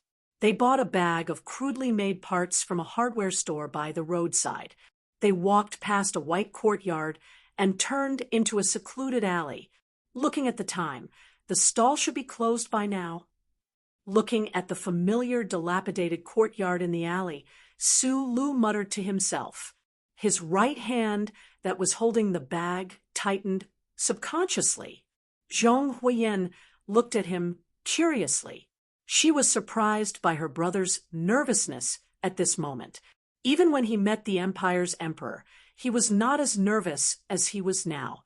Could the courtyard at the end of the alley be even more terrifying than the netherworld? The sound of tut, tut, tut, tut, tut, tut rang out, accompanied by rough curses. A strong, or rather, obese woman rode a small three-wheeled electric scooter to the entrance of the small courtyard. Twisting her thick, bucket-like waist, she took out a bunch of keys and walked up the stairs while cursing. Su Lu looked at that figure, and a surge of warmth suddenly surged in his chest and abdomen. He quickly walked up to that small courtyard that used to be paradise. Chapter 866. The most unusual thing about this small courtyard in the slums was not the rare quietness, but the rare cleanliness. The same simple courtyard door was modeled, but there were no mud spots and footprints that were commonly seen in this street. Su Lu quickly stretched out a palm and blocked the courtyard door that was about to close. Looking at the aunt who was wiping her sweat with a towel in the courtyard, he shouted excitedly, "Aunt, I'm back." Aunt Susan heard the voice behind her and was a little confused. She thought that she was really old. Otherwise, how could she hear the royal voice that she only had the opportunity to hear when she was a child? She laughed at herself and threw the yellowed towel in her hand into the wooden basin beside the well. She subconsciously looked back, and her body stiffened. Her wide palm was supporting her thick waist, and she forgot to take it away. After a long silence, Aunt Susan finally recognized the face under the shadow of the square hat. She screamed in shock and covered her mouth in disbelief. Then she opened her arms, walked quickly to Su Lu, and hugged him tightly.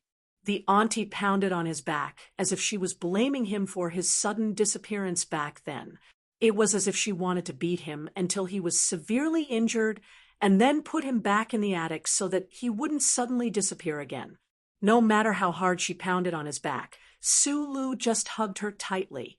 His face, which was resting on her fleshy shoulder, revealed a happy smile.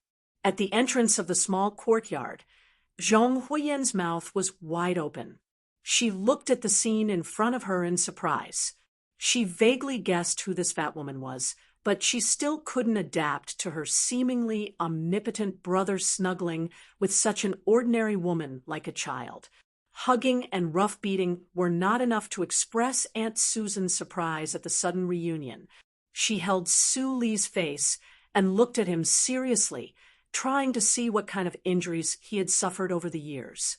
Her thick lips kept moving, and she expressed her concern in the unclear dialect of her hometown. Then she kissed him fiercely on the face.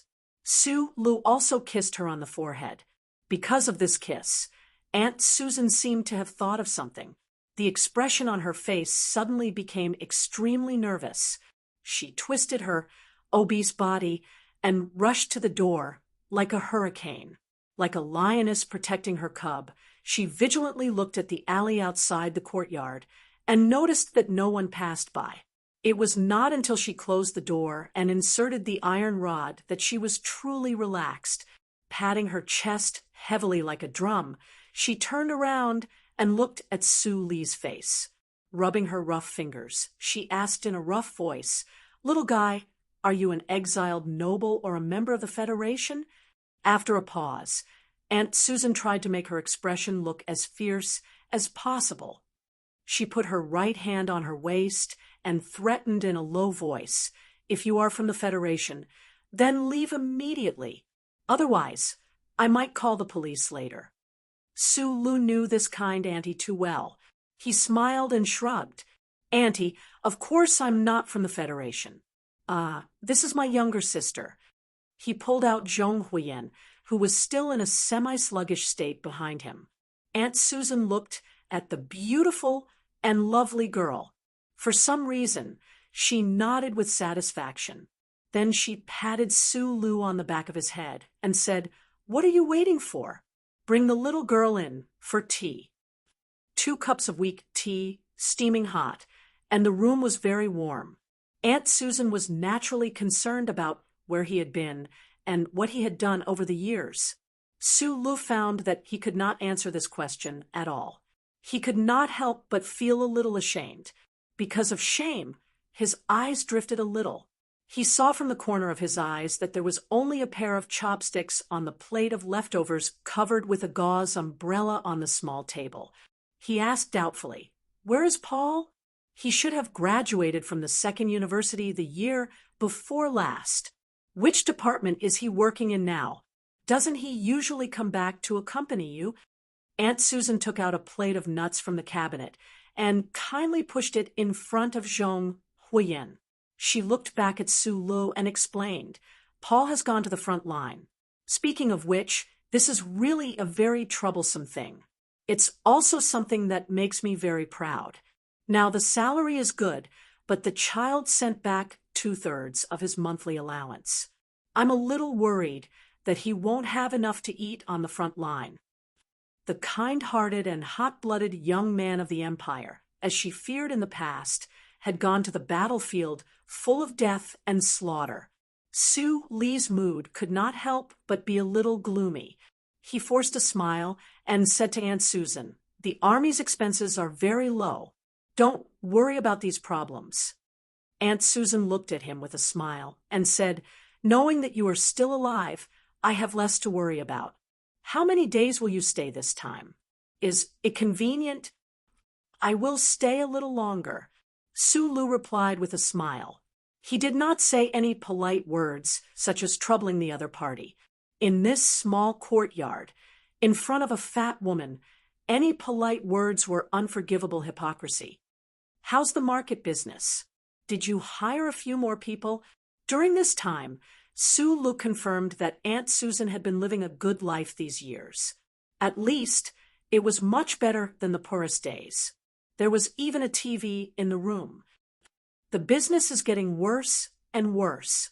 Those high-definition players you made were all copied by those damn guys. Paul and I are not as capable as you." Aunt Susan sighed and said, "Fortunately, Paul's allowance is high now. He asked me to transfer the business directly, but I still feel a little reluctant." Su Lu mentioned the parts he had bought at the hardware store, looked at Aunt Susan, and said with a smile, "It's okay. Since I am back, I will design a few more three-dimensional players, solder a few physical passwords, and let those guys eat shit." Aunt Susan clapped her hands, laughed loudly, and said in a rough voice, "Of course, that's good. You are a meritorious person. Tell me, what do you want to eat today? Now that the days are better, I changed a big refrigerator. There is still beef in it. Do you want to eat steak?" "I want to eat chowder. I can't forget the taste," Su Lu said with a smile. "Okay."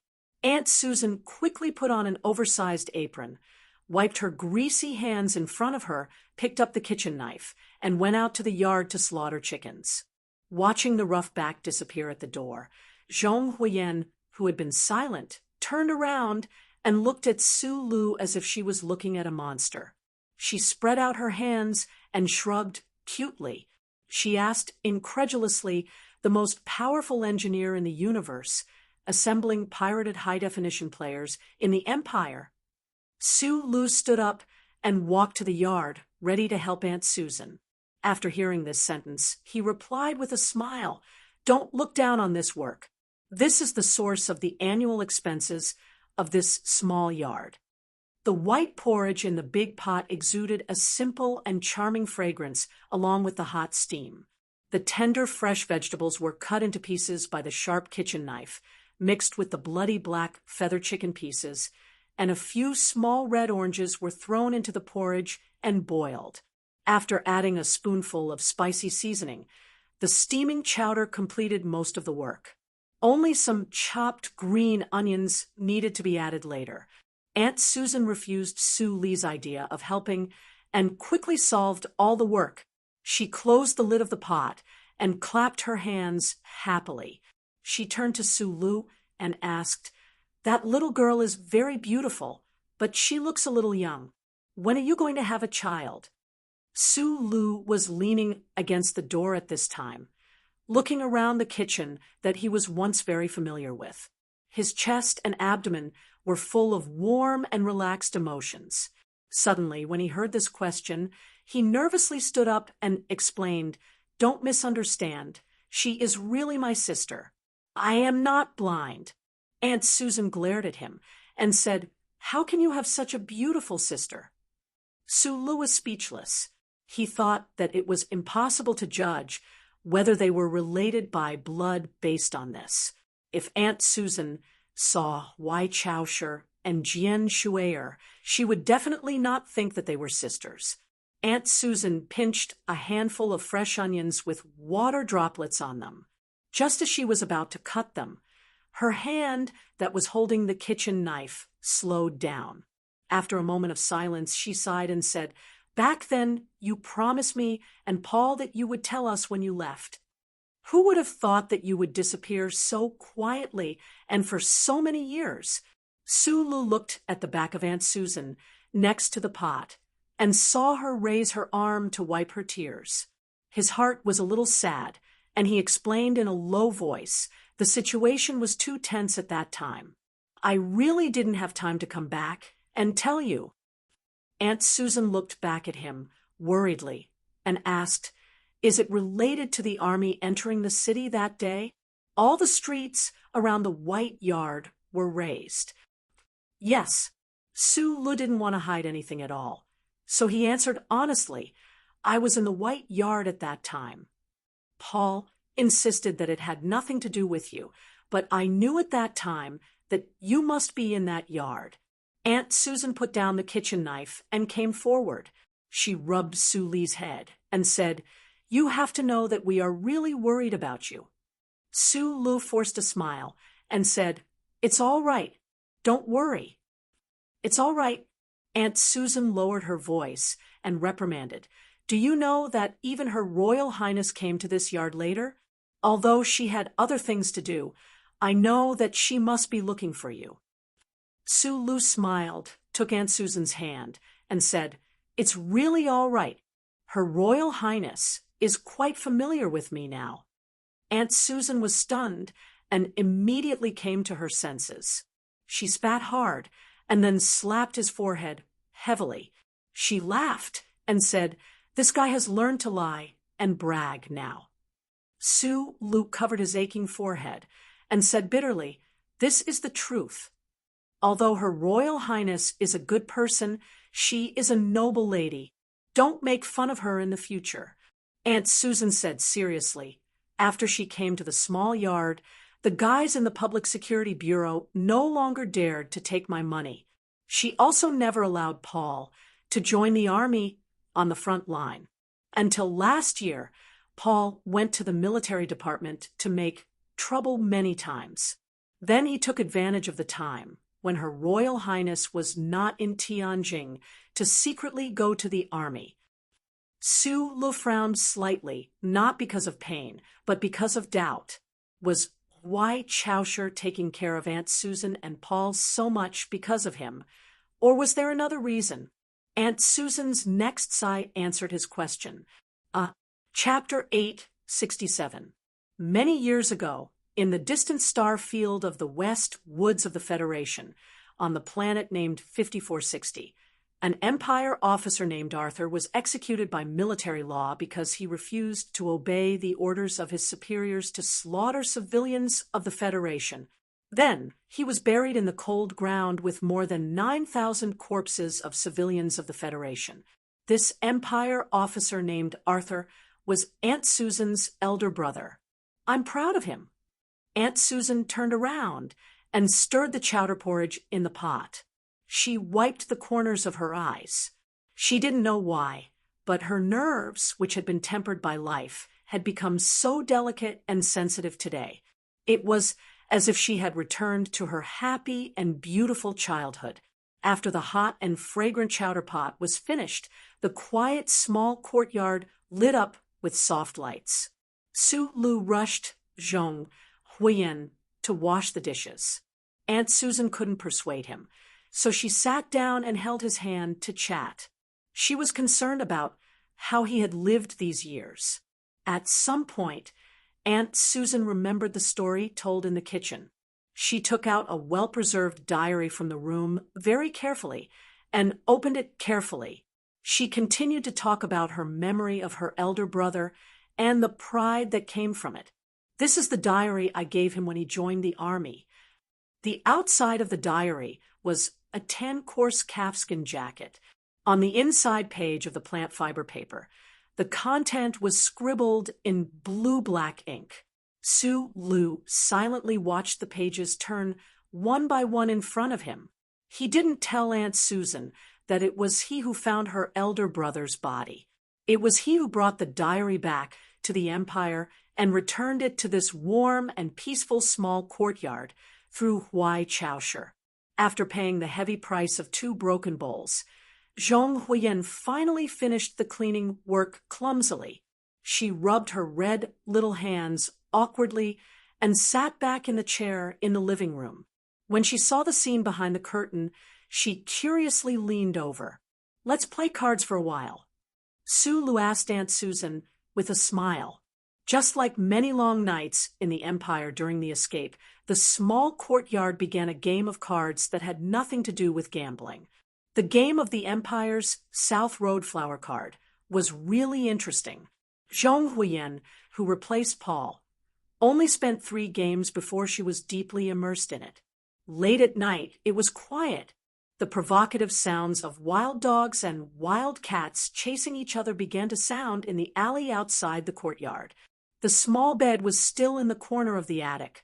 A table was placed next to the wall, facing the window. The tools in the drawer were slightly rusty because they had not been used for a long time.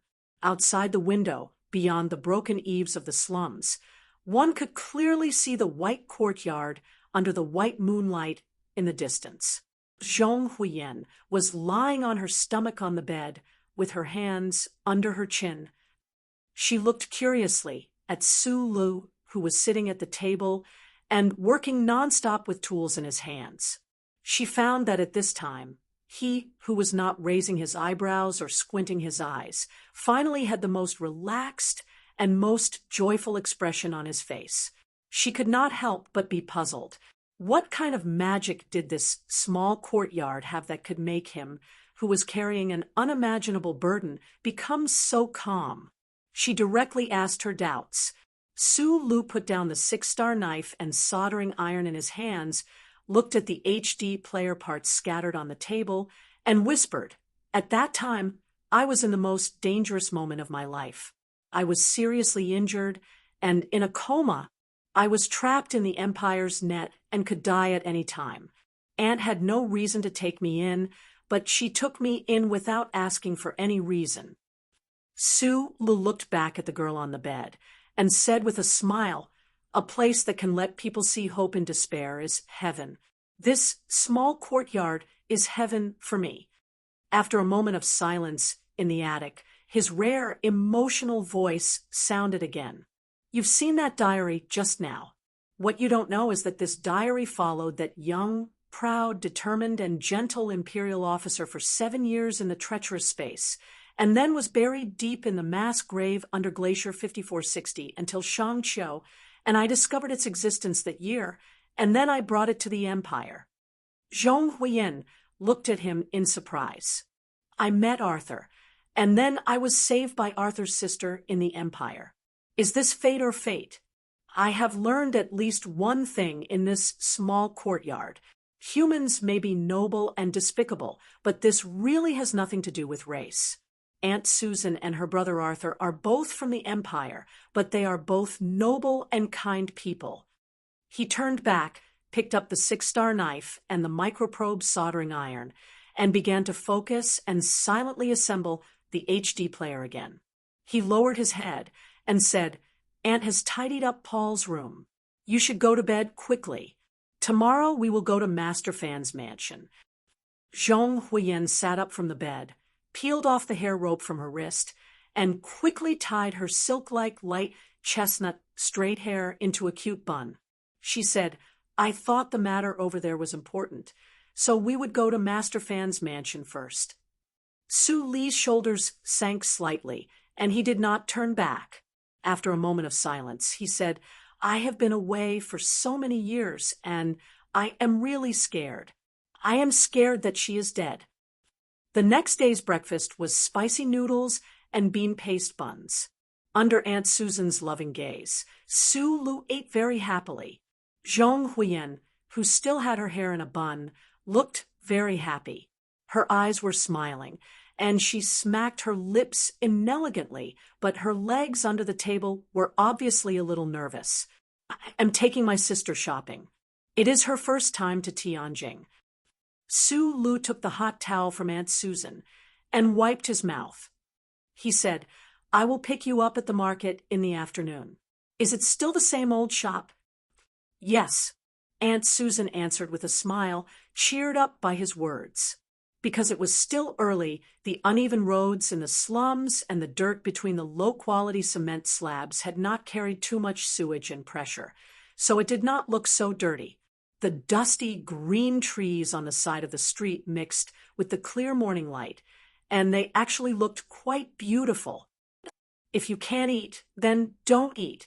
Su Lu looked at Zhong Huiyan beside him and said, Today, the young girl was wearing a black dress with a high open collar.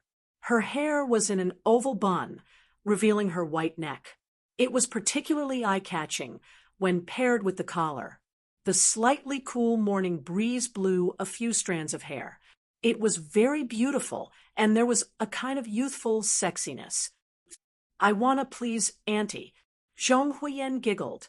Su Lu smiled and said, There is no need to be so polite. Hearing this, Zhong Huiyan slowly lowered her head. She did not seem to be in a good mood.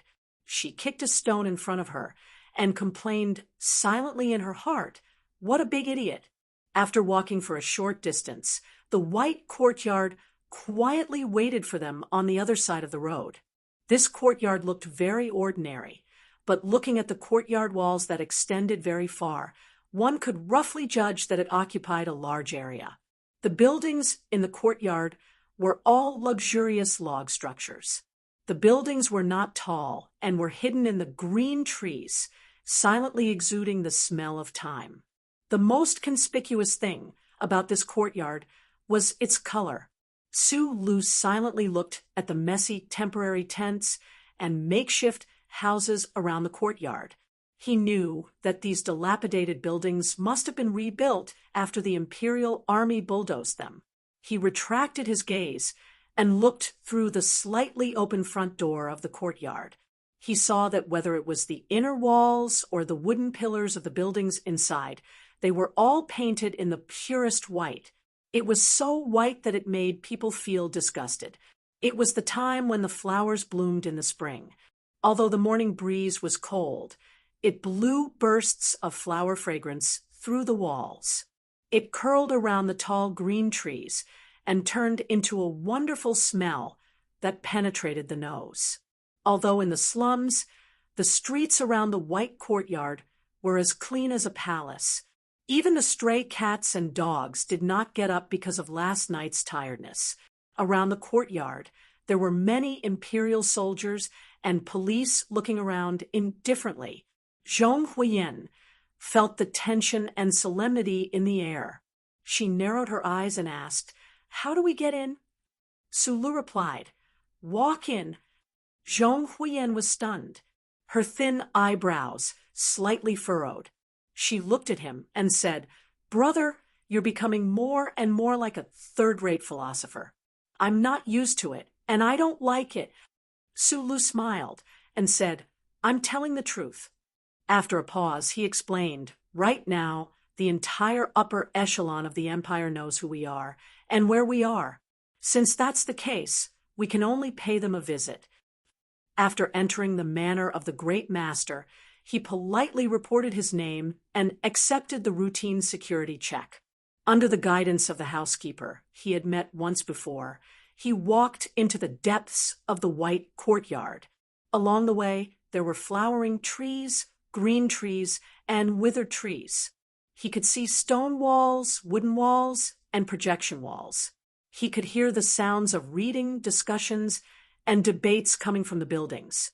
There should be many scholars of history holding a seminar on the verification of specific historical facts. Several years ago, when he sneaked into the great master's manor, it was at night, and when he fled in a hurry, so Sulu did not see more details of this white courtyard. But today he was not in the mood and spirit to see the most bizarre place in the left Sky Star region. He was only waiting to meet that guy and ask him some questions. In the innermost part of the white courtyard, the man on the stone steps turned around. His fluttering white robe fluttered in the wind, revealing a pair of dazzling naked legs and a dazzling and perfect face. White streaks of stars could be seen in the tightly tied hair behind his head. His smile was still as shameless as ever. The housekeeper retreated. Sulu looked at the great master and could not help but scratch his head. He asked, "Are you waiting for me to come again?" "Of course." The great master chuckled and prepared to walk down the stone steps. He said, "Again in the name of love, literature, and peace." Sulu held Zhong Huiyen's small hand and stared at the fluttering white robe around the great master's waist. He suddenly thought of an extremely important question. He extended his left hand to cover the girl's eyes and asked in a low voice, "Today, are you wearing underwear?" The great master furrowed his handsome eyebrows.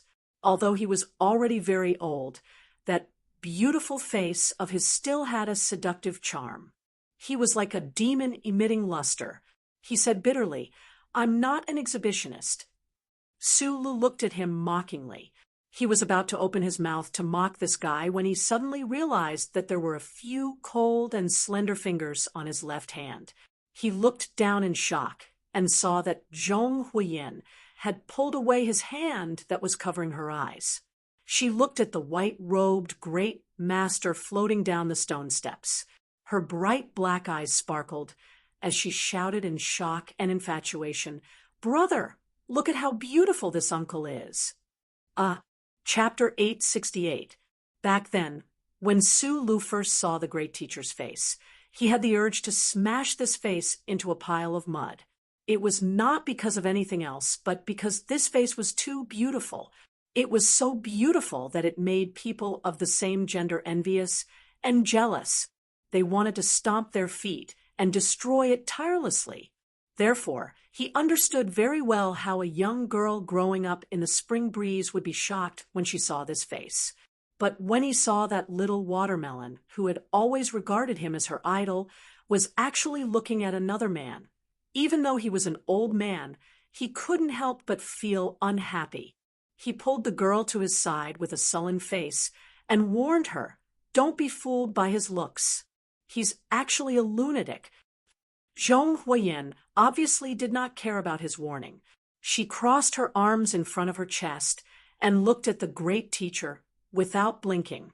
She sighed and said, "Even if he is a lunatic, he must be the most beautiful lunatic in the universe. I say, Uncle, how did your face grow?" The great teacher looked at the two of them proudly and said, "Cute little princess from the West Woods, this is a secret. If you want to know, we can talk more during this period of time." "Isn't that disgusting?" Sulu frowned and looked at him. "Since you are old enough to be her grandfather, don't pretend to be those wretched uncles." After entering the house, there were 3 cups of tea and a plate of snacks. It was a very simple reception. Sulu sat cross-legged on the dark wooden floor and nodded slightly as a greeting. Then he began the most important matter of this trip, asking questions. "My first question is, where did Feng Yu go after returning to the Empire with you?"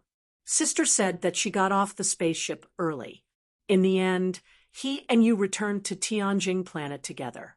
Great teacher Fan gently held the 2 corners of his white robe and shook it forward to cover his bare legs. He picked up the red mud teacup from the short table and slowly took a sip. Only when Sulu was about to lose his patience did he answer, I don't know where Feng Yu went. You know that cowardly and shameless teacher of yours, but he is just a little stronger than me. I have to admit that I can't beat him. Furthermore, I owed him a favor last time, so I was too embarrassed to ask Fu Chai for help. Once he helped me, it would be a fight to the death. It doesn't suit my style. Sulu leaned forward slightly and asked, "What about that ship? Are you on that ship?" "It's the ship that your father took to the Federation. The same ship that the female ancestor of the Hua family took to cross the Milky Way to the Empire." It seems that Shika-chan didn't give you an answer. After all, she hasn't experienced this before. Master Fan put down the teacup and sighed with a lingering regret. The appearance is the same as my Hua family's boat, so it should be that one. But Nasri did not lie on the wetland. The most important chips should have been removed and used to make those camouflage chips. It is precisely for this reason that I am too lazy to ask him for the boat back. Zhong Huiyan interrupted with a teasing smile. "Is it because you can't beat him?"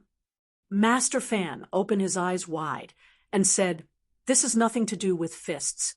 That was originally my family's boat. Although my father gave it to that guy, if I really wanted it, would he have the nerve to not give it to me?" Su Lu listened to the quarrel between the old man and the young man.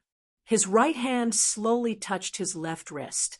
His fingertips gently slid across the surface of the warm metal bracelet, feeling the psychological touch brought by the small line of words. He thought silently that most of the chips that Feng Yu removed should be in this bracelet. What about the star map? Last time, in the room full of black cloth, you told me that you know where the star map is and what the star map is.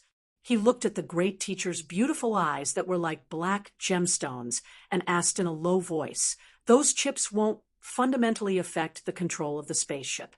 If we get the star map again, can it fly back?" The content of this sentence was a little strange, or rather, the way he asked the question was a little strange. If the spaceship could fly back, where did it go back? Master Fan slowly sat up straight and looked at Su Li's face silently. After a while, he said, "Although I said it before, I didn't expect you to have guessed most of the puzzle. I can only say that after such a long journey, the spaceship can no longer cross the galaxy as bravely and valiantly as it did in the beginning." After a short pause, he continued calmly, "The content of the star map is similar to what you guessed.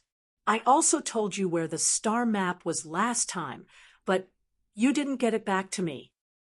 It's very difficult for me to return to the Federation now, especially the Capital Ring.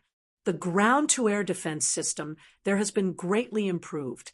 I have no doubt that if I tried to get close to the old moon base, I would be directly blown to pieces by those ground-to-air laser cannons." Master Fan smiled and lamented, "The last time I went to the Federation, I didn't get to see my beautiful niece. Other than regret, not being able to get the star map is the biggest loss. Fortunately, neither Li Jiedu nor the lady behind Macho know that the star map is hidden in the bracelet on her wrist." Su Lu looked at the thick soup in the red clay teacup in silence. His fingertips slowly moved away from the bracelet on his left wrist. "It seems that you have a lot of questions to ask after coming all the way to Tianjin to find me." Master Fan smiled and looked at him. "Nasri, the spaceship, the star map, what do you want to know?" "I want to know the origin of the Empire. What is going on with the ancestral planet? And if the Hua family came from the ancestral planet, how did you get here?" Su Lu looked back into his eyes and said, "Due to some reasons that are inconvenient for me to explain, I am very interested in some of the technology that the Hua family brought from the ancestral planet. First of all, you need to make one thing clear. At least half of the blood flowing in your body carries the biological mark of the Hua family. Since you're unwilling to admit that your surname is Huai, then you should at least admit that this is our Hua family, and not some F*King Hua family."